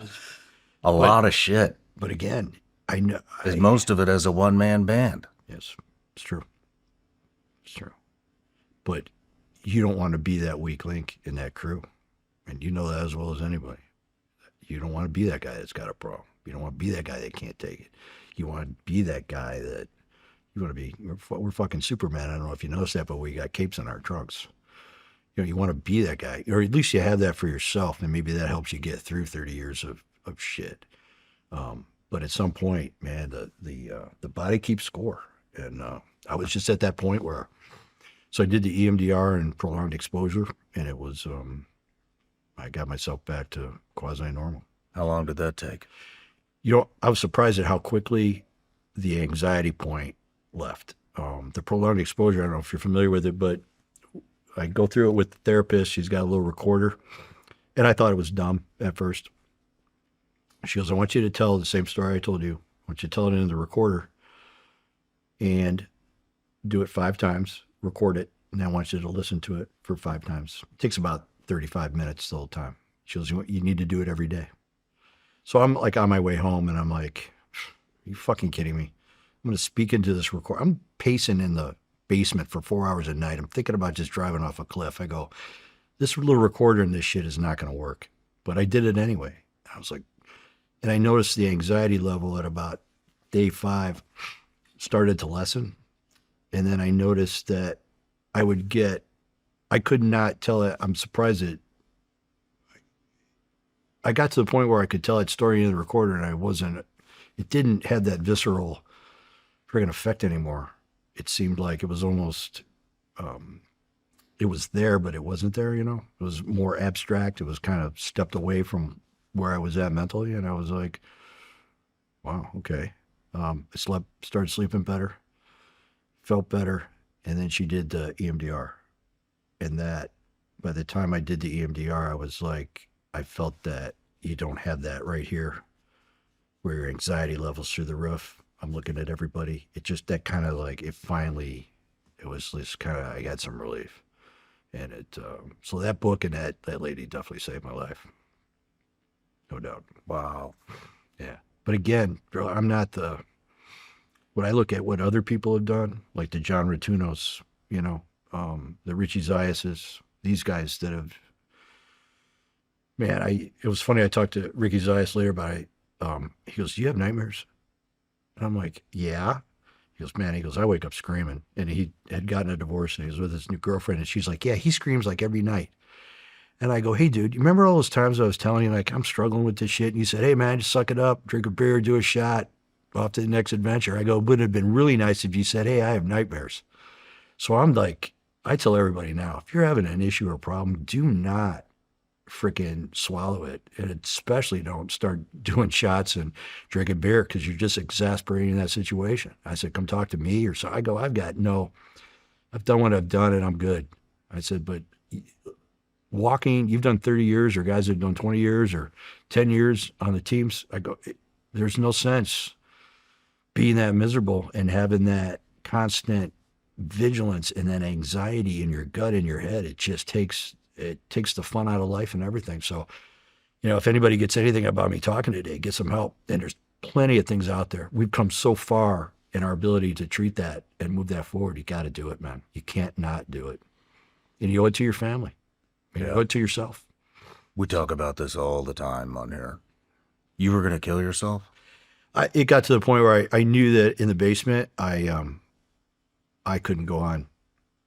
I can't, the amount of anxiety and heightened sense of just like skin crawling off. I was like, I can't live like this, man. I can't do it. But then. Did you know how you were going to do it? I never got that. I would probably just shoot myself, but I never sat down and planned it out, where I'm going to get in the truck, I'm going to drive away. Because my kids had put up with so much shit of me being gone and things like that. That was the thing that I was like, there is no fucking way. I was just like, dude, you got to quit being a fucking, I was saying to myself, you got to quit being a pussy. You got to stand up and fucking fix this shit and do it right. And I could not do that to my kids, man. There's just no way. So, yeah. So that lady, that book, if I could meet that SEAL sometime, I'd freaking love to tell him thanks, because that definitely, I saved got my a life. feeling something's going to happen after this releases. It always does. Yeah. What about drinking, drugs, anything like that? No. No shit. You never I fell don't. into that? I used to drink. I drunk. You know, in that culture, I was a 14 beers and 3 shots guy. You know, and I'm not a big dude, but I could do that. Still got on Harley and right away. But I don't do that anymore. That's been, if I do 1 or 2 beers, it's a big night, and I'm in bed at 8:30. I enjoy my grass in the backyard. Yeah, it's a different. I actually got a job. I do frame off restoration on old like Willie's Jeeps. My father kind of got me into it, and so I do that kind of in honor of him. He's passed. And I work with a guy that actually Mel knows him, but I arrested him a while back for a Hobbs Act robbery, and I ran into him after he did about 4.5, 5 years. Ran into him. He was in the halfway house, and he had to get a job to be in the halfway house, and it's part of his parole. So we run into him. He was managing a restaurant bar, and Tina and I my wife had gone in to just get a sandwich with some friends, and there he was standing there, and I was like, Ricky, you're out. He goes, Chris, I am. I'm like, so I go, well, how you doing, brother? And he goes, I'm doing good. And I go, you look good. You look great. You were working out. He was a big kid. He goes, yeah, I'm back to working out. I go, you at the halfway house? He goes, yeah. I go, what are you doing now? He goes, well, he was an idiot savant mechanic, like never formally trained, but could wrench on any car, any Harley. He was unbelievable mechanic. He goes, a friend of mine's doing me a solid, older guy. He's giving me a shop area. I'm setting up a shop. I'm just going to work on cars.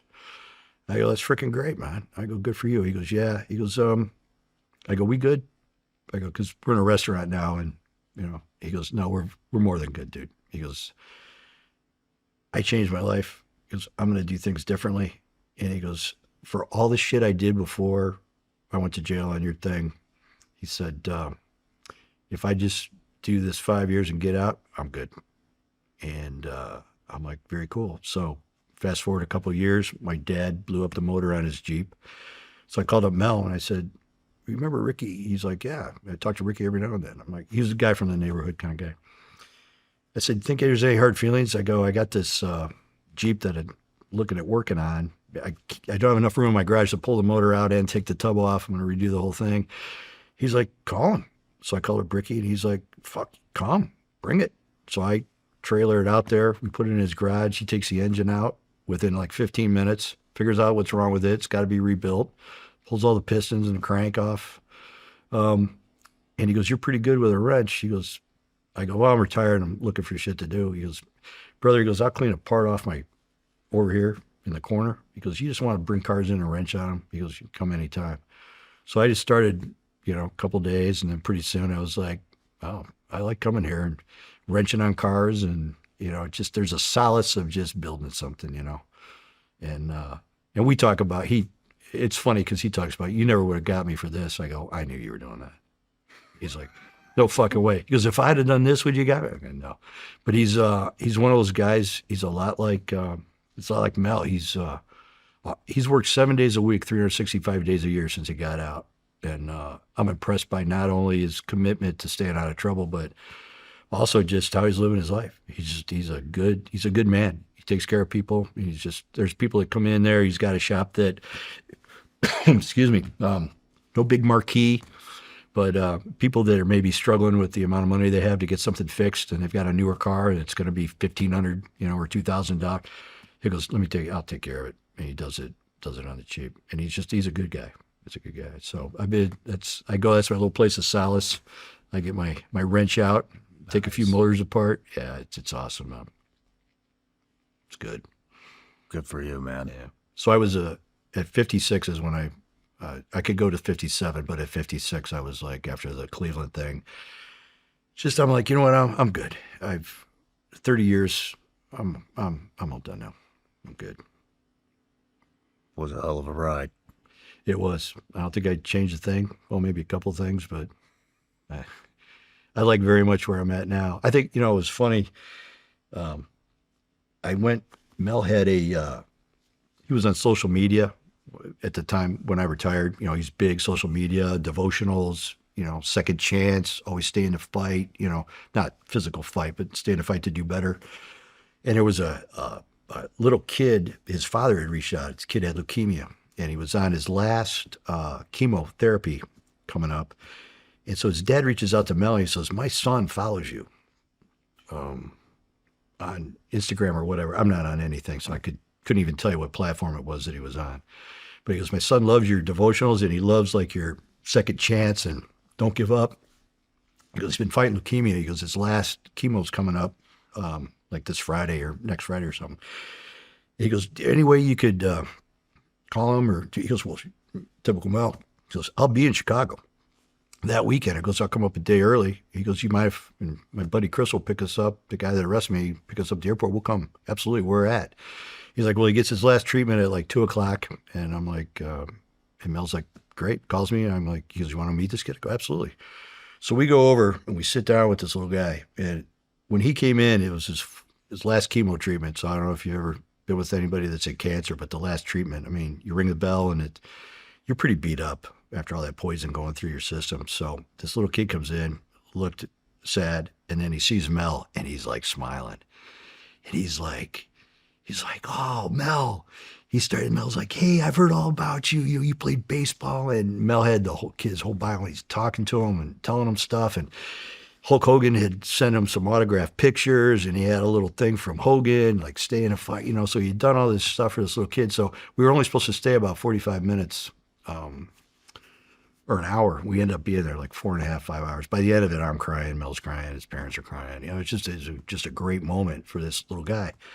So at this time is right when I was retiring, and I was having the problems in the basement. And I never told Mel that I'd been diagnosed with anything or that I had some issues, but he knew that. He goes, what's going on with you? And so I told him after we met with this little guy, I was driving him to the airport, and I said, brother, man, I don't even know if it was all worthwhile, bro. I said, I did so much battle damage to my kids, my family, myself. I'm like, I don't think it was worth it. So typical Mel, as you met him, he's popping a stick of gum in his mouth. He's got his bag, and we're pulling up to the terminal. He goes, let me tell you something, dude. He goes, if God's only plan was for you to be an ATF agent, do all your shit, arrest me, put me in jail, I change my life, I come out, I do all this other stuff, I meet this young man who's suffering from cancer, and we gave him 5 hours where he's happy because he got an autographed picture of Hulk Hogan.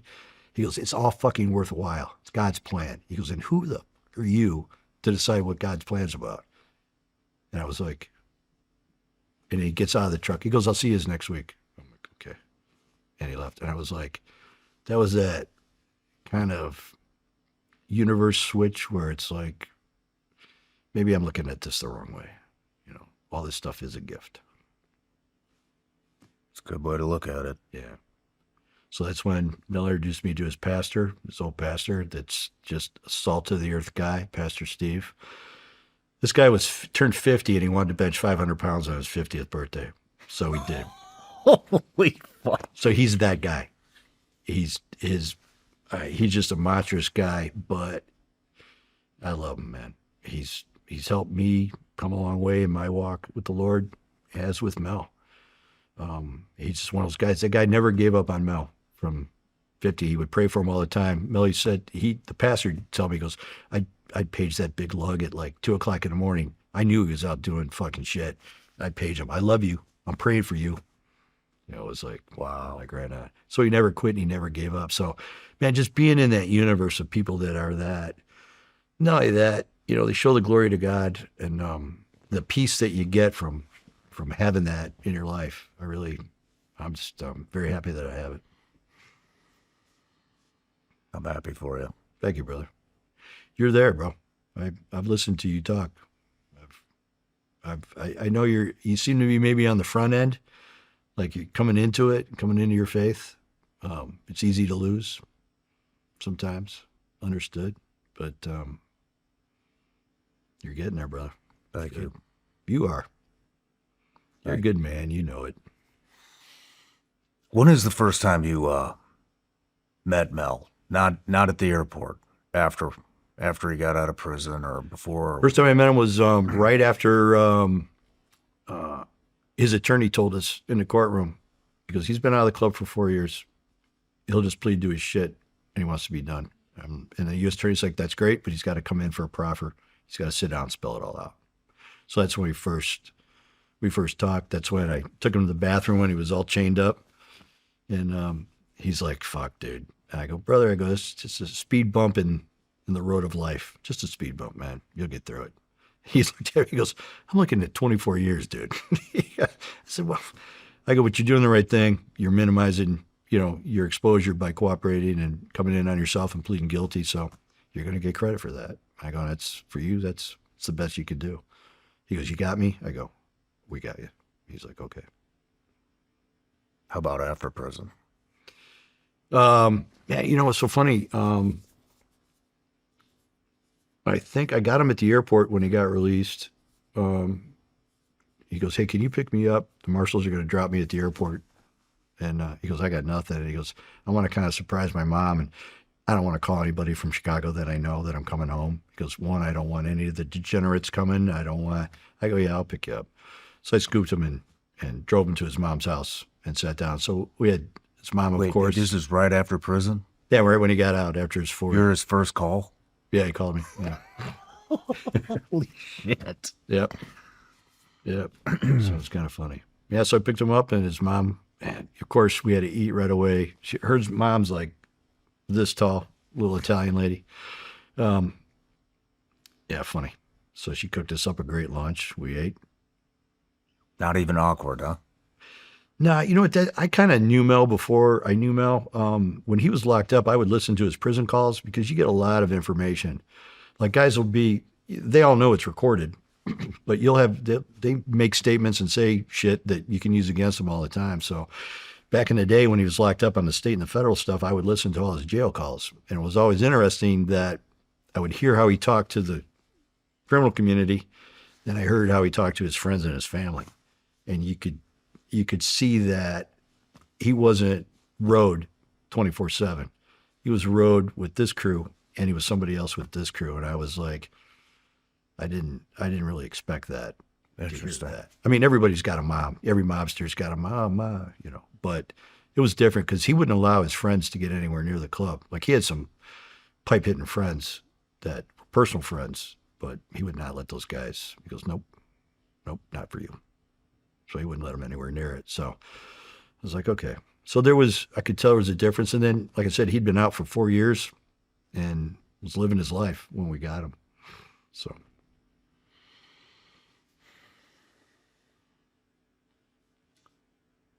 Do you guys seem like you've changed a lot?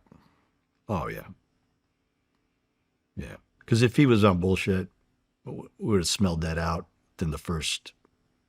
He would have got right back into it there's no reason he couldn't have. He would have given him the patch right back. He could have gone right back into the mix. Or, he knew, like I said, enough criminals in the community, he could have gone back to whatever life he wanted to go back to with any one of them, being a major player. But he didn't. I'm like, right on. But he's a good friend. Right on. Well, we got one last section here. Okay.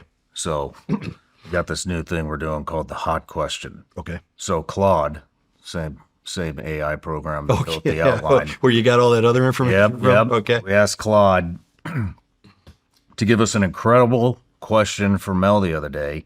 And today we had it scrape the entire internet for everything that's out there on you. And here's what it came up with. So here's the question. What's something people don't understand about infiltrating biker gangs that could get you killed instantly if you mess it up? And what's the closest you've ever come to getting exposed and killed? The thing not to do is show disrespect to anybody, membership-wise. If you're new and you show up on the set and you disrespect or you act like you're all that in a bag of chips, you'll get your ass beat in very short order. So knowing the protocol and knowing how to act. As far as coming close on the killing part from a biker standpoint, probably coming close to being killed happened. I found out about it after the fact more so than at the time. I knew there were times where the Outlaws were looking to get us and that it would be a problem. So there were close times then, but it was well beyond anything I knew at the time. And the realization of that later was very hard. Very hard. Yeah. What is how do you ride in the formation? Well, it's usually president, vice president, road captain, enforcer. There's like a little, depends on the club, have different, so they lead the pack. You're going to have blockers that ride next to the pack. So if you're running a whole line of bikes through a town, blockers ride up on either side of the pack and they block that intersection or corner so cars can't interrupt the club thing. They were coming out of the pack after Monty's funeral from the funeral home when I was I was doing security at the gate at the Hell's Henchmen Clubhouse in Rockford, and some guy cut them into the pack, and they ended up shooting the guy and dumping like 5 rounds. And then I've got the gate, and I can hear these guys flying up, and I see these guys like this. I open the gate up, and they run the car in and jump out. Guns go flying in different directions, and everybody hunkers down and just sits there watching TV like they didn't do anything. Police cars flying all over the place. I just shut the gate, and nothing happened. So cutting bikers off will definitely get you killed in a heartbeat. So, yeah. And then last thing, break down some gang terminology for us. What are some common terms and slang that were being used on the streets? I think the street vernacular, we always call it, like straps, bangers, thumpers, murk them. It's kill them. So guns are straps, bangers, thumpers, hammers. You're going to bang hammers, you're going to shoot somebody. Going to murk them, you're going to murk them. Going to put them down, going to put them down. Going to get them to bow down. That motherfucker will bow down. That means basically you got the gun on him. And look, the guy wanted me to do in Cleveland. You got to bow down. So that would be stuff I would, they've got, bikers have different terms for old ladies, property of, you might have an old lady that's property of the club or property of a certain member. They do a lot of that. So it's kind of the street vernacular, but it's almost, it transcends just, bikers or street gangs, same terminology. Licks, if you're going to hit a lick, shit, I'm going to get down on a lick, you're going to do a robbery. I'm going to hit that lick, I'm going to rip that shit off, I'm going to tear it off them. Shit like that means I'm going to rob them. So that's kind of the street vernacular, I guess, if you will. Do you miss it? Sometimes, it's funny. I get to, and ATF's been very nice into having me back to help teach at the academy and teach field operations and undercover. So I get to dip my toe and look at maybe some hard chargers. We got some guys now, man. It's like being a father and your son just frickin' hit the home run or frickin', won the Super Bowl or some shit or threw the touchdown pass.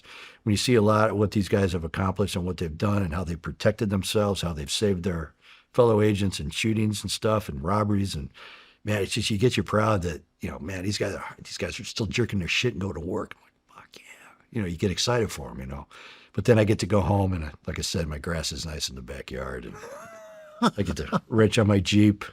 So I get that momentary, yeah, even though I'm not in it at all on any level. So, Oh, man. yeah, You want to end in a prayer? absolutely. You want to lead it? Okay. All right. Let's do it. Holy Father, Lord, we thank you for this opportunity to fellowship with Shawn, to talk about you, Lord, to talk about your grace, your forgiveness, how you interact in our lives and make it better. And those that come to you and know you and lean into you, it just makes life so much better. Thank you for this time and opportunity. Lord, all the glory goes to you, Lord. In Jesus' name we pray. Amen. Amen. Well, Chris, All right, brother. I know we're missing a lot, but that is a hell of a fucking story, man. Well, and thank it was an honor. Dude, my honor, man. I sit in this chair. I feel like a poser. Man, you've had Cody. You've had some just amazing people that have sat in this chair, brother. I'm very humbled to have the opportunity to talk to you. So thank you. I appreciate it too. Well, you're one of them. Well, thank you, bro. I appreciate that. God bless, man. God bless you, bro.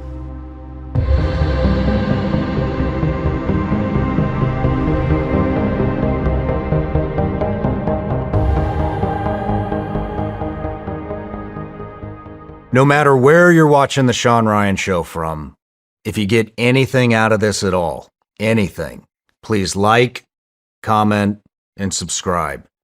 And most importantly, share this everywhere you possibly can. And if you're feeling extra generous, head to Apple Podcasts and Spotify and leave us a review.